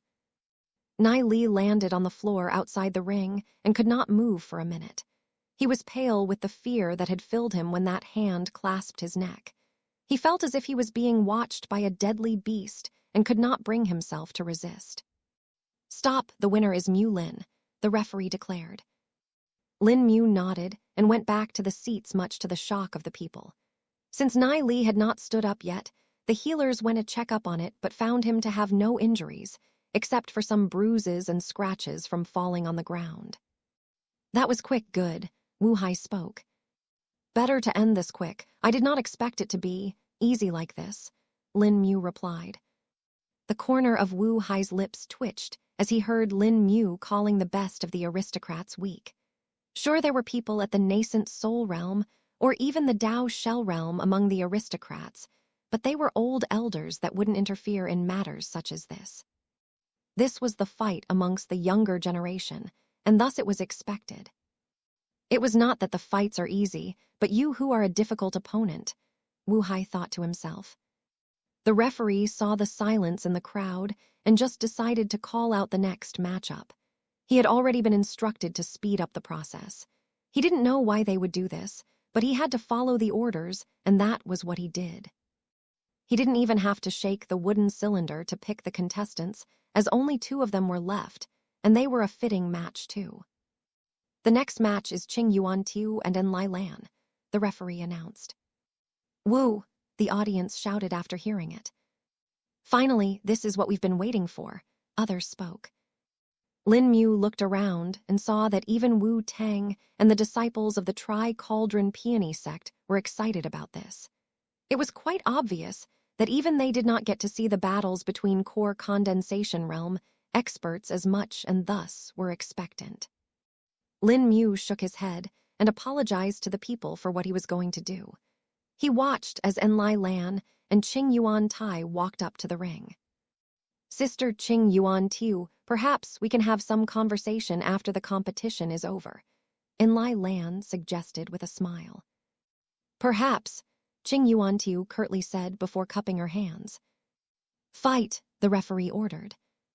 Instantly Lin Mu's lips moved, and he chanted the Severing Heart Sutra. Qing Yuan Tiu looked towards her opponent, the only one here that she was actually wary about. The rest she had not even put in her eyes, well, except for one. She knew that she was at a disadvantage here, and if she did not react quickly, she may have a chance of getting defeated. But just as Qing Yuan Tiu was about to get ready to defend, she saw that Enlai Lan was standing there dumbly. She was surprised, but pushed the thoughts of curiosity to the side. Tilde Xing Tilde. The 6 rods pierced the floor, and her palms glowed with a green light. Gale River Palm. The greenish wind pillar hit Enlai Lan, who had just become conscious at the very last moment. One moment he was looking at his opponent, and in the next, he was in the air. He was incredibly confused, but could not do much. His body landed on the ground, outside the ring, much to the astonishment of the speechless audience. Even if the past 2 fights had been knockouts, this was too much for them, especially for a popular contestant like Enlai Lan. The referee was barely able to hold back his jaw from dropping, but then remembered his professionalism. The winner is Qing Yuan Tiu, he declared. What the? This is unfair. Lord Enlai Lan didn't even get to react. She must have cheated. Chapter 387, Accusation, and final round. The words of the persons who had just spoken spread in the audience. But the very next moment another sound was heard. How dare you say that? Watch your tongue or I'll cut it off myself, spoke an old man who was actually accompanying the accuser. Boobut elder, that. Before the person could continue, though, another slap was given and he flew from his seat, falling to the ground. Not one word more, the elder stressed. The person could not hold on more and directly fainted due to the impact. Some teeth could also be seen fallen to the side of him, and blood was leaking out of his mouth. But the elder paid no attention to his junior and simply looked at Qing Yuan Tiu with a wry expression. Please forgive my junior, Senior Qing Yuan Tiu. He is naive and does not know the way of the world. The old man apologized. It is fine, Qing Yuan Tiu said while shaking her head. None of the others dared to speak after seeing that exchange and knew better to talk. Qing Yuan Tiu stood right there on the stage, as it was obvious she was the finalist along with Lin Mu. It wouldn't make sense for her to leave it. But while the audience was confused about the whole fight and how Enlai Lan had acted, Qing Yuan Tiu was even more confused about it. She wondered if Enlai Lan had given up the fight on his own or something. By now, the healers had come to check up on Enlai Lan and found him to be normal, though he was still not speaking and seemed to be reeling in from the shock. Lord Enlai Lan, can you hear us? The healers tried asking. Yes, I can, Enlai Lan spoke after a delay. His face was rather fallen, and he was wondering what had gone wrong. He had a big plan that he was supposed to be doing after he won the competition, but now that he had lost in such a manner, there was no way he would be able to do it. Another thing that scared him was that he seemed to have lost memories of those 2 seconds between the start of the fight and the moment he was sent flying. He thought for a bit and come to a few conclusions. One, either he was mistaken and lost the memories due to the shock, or something had caused this, which could be a poison or some kind of technique. But from all the techniques that Enlai Lan knew of that could cause something like this, they needed to make direct contact with him, or that he needed to see them execute the technique to take effect. Such techniques could be executed through 2 modes, either visually or through sound. But Enlai Lan was sure that neither had he heard anything nor seen someone use a technique like that. At first, he doubted Qing Yuan Tiu, but then passed over that thought as it was quite unlikely. A technique like that was not easy to learn, and one would have to specialize in them to become good enough to affect a core condensation realm cultivator like him. This only left him with one choice. Poison, I've been drugged, and Lai Lan muttered to himself. As soon as he came to this conclusion, his eyes darted around. Suspicion rose in his mind, and the first part he thought of was the Wu family. He had come here to demonstrate his ability and represent his clan's power. He knew that there were some dealings in the secret between the clans, and him winning against Wu Hai would benefit them. So the first person he thought of was Wu Hai. But after a minute, he realized that he wouldn't do something like that in a high-profile event like this. It would be too problematic, and the political mess it would open up would be counterproductive to Wu Hai instead. From what Lai Lan knew, Wu Hai was a rather reclusive person and did not like to get involved in external matters such as this. The man wasn't even at the core condensation realm and was more interested in his research and scholarly work rather than increasing his cultivation and gaining power. I need to be careful with this. Throwing words wouldn't necessarily benefit me and would instead cause problems. Lai Lan thought to himself. He simply stood up and went along with the healers to get checked properly. Lai Lan wanted to see if he truly was drugged or not. With Lai Lana's departure, the referee decided to begin the next round. The final round will be starting now. Will the two fighters please take their places on the stage? The referee ordered. Good luck, Brother Mu Lin, Wu Hai said in a calm tone. Wu Hai wasn't really worried about Lin Mu not winning. Rather, he was worried about him doing something overwhelming which would cause more problems. Wu Hai had realized by this point that bringing Lin Mu was perhaps a bit too much. Ha ha, finally it is Brother Mu Lin's turn.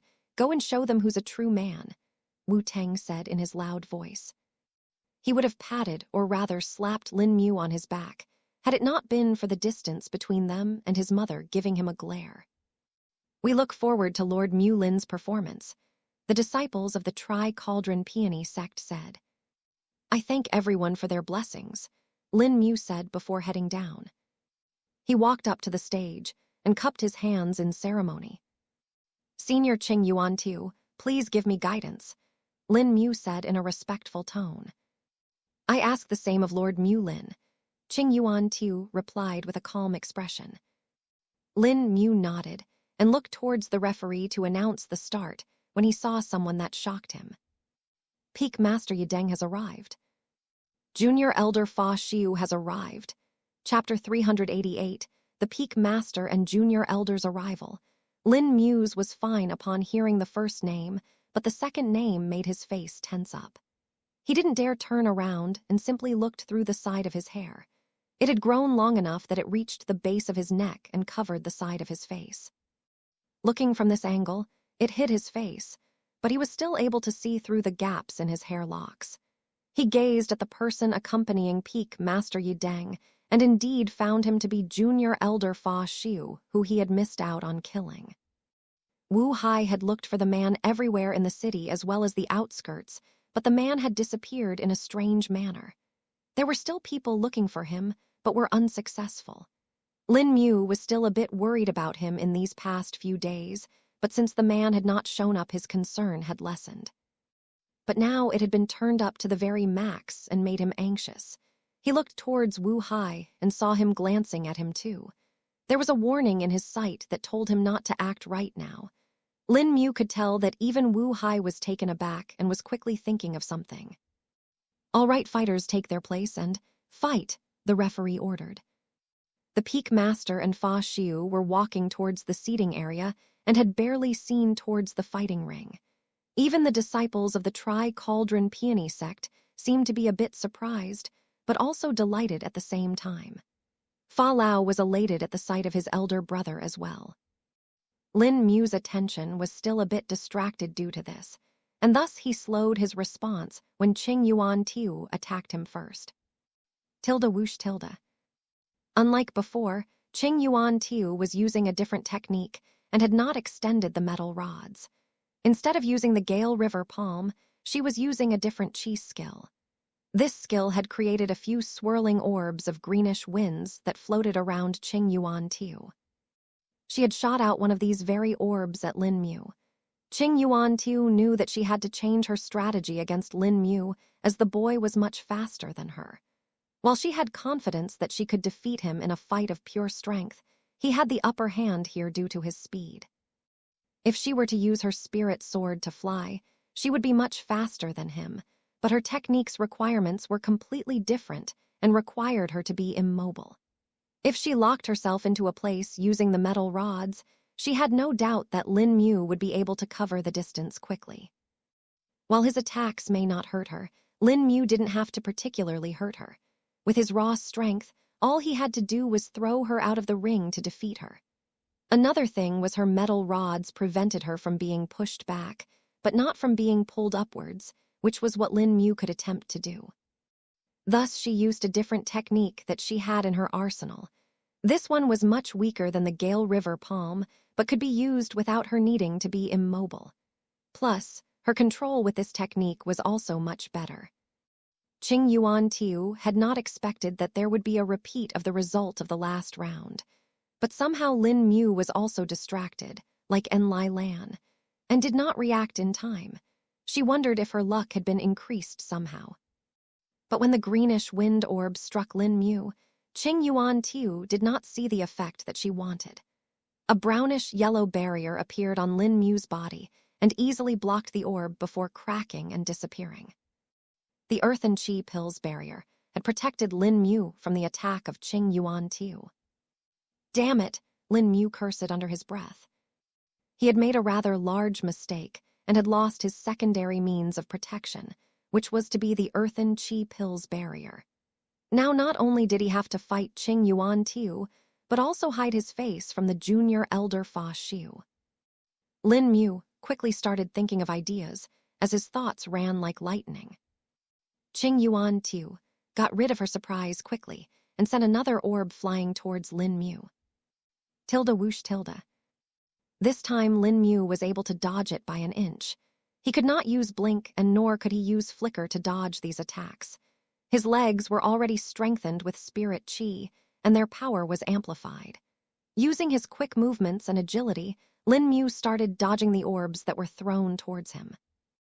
By now, Peak Master Yi Deng and Junior Elder Fa Xiu had reached the seating area and were going towards the seats that were reserved for them. It was along with the rest of the disciples of the Tri-Cauldron Peony sect. Once they reached the top and talked with others, Lin Mu knew that it would become close to immortal for him to hide his identity. While Lin Mu was thinking, his speed has slowed by the slightest, and Qing Yuan-tu noticed this. So he can't keep up this speed continuously. It must be quite taxing on him, she thought. Qing Yuan-tu then flourished her hands and spread them wide. 10 more greenish wind orbs formed and surrounded her. "Gio," she uttered and flicked her hands towards Lin Mu. The orbs mirrored her actions and flew towards Lin Mu, some going in a straight line, while the others curving around to surround him from all sides. Lin Mu saw them coming and gritted his teeth. "I'll have to try it at least," he muttered to himself before his eyes lit up with a fierce flint. Qing Yuan-tu saw it for a moment and was surprised, before feeling a tinge of fear in her heart. Boulder collapsing fist, first form impact. A big cloud of dust was kicked up, shrouding the ring. Chapter 389, a swift murder. The people in the audience couldn't help but cover up their ears as the loud noise assaulted their ears and made them shudder in their seats. They were also shocked at what had happened. One moment Lin Mu was dodging the greenish wind orbs from Qing Yuan-tu, and in the next, he suddenly punched the floor. The power of that punch was completely on a different level, such that the floor was shattered and thick stone dust blew up in the air, clouding their vision. The ring was made of a black stone that was common and could be easily carved.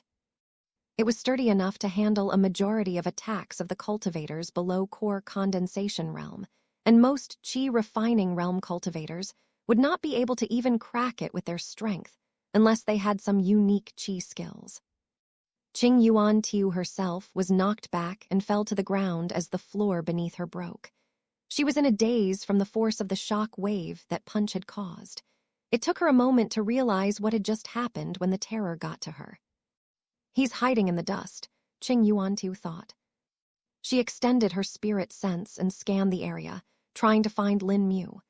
Qing Yuan-tu couldn't say that she was that talented in refining spirit sense, as hers was barely at the minimum level that the core condensation realm cultivators had. But even then, its range was large enough to check the entire area. Huh, where did he go? Qing Yuan-tu said, feeling surprised. Did he leave the ring by any chance? But that would mean he lost the fight. Qing Yuan-tu thought and extended her spirit sense beyond the ring. But when she couldn't see him even there, she was utterly confused. No, he must have a technique to mask his presence. Qing Yuan-tu realized and braced herself to defend. But unlike what she was thinking, Lin Mu really wasn't on the ring. Rather, he had used the fourth skill, Fade, and entered the parallel space. Just before he punched the floor with the boulder-collapsing fist, Lin Mu had shot out his spirit sense and made a guide towards the location of the junior elder Fa Xiu. In the parallel space, Lin Mu rushed along with his spirit sense as a guide. His eyes were bloodshot as he pushed his body to the next level. Spirit chi was thrumming in his meridians as his muscles filled with power. It's now or never, Lin Mu muttered to himself before deactivating the fourth skill, Fade, and appearing in the real world. His short sword was already in his hand and packed with spirit chi. This was the most he had amplified it with till now, and he had used liquid spirit chi this time. As soon as he appeared there, he was just behind the junior elder Fa Xiu. Tilde slick tilde. The short sword effortlessly pierced the base of Fa Xi's head, and Lin Mu touched the back of the man like lightning before storing it in the ring. His spirit sense shot back to the ring, and he faded away into the parallel space. The audience was fully focused on the commotion happening on the ring, and thus did not see the murder that had happened just beside them. Even the peak master Yi Deng was looking towards the ring, not paying attention to his surroundings. Who would have thought that a nascent soul realm cultivator's lack of alertness would lead them to miss out on such an act? By now Lin Mu was already in the parallel space, moving towards the ring. In less than 2 seconds, he reached the ring and deactivated the skill. But as soon as he did, he was hit with an orb that knocked him back and destroyed the robes that he was wearing. Qing Yuan-tu had suddenly sensed that Lin Mu had appeared to her right side and immediately acted. The time period for which Lin Mu had disappeared was less than 7 seconds, and thus she had not dispelled that dust cloud right away. But now that the greenish wind sphere struck Lin Mu, it also blew away all the dust that was there. Look, he's still there, someone from the audience shouted. Lin Mu was currently at the very edge of the ring and had stooped his fall by stabbing his hands through the stone ring. Although it had already been shattered into large pieces, it was still in its place. Lin Mu took a look at his shoulder that had been hit with the orb and saw that it was bruised. But even then, there was no external bleeding, and neither was there anything broken for him. The force of the orb had mostly been focused on knocking him back. The audience didn't know what had happened, and that Lin Mu had been hit with one of Qing Yuan-tu's attacks. But the woman herself did, and was shocked for the 3rd time during the battle. How did he defend against it again? The first time was the barrier, but now, Qing Yuan-tu wondered. Lin Mu gritted his teeth and knew that he had to be quick and end the fight. He didn't know whether the disappearance of junior elder Fa Xiu had been detected or not, but he wanted to be free from this fight before anything happened. His lips lightly moved as chants started to come out of them. Qing Yuan-tu, who was looking at Lin Mu, suddenly felt her mind getting dull. Then in the next second, Lin Mu was right in front of her. She wanted to react, but it was as if her mind had been stuck in a bog, unable to move.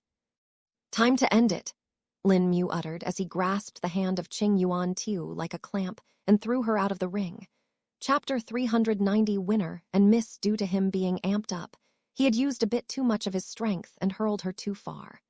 By the time Qing Yuan-tu gained back her control, she found herself 5 meters in the air and about 10 meters away from the ring. A wry smile appeared on her face as she accepted her defeat.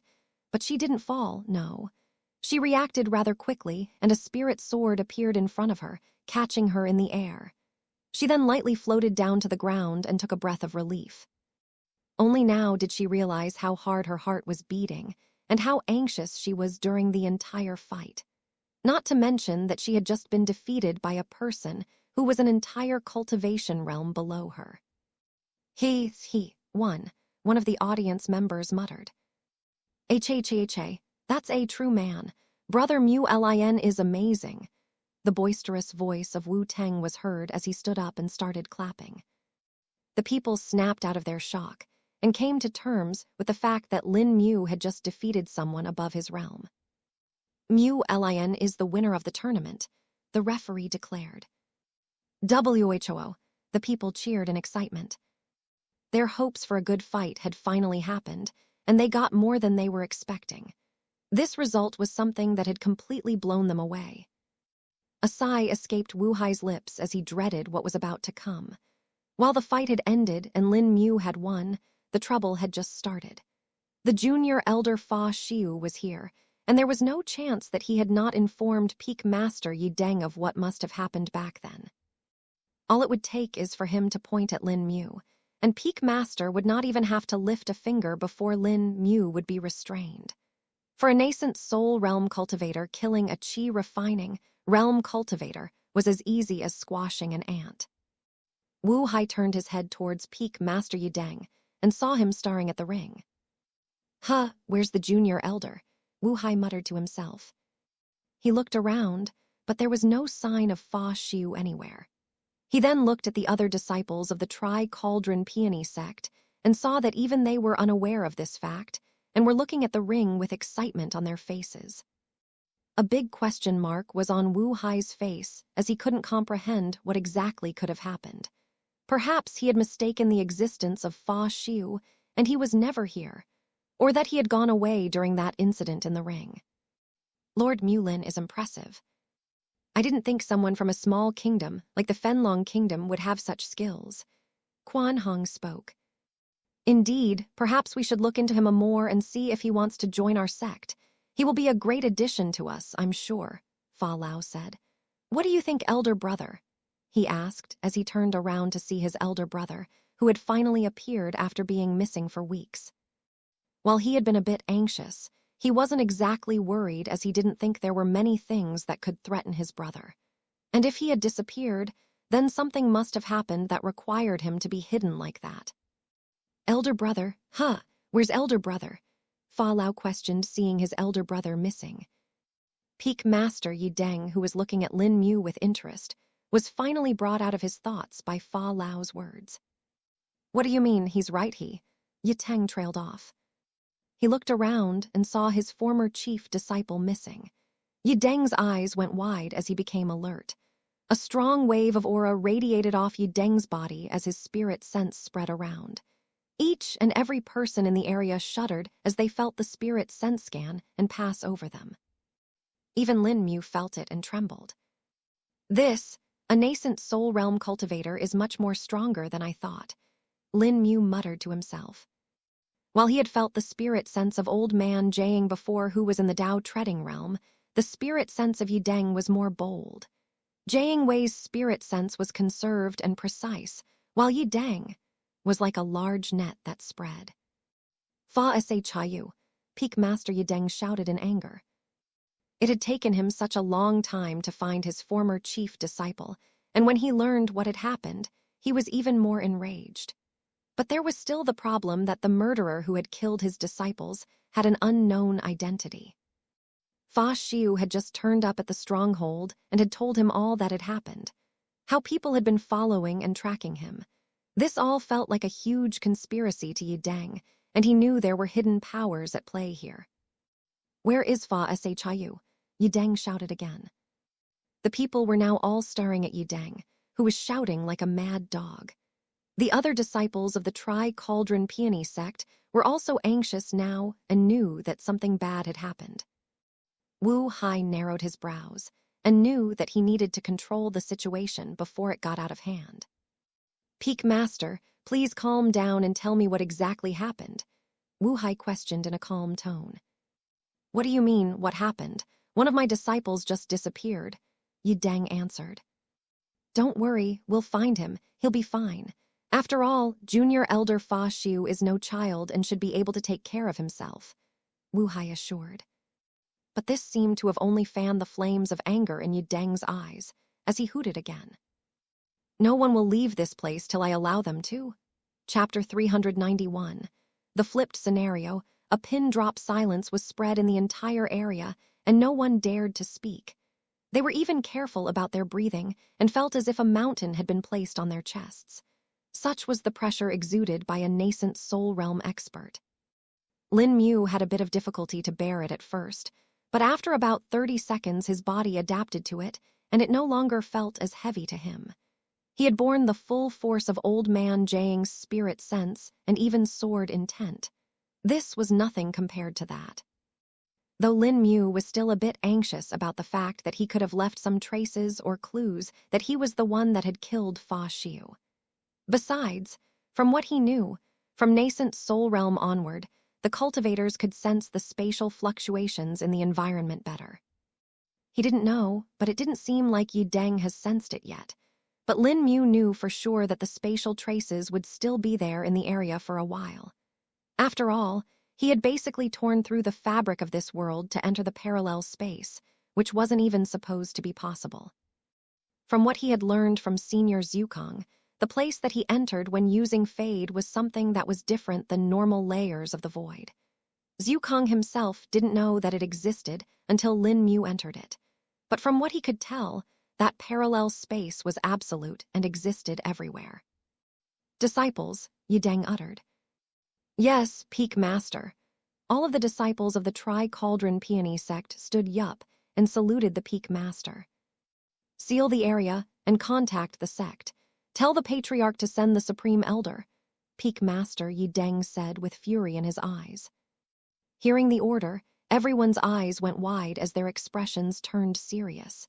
They knew that if the Peak Master was willing to contact the Supreme Elder, then it meant that the matter was of a grave danger. This was the first time they had seen Peak Master act like this, and from their experience with him, they thought of him as a calm and composed man. "Yes, Peak Master," everyone replied in unison. "I'll inform the sect," Hong Quan stated and left hurriedly. "I'll set up the seal," Fa Lao said with a straight expression. He now realized that perhaps his elder brother had been in much bigger trouble than anyone else had expected. He tried to remember what his elder brother was going to do before he came here. According to what they had discussed, his elder brother was going to accompany the juniors to hunt and obtain a gift for Sister Yi Zai Jin.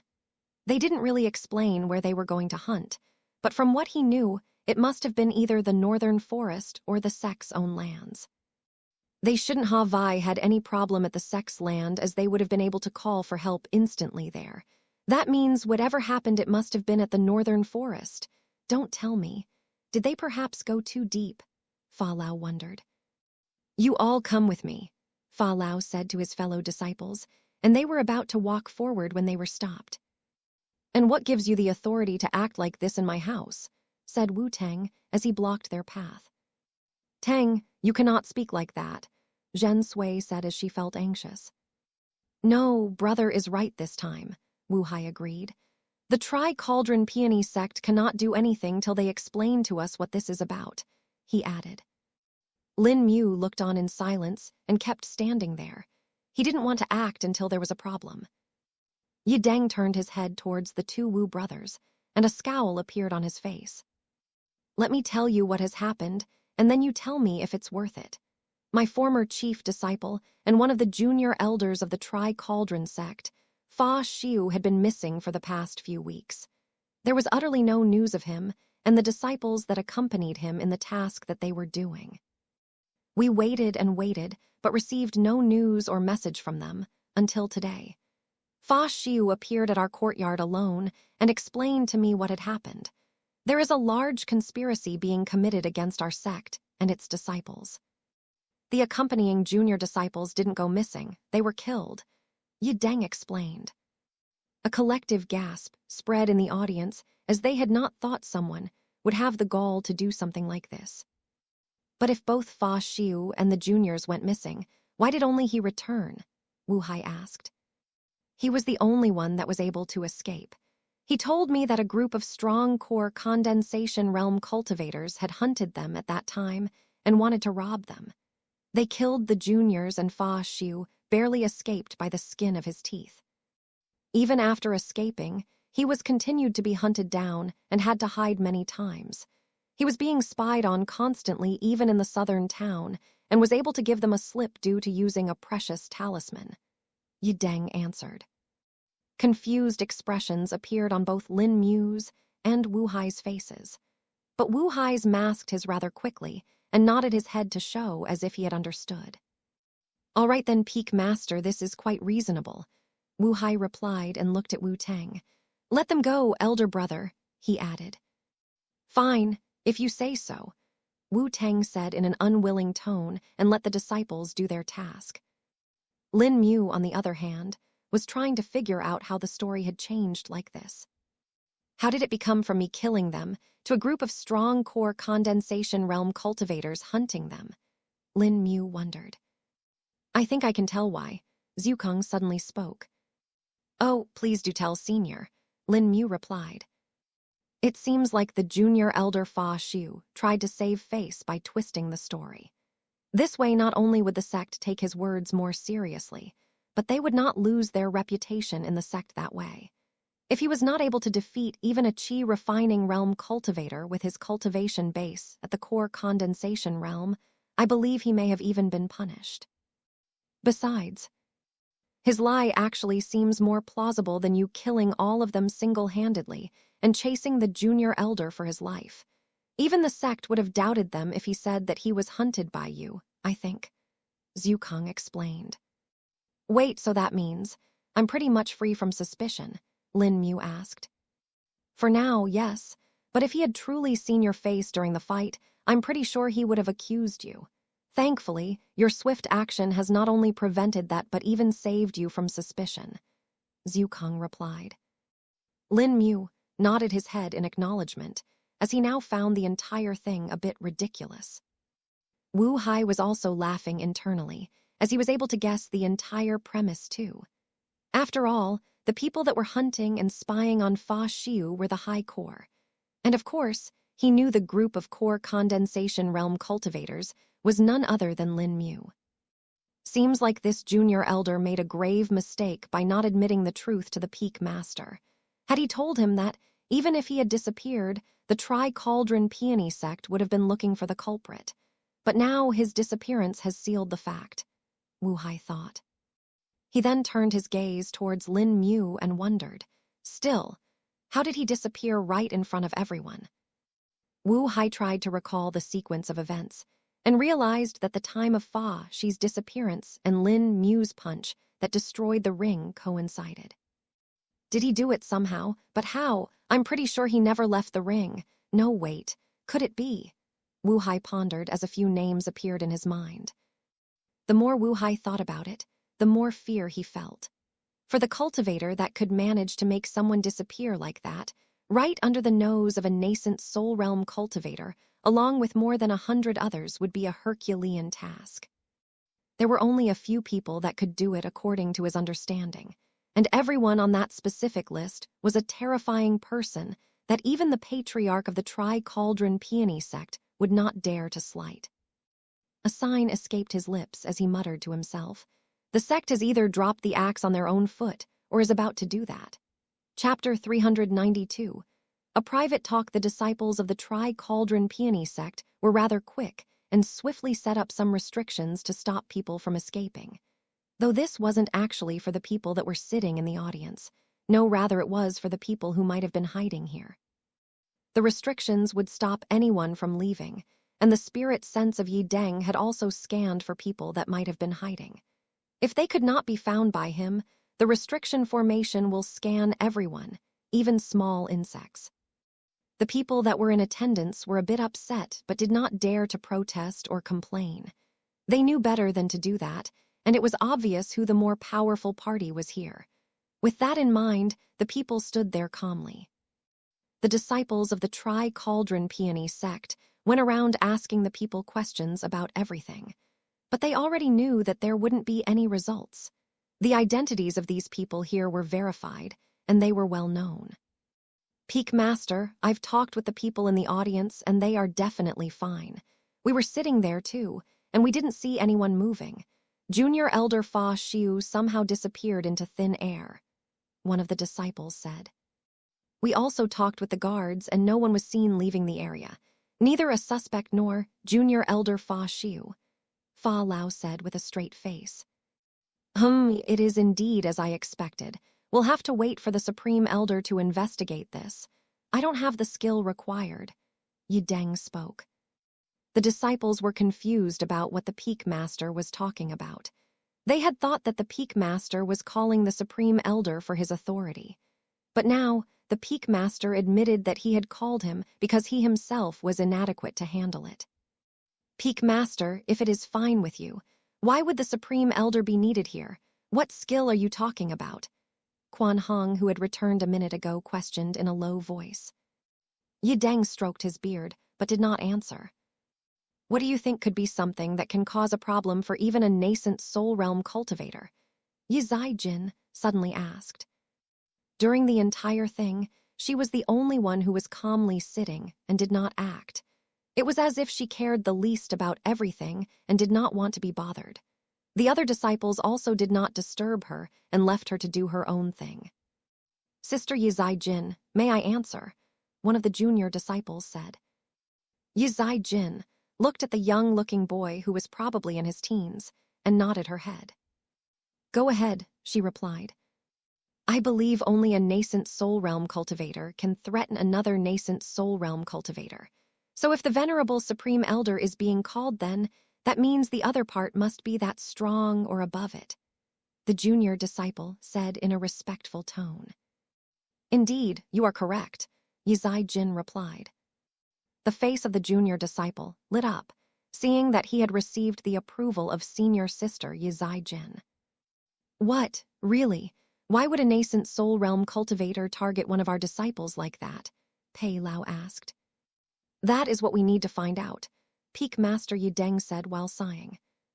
Seeing the change in the mood of Peak Master, the disciples understood that this was going to be difficult. Peak Master Yi Deng, I believe everyone has been vetted, so it should be fine to allow them to return now, Wu Hai said. All right then, tell them they are free to go, but be ready to report as soon as the Supreme Elder comes here, Yi Deng spoke. Wait, Fa Lao suddenly said. Is there a problem? Wu Hai questioned. There are two people we haven't asked, Fa Xiu said as he pointed at Lin Mu and Qing Yuan too. Wu Hai furrowed his brows as he said, Them, they were fighting and were in front of us the entire time.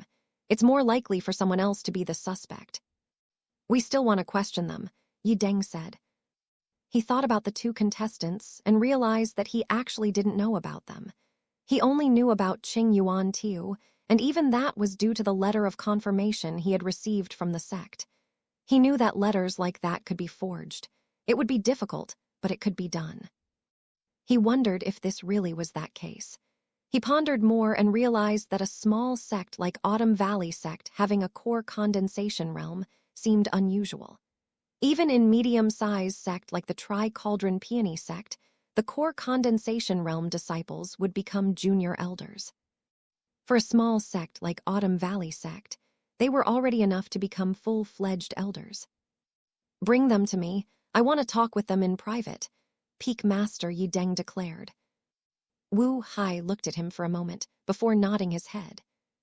All right, Lord Mulin shouldn't mind this, and I don't think Sister Qing Yuan Tiu would do either, Wu Hai said before going towards the two. Lin Mu saw him approaching and already knew what was going to happen. He had been listening to their conversation with his enhanced hearing and knew exactly what was going to happen. Wu Hai approached Lin Mu and spoke in a low voice. The Peak Master is, but before he could continue, Lin Mu interrupted him. I think we can use this to our advantage, he replied. We can, Wu Hai questioned. Yes, just let me talk and see if it can work, Lin Mu answered. If Brother Lin Mu is affirmative then, please go ahead. Wu Hai agreed and went to talk with Qing Yuan Tiu. Wu Hai informed Qing Yuan Tiu of what the peak master wanted, and she agreed without saying anything. To her, this was nothing of much importance, and all she wanted was for it to end so that she could go on her way. Chapter 393. Flipping the scapegoat. Soon Lin Mu and Qing Yuan Tiu were brought to the manor and were taken to a room.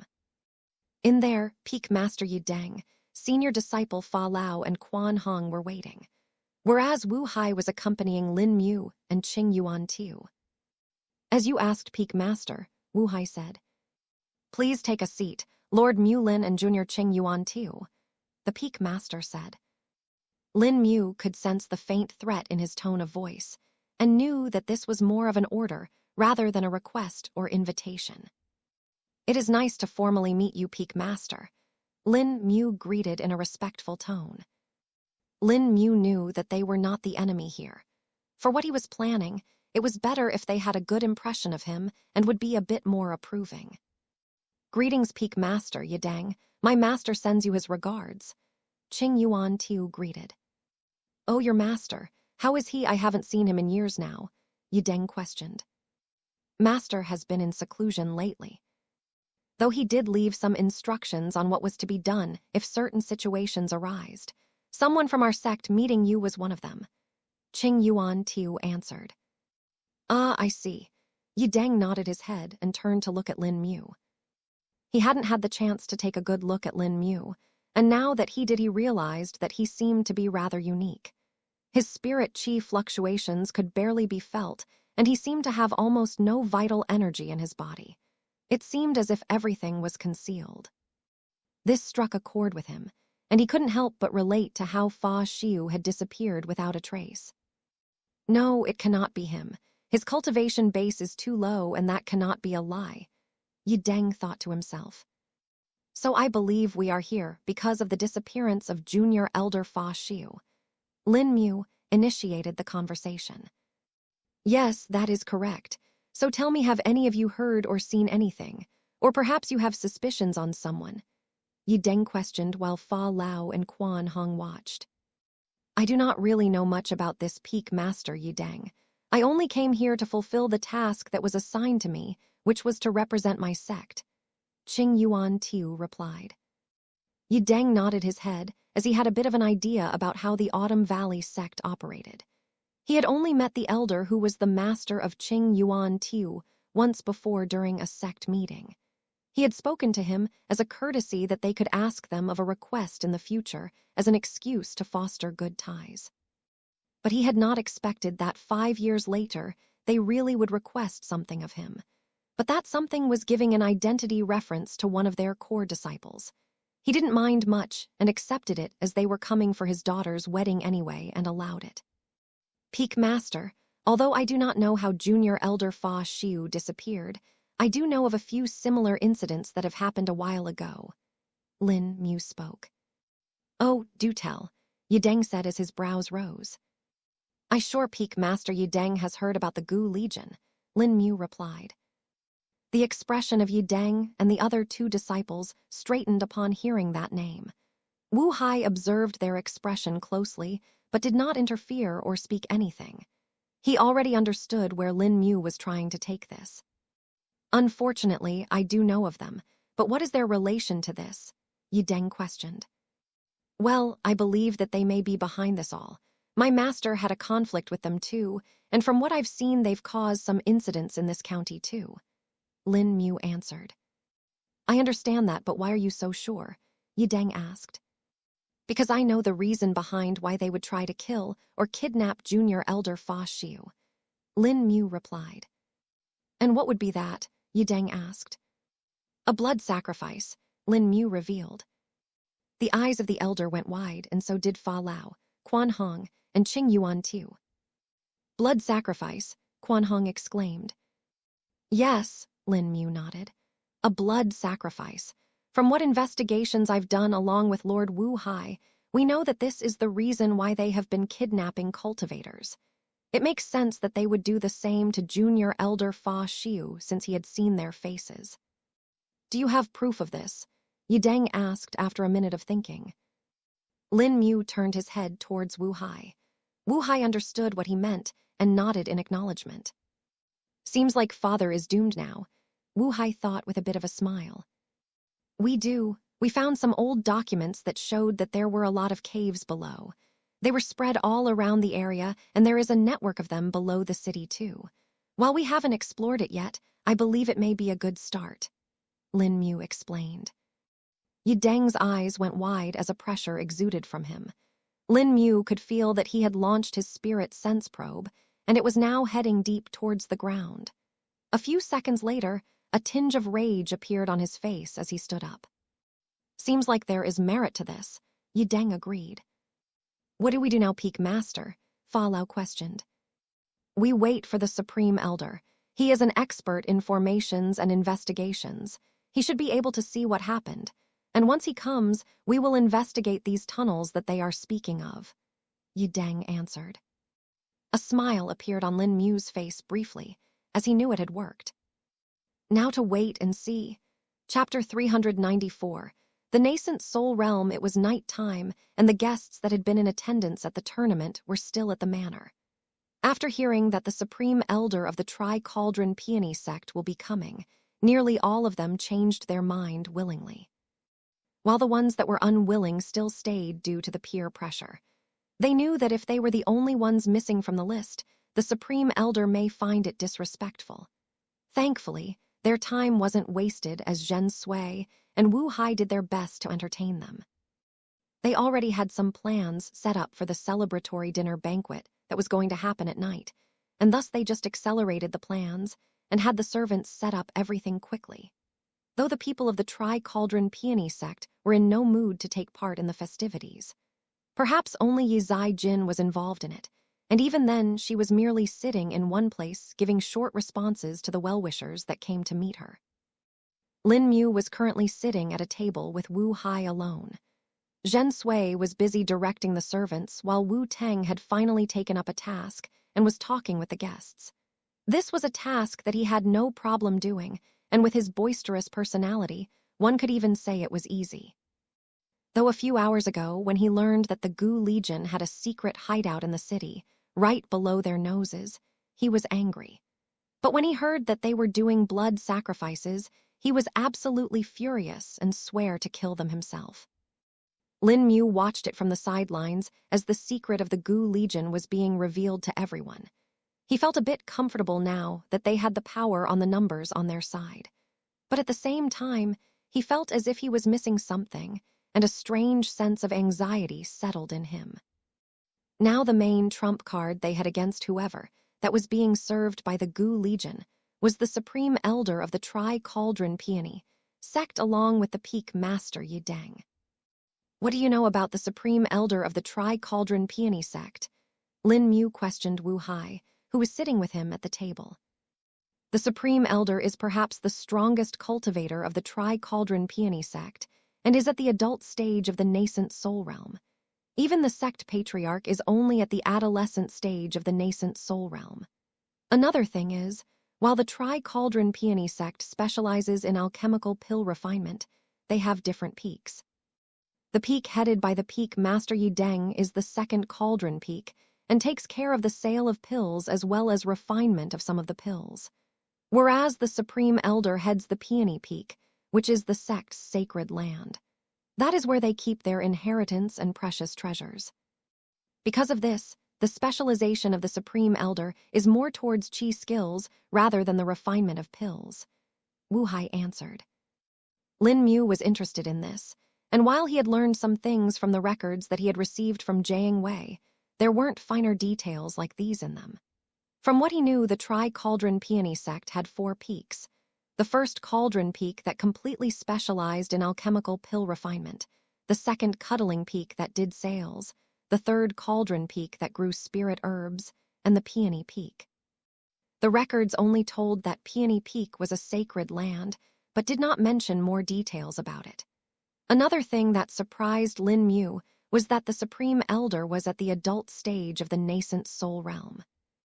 Lin Mu had already learned about the nascent soul realm from Senior Zukong and had an idea of its power.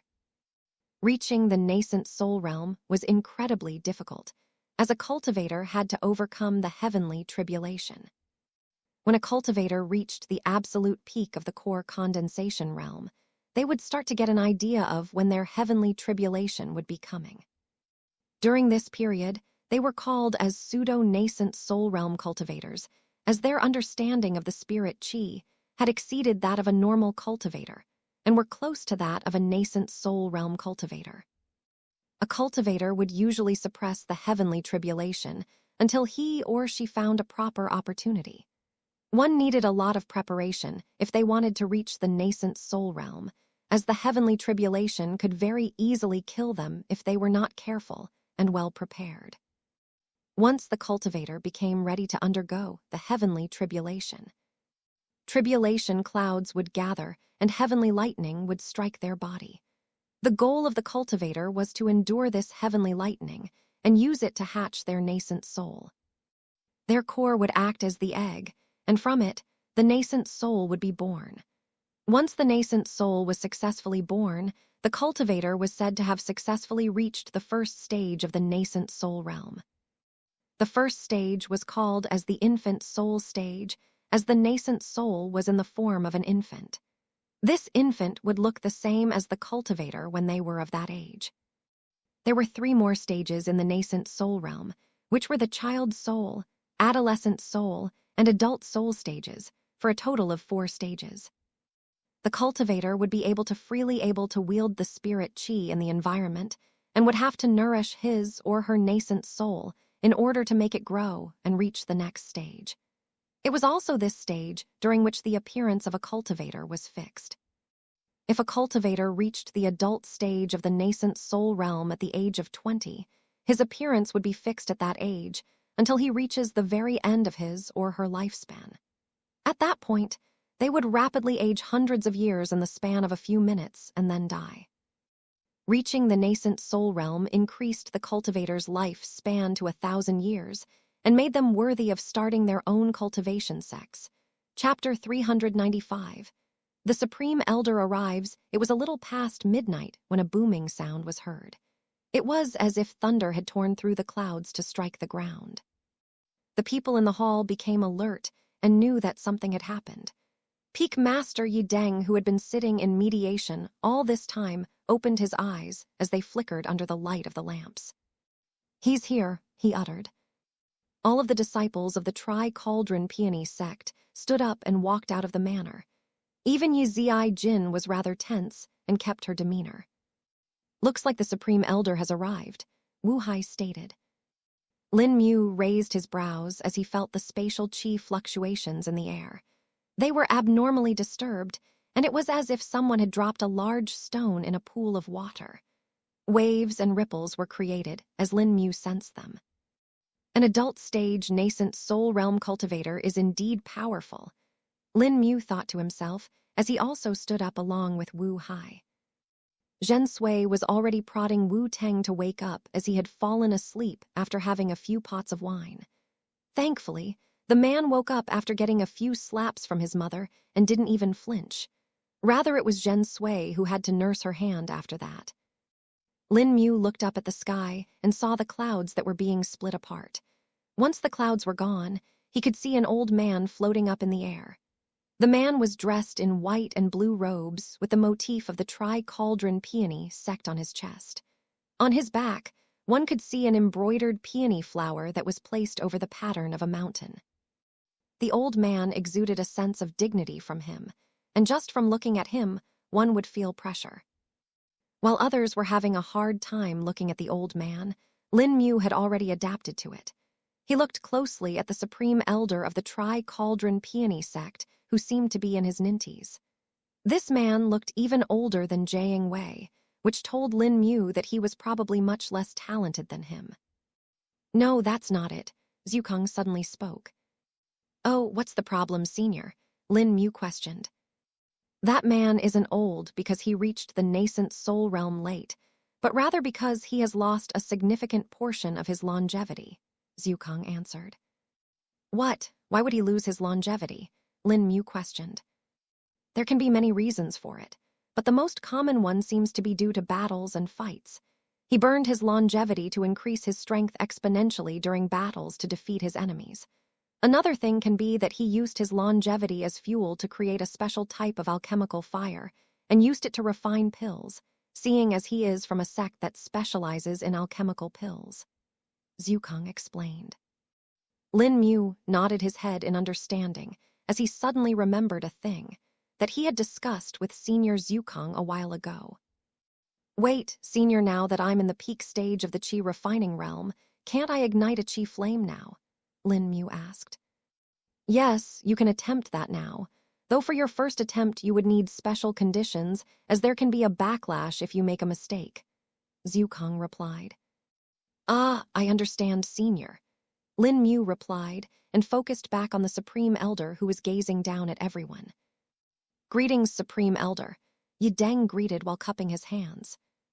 Even if he and the Supreme Elder were both at the nascent soul realm, the difference between them was vast. He was merely at the child stage of the nascent soul realm, while the Supreme Elder was 2 stages above at the adult stage. But that wasn't the only reason behind his respect. No, rather it was because of their age difference too. From what Yi Deng knew, the Supreme Elder has been holding his position since before he was a peak master. In fact, the Supreme Elder had been in the nascent soul stage even before he was a cultivator himself. One could compare from this how difficult cultivation was.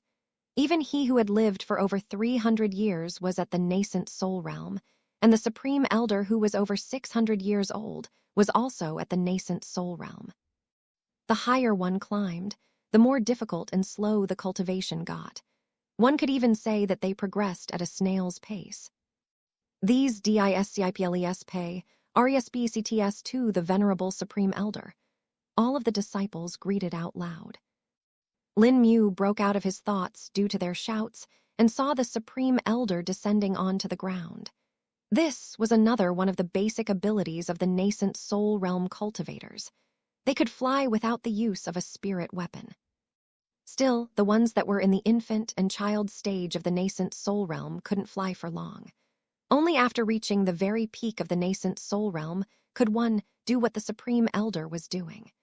He had flown to the Wu Lim city all the way from the Tri-Cauldron Peony sect, which was more than 1,000 kilometers away.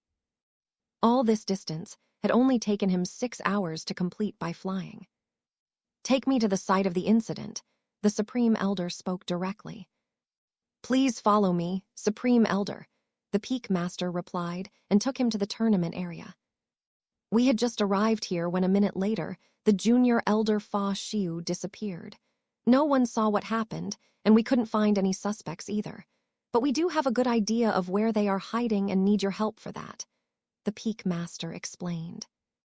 The Supreme Elder's brows furrowed when he saw the area, though, and then a frown appeared on his face. I sense traces of spatial disturbance here. Chapter 396. The Supreme Elder's praise Peak Master Yi Deng's expression turned serious as he heard the words of the Supreme Elder.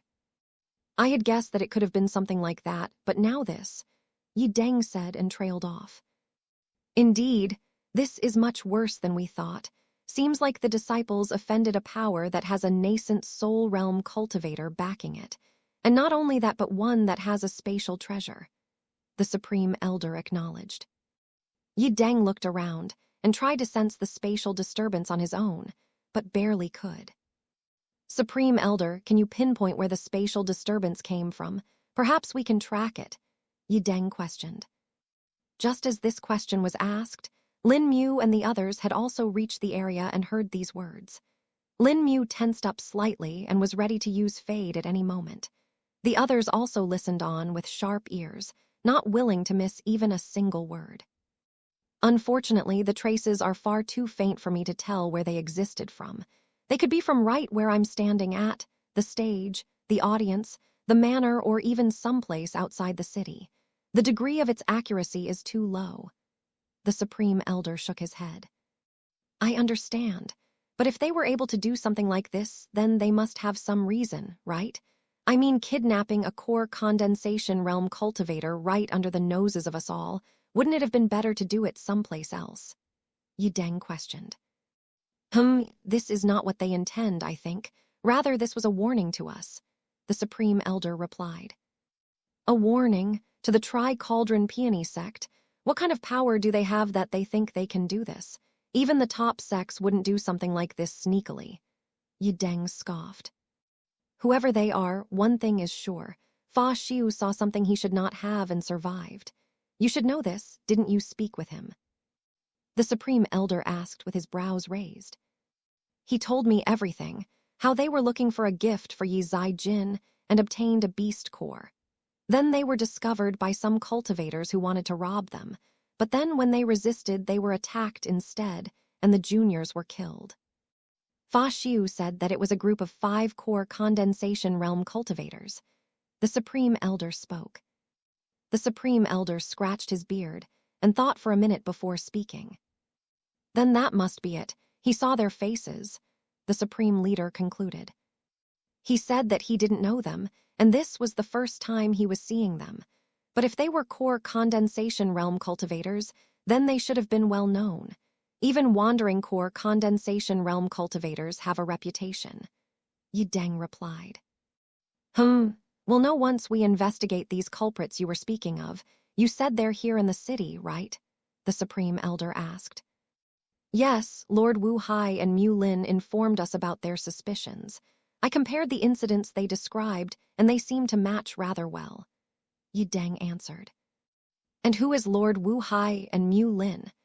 The Supreme Elder asked, as he turned his gaze towards the people who had been staring at them all this time. This is my future son-in-law's brother, Lord Wu Hai, Yi Deng said as he gestured. Greetings, Supreme Elder. This junior hopes for your grace, Wu Hai said in a respectful tone. The Supreme Elder looked at Wu Hai for a few seconds and nodded. Low cultivation, but the demeanor is good, he said in a straightforward manner. And who's Mu Lin? I am Supreme Elder. Lin Mu stepped forwards and greeted with cupped hands. Looking at Lin Mu, the Supreme Elder's expression went from straight to that of interest to slight surprise and then back to calm. Oh, interesting. Reaching the peak stage of the Qi refining realm at the young age of 16, good talent. Also, a rather unique cultivation technique you have there. If it weren't for my years of experience, I would have thought of you to be a commoner, the Supreme Elder said with a slight smile. He could see my cultivation, huh? So they need to be at the adult stage of nascent soul realm to be able to detect mine. That's good to know. Lin Mu thought to himself. It's likely that he just guessed it.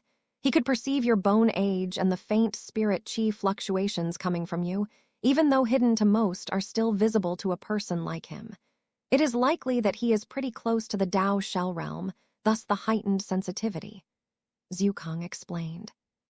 Lin Mu was happy that this happened right now, as he would now have an estimate for the future and would be able to plan accordingly. Thankfully, there weren't that many cultivators who were at the adult stage of the nascent soul realm, and him meeting them would be very rare too. Lin Mu couldn't think of many places where he would have the chance to encounter them either, except for the cultivation sects. I thank the Supreme Elder for his praise, but I cannot claim it completely as it is the grace of my master, Lin Mu replied. Oh, you have a master. That's a shame. I would have accepted you otherwise, the Supreme Elder said in a nonchalant tone. As soon as these words dropped, the jaws of the people who were listening fell wide open as well. Even Peak Master Yi Deng was rather surprised and took another look at the boy who he had won the tournament. He had not paid much attention to him, even if he had defeated a core condensation realm cultivator, while being lower than that, because he had seen plenty of disciples in his sect that could do the same. But since even the Supreme Elder expressed his desire in taking him in, the Peak Master couldn't help but think again. Chapter 397. A team is formed perhaps in the entire crowd. Only Wu Hai was the one who had expected something like this, and was not shocked that the Supreme Leader showed his interest in taking Lin Mu as his disciple. Perhaps even that boy has no idea what kind of master he has. He hasn't experienced the life in a sect, and neither has he seen the true circles of the high society. If he had, then I can't imagine what kind of a monster he would be right now, Wu Hai thought to himself. I am flattered, Supreme Elder, but perhaps we should talk about this at a later time, Lin Mu said in a humble tone. Ah yes, the situation is more important right now. Well then, can you show us what you meant? The Supreme Elder replied. Of course, but I believe we should make a plan first. Lin Mu said before turning his head. Lord Wu Hai, would you please explain to them? He asked. Sure, Wu Hai said. Would the Supreme Elder mind if we get some privacy? He added.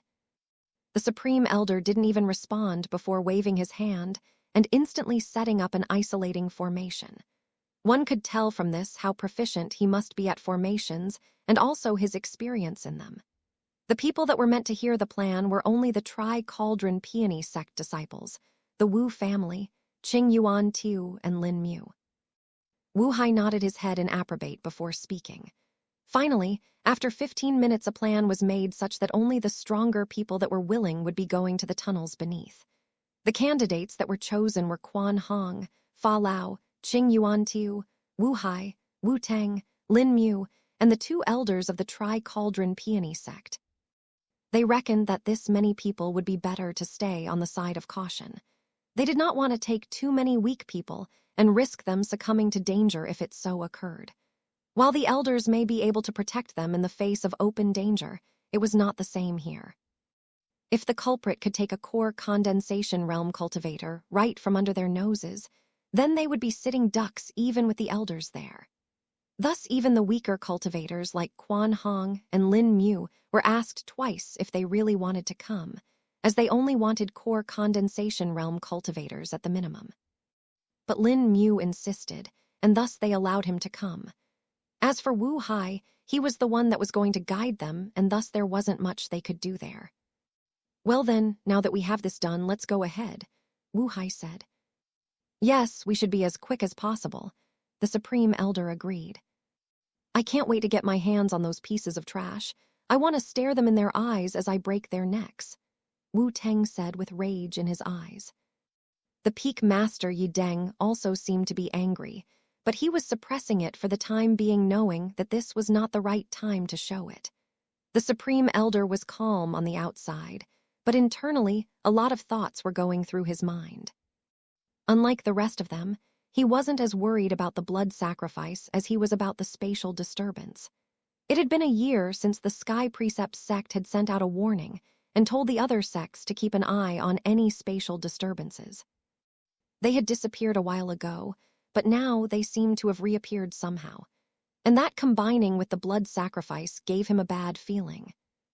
Please follow me, Wu Hai said before taking out a spirit sword and flying out. The others followed him on their respective spirit swords, except for the Supreme Elder who just flew on his own. Lin Mu was following behind closely and wondered where Wu Hai was taking them all to. The closest entrance to the tunnels was close to them, being the well in the manor's yard. Perhaps he doesn't want to abruptly throw the suspicion towards his family. While his father is involved, it wouldn't be fair to involve his mother and brother in this, Lin Mu thought. Lin Mu's guess turned out to be true as Wu Hai took them to another one of the city wells. This well was much larger than the other ones, as it was located in the main residential area of the city. Multiple people could draw water from it at once, which made it sensible to be this large. The well had a diameter of about 5 meters and had a wall of 1.5 meters surrounding it. There were multiple beams set up above it, attached to which were pulleys. In total, there were about 20 pulleys, which meant that 20 people could draw water at once. All of them descended into the well one by one, with Wu Hai talking the lead. There was darkness everywhere, which was soon dispelled by the people. Some used illumination techniques, some lit up fire on their hands, while some like Wu Hai took out spirit tools. Lin Mu looked below and saw the large body of water. He looked at its 2 ends and saw the river that flowed into it. There was apparently a depression in the ground here which accumulated the water from the river, and once it reached a certain level, it would flow out and continue from the other end. This way, Wu Hai spoke and took them to land near the edge of the water. One could see the tunnels that extend from there, and all the faded runes that were carved on the walls. This, Fa Lao muttered in surprise, seeing the runes. Supreme Elder, you don't think they? Yi Deng said. Yes, they are from that time. Chapter 398, Former Mayor. The disciples of the Tri-Cauldron Peony sect heard the peak master Yi Deng and Supreme Elder's words, but didn't understand what they meant. But Lin Mu, on the other hand, had an idea of what they were talking about. Seems like the Empire missed this one. The Supreme Elder spoke. Indeed, looks like it will be the time to inform the sects and the Empire after this, the peak master said in a cold tone. Wu Hai and Lin Mu were now getting a bit anxious about their statements and had a bad feeling. What are you talking about, Elder? Quan Hong questioned. Yes, Elder, what are these runes? Fa Lao questioned. They are of an olden time, long before I was even born. It was a time of great strife. It was the time when the northern tribes invaded the empire. Peak Master Yi Deng answered. Fa Lao and Quan Hong had not expected to hear something like this. Even Wu Teng was a bit surprised, but not as much as them. He was once part of the Vermilion Legion and had thus worked at the Pear's Belt. Because of this, he knew the history of the continent and what had happened back then. They are even older than I am, perhaps older than the entire Tri-Cauldron Peony sect, the Supreme Elder added. Hearing this, Yi Deng raised his brows in question. Supreme Elder, you mean? This is one of the original ruins of the Grand Northern Alliance. I'm afraid, yes. I do not know how this one stayed hidden for so long, though, the Supreme Elder replied. Hearing the words Grand Northern Alliance finally enlightened the two disciples, Quan Hong and Fa Lao. Even Qing Yuan Tiu showed an interested expression. It would not have been able to stay hidden for so long unless, Yi Deng muttered. Tilde Xing tilde. Unless it was hidden intentionally by someone, Fa Lao said before drawing his sword and pointing it towards Wu Hai and Wu Teng. Quan Hong did the same and entered an offensive stance. Wu Hai was not fazed by this and maintained his composure. Wu Teng, though, had anger on his face. Where do you think you're pointing your swords? Lower them, or you'll have no hands to do that. Wu Teng threatened without the fear of the two elders. You, Fa Lao was about to protest when the Supreme Elder interrupted. Stop, it cannot be them or the Wu clan. The Wu clan did not even exist that long ago and only came to power in the recent 100 years. The Supreme Elder spoke. Fa Lao and Quan Hong lowered their swords, but still felt a bit apprehensive. But if it wasn't the Wu clan, then it must have been the predecessor, right?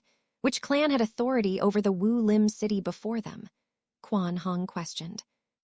Now, this was a question that interested even Lin Mu, and he had wondered about it as well before. Before the Wu clan rose up under the influence of Wu Zun, the Zhen clan was the one who had the city as one of their branches. Yi Deng answered. Zhen clan? Does he mean Wu Hai's mother Zhen Sui's clan? Lin Mu wondered. The Zhen clan, but didn't most of them perish over the years? I remember reading that their clan was one of the clans that suffered the worst after the war. Are there even people left from that clan? Fa Lao questioned. Of course there are, Yi Deng replied. Wu Teng seemed to be rather surprised by this, as his face showed it all. Mother, he muttered. Madame Zhen Sui is the last remaining member of the Zhen clan as far as I know. Yi Deng confirmed. Fa Lao gripped his sword handle again as he spoke. But doesn't that mean that it still involves the Wu clan? It is quite unlikely. Even Zhen Sui hadn't been born back then. Only the former mayor Zhen Hao and his wife Zhen Mei were left. So if there was any chance, then those two are the only ones who could have been involved in it, the Supreme Elder explained. It cannot be, Wu Teng muttered in shock. There is nothing we could have done. Grandfather and grandmother passed away soon after Mother was born, and she was raised by the servants of the clan. Even I only found out about these ruins after finding some old documents during my travels in earlier years, Wu Hai explained. Seeing that the situation could get bad, Lin Mu decided to interrupt. I think we should complete what we have come here for first. The other things can be discussed later, Lin Mu said in a calm tone. The boy is correct. We should follow the goal we came here for, the Supreme Elder agreed. Fa Lao and Quan Hong nodded their heads to show their agreement as well, and all of them continued onward. It didn't take them long to reach the tunnels, and they encountered the split there. They didn't have to guess which tunnel to choose as Peak Master. Yi Deng easily scanned the area ahead with his spirit sense and chose the path. Supreme Elder, it is as they said. There is a blood pool, Yi Deng confirmed as his hands trembled slightly. A stern look appeared on the Supreme Elder's face as he spoke. I want to take a look with my own 2 eyes. They thus chose the second fork in the tunnel and reached the location of the blood pool. Careful, there is inflammable gas here that is also toxic, Lin Mu warned. Humph, Peak Master Yi Deng harumphed and waved his hand. A pale white shield appeared in front of them and blocked the path that was in front of them. Yi Deng then flicked his finger, and a small fireball shot forward. The fireball traveled for a short distance before exploding and igniting all of the gas that was spread in the tunnel and in the chamber where the blood pool was located in. Chapter 399, Visitors. Lin Mu was bracing for the impact for the explosion, but it was completely stopped by the shield, and thus he didn't have to do anything.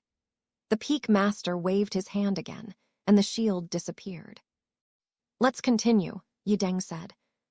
Everyone walked ahead and finally arrived in a large chamber that had the blood sludge pool. They could sense the pungent and foul smell even after the explosion had wiped out most of it. The Supreme Elder had a frown on his face as he looked at the blood sludge pool. This is even worse than I thought. The number of sacrifices this must have required, the Supreme Elder muttered. This is just one of the blood sludge pools, Lin Mu spoke. The Supreme Elder's eyes went wide as he capped his head back to look at Lin Mu. What did you say? The Supreme Elder asked again. There are more of them, 10 more, Lin Mu answered. Heavens, this! Peak Master had an utterly horrified expression on his face. Wu Hai and Lin Mu realized that this must have been even worse than they had thought before. Perhaps their perception was skewed from the very start, and they were severely underestimating what the implications of this were. Senior, I don't feel good about this, Lin Mu spoke to Zhukong. Just be ready for anything, was all Zhukong could say to him for now. While Zhukong could tell that Lin Mu was anxious, he knew that the boy had enough abilities to save himself. And if push came to shove, there was still the final gambit that they could play. But it was not something they wanted to waste here. Lin Mu internally nodded his head and observed the 2 elders. 10 more blood sludge pools like these. How many beasts and humans were sacrificed for this? And how many years has this continued for? Yi Deng muttered with shock.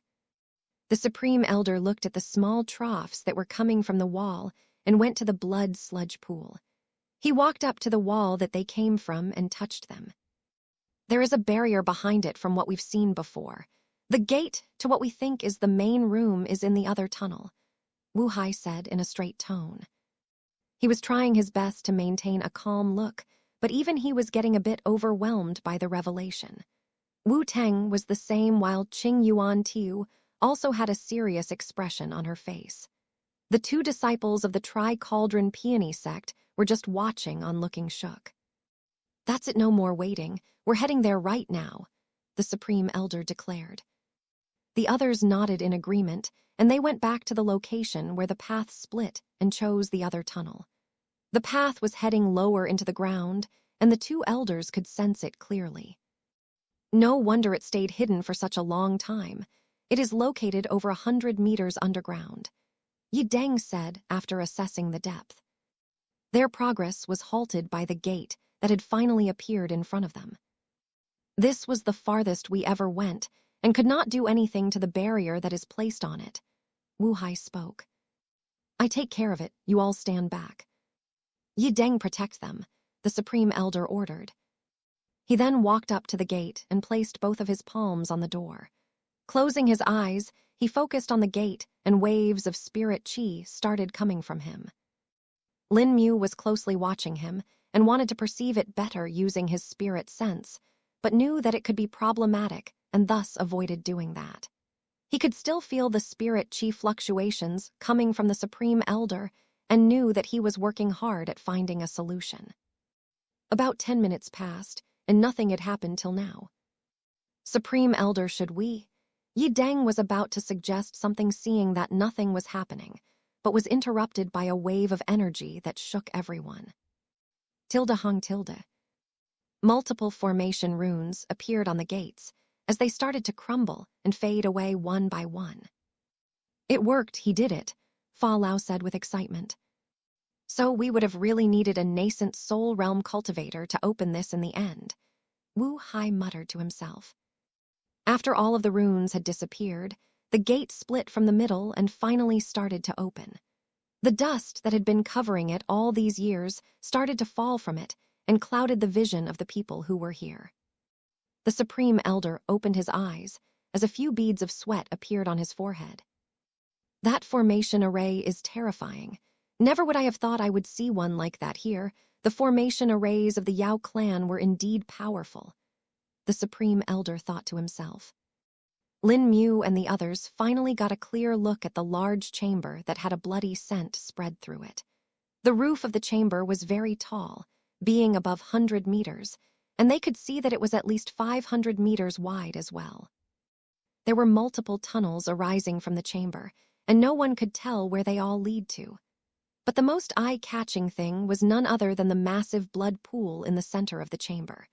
It was 100 meters in radius and multiple troughs connected to it. One could see that these troughs came from the walls and fresh blood trickled from them. Looking at the bloodstains that have covered the sides of the troughs, one could tell that there was a time when they were overflowing with blood. The blood pool in the center was about 10 meters deep, but only a quarter of it seemed to be filled as of now. In the very center of the blood pool, there was a man sitting in a cross-legged posture, floating over the blood as if it was solid. Seems like I finally have some visitors. Chapter 400, Betrayal. Lin Mu could instantly feel the aura of the man that was sitting on the blood pool was dangerous. There was a malevolent energy thrumming from his body, and everyone shuddered due to it. But that wasn't what shocked Lin Mu the most, rather it was something else. The invader, it's not him, Lin Mu muttered with shock. You sure? Zukang immediately asked. Yes, but he still does have some traces of the invader's aura, which means, Lin Mu replied. He was able to banish the invader from his body, but that shouldn't be possible for someone like him, Zukang said. Yes, wasn't the great slumber bear only able to do that because of his bloodline? Lin Mu questioned, but then realized the answer on his own. The bloodline. He's been using the blood sacrifice to remove the invader from his body. Lin Mu understood. While Lin Mu was reeling from the shock, the Peak Master Yi Deng and Supreme Elder were going through something similar. While the others couldn't tell what cultivation base the man in front of them was, they could very well do. Pseudo-Dao Shell Realm. He's at the Pseudo-Dao Shell Realm, the Supreme Elder muttered in shock. The man who was sitting on the blood pool was shirtless and was only wearing a pair of pants. There were tattoos over his body, and the blood from the blood pool was flowing along his skin, like snakes slithering on a tree. The small streams of blood would climb up from his legs and spread all over his body, slowly being absorbed by it. The man's pupils were also a shade of deep red, and his black hair was long, extending all the way to his waist. If one looked at his one would think that he was in his 30s, but his voice, which contained the vicissitudes of life, told otherwise. Looks like my brother failed in his endeavor and was too late, the man spoke. You, who are you? Yi Deng questioned. This was a question that each and every person had in this room, and they were all wondering what kind of a person could do something like this. Me, I am a forgotten man, a nobody, the man spoke in a calm tone. A nobody? You do all this and you say you are a nobody? The Peak Master asked, anger tainting his voice. Ha ha ha, the man laughed and stood up. The other people became tense and became ready to act if anything happened. Why, Yi Deng, have you forgotten me? Those were your very own words that you used to call me. I remember correctly, you said that to the elder of the Rainbow Pills sect a few years ago. The man spoke. Yi Deng's eyes went wide as the man said that. His mind ran at the speed of lightning, trying to remember and see if what he said was indeed true. Nobody, that was, you, your sect master Gu Yao, Yi Deng remembered. Lin Mu and the rest had a confused expression on their faces as they tried to identify that name, but couldn't. Lin Mu cross-referenced with the records that he had read before, but couldn't particularly remember which sect he belonged to. Now that was a memorable time, but for now, seems like it's time to do some work. Gu Yao said as he lightly stretched his fingers. I've been in seclusion for far too long, it seems. Gu Yao's eyes scanned over everyone but particularly focused on 3 people. Lin Mu, Wu Hai, and Wu Tang. I didn't think we would meet like this one day. Nephews, did your father tell you about me yet? Gu Yao spoke, looking at the 2 Wu brothers. The frown appeared on Wu Hai's face, while Wu Tang's gritted his teeth. Lies, Wu Tang shouted, and without thinking much lunged at Gu Yao. No, brother, stop, Wu Hai shouted. Wu Hai could clearly tell the man in front of them was stronger than all of them combined, and it would be nearly impossible for them to act against him. He was about to go ahead and stop him, but saw something that horrified him even more. Tilda Shing Tilda. Arg! Wu Tang yelled in pain as he was bashed into the wall by a green pillar of wind. The people all snapped to look at the source of the attack, and were astounded to find who attacked Wu Tang. Qing Yuan Tiu, why would you do this? Lin Mu questioned with anger. Qing Yuan Tiu was standing there with her bulky clothes torn apart. Now that they had been removed, one could see the metallic armor that she was wearing underneath it. There were multiple small plates and spines that joined together to form an intricate set of armor. Underneath that armor, she was wearing skin-tight clothes that highlighted her curves, and the armor protected them. It was this armor from where the 6 metal rods that anchored her to the ground came from. The armor extended from her torso onto her arms and legs.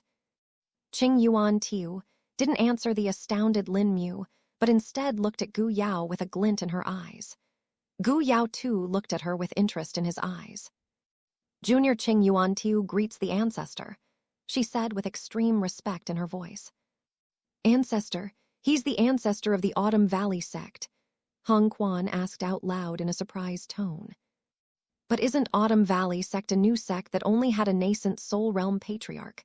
Fa Lao questioned, feeling confused. A bitter expression appeared on Yu Deng's face as he linked all the points together. We were wrong, he said. No, Gu Yao said in a chiding tone. It wasn't you that was wrong, it's just that the Autumn Valley sect never existed, he revealed. But how? How did you even fool all of the sects? Yu Deng spoke, feeling bewildered.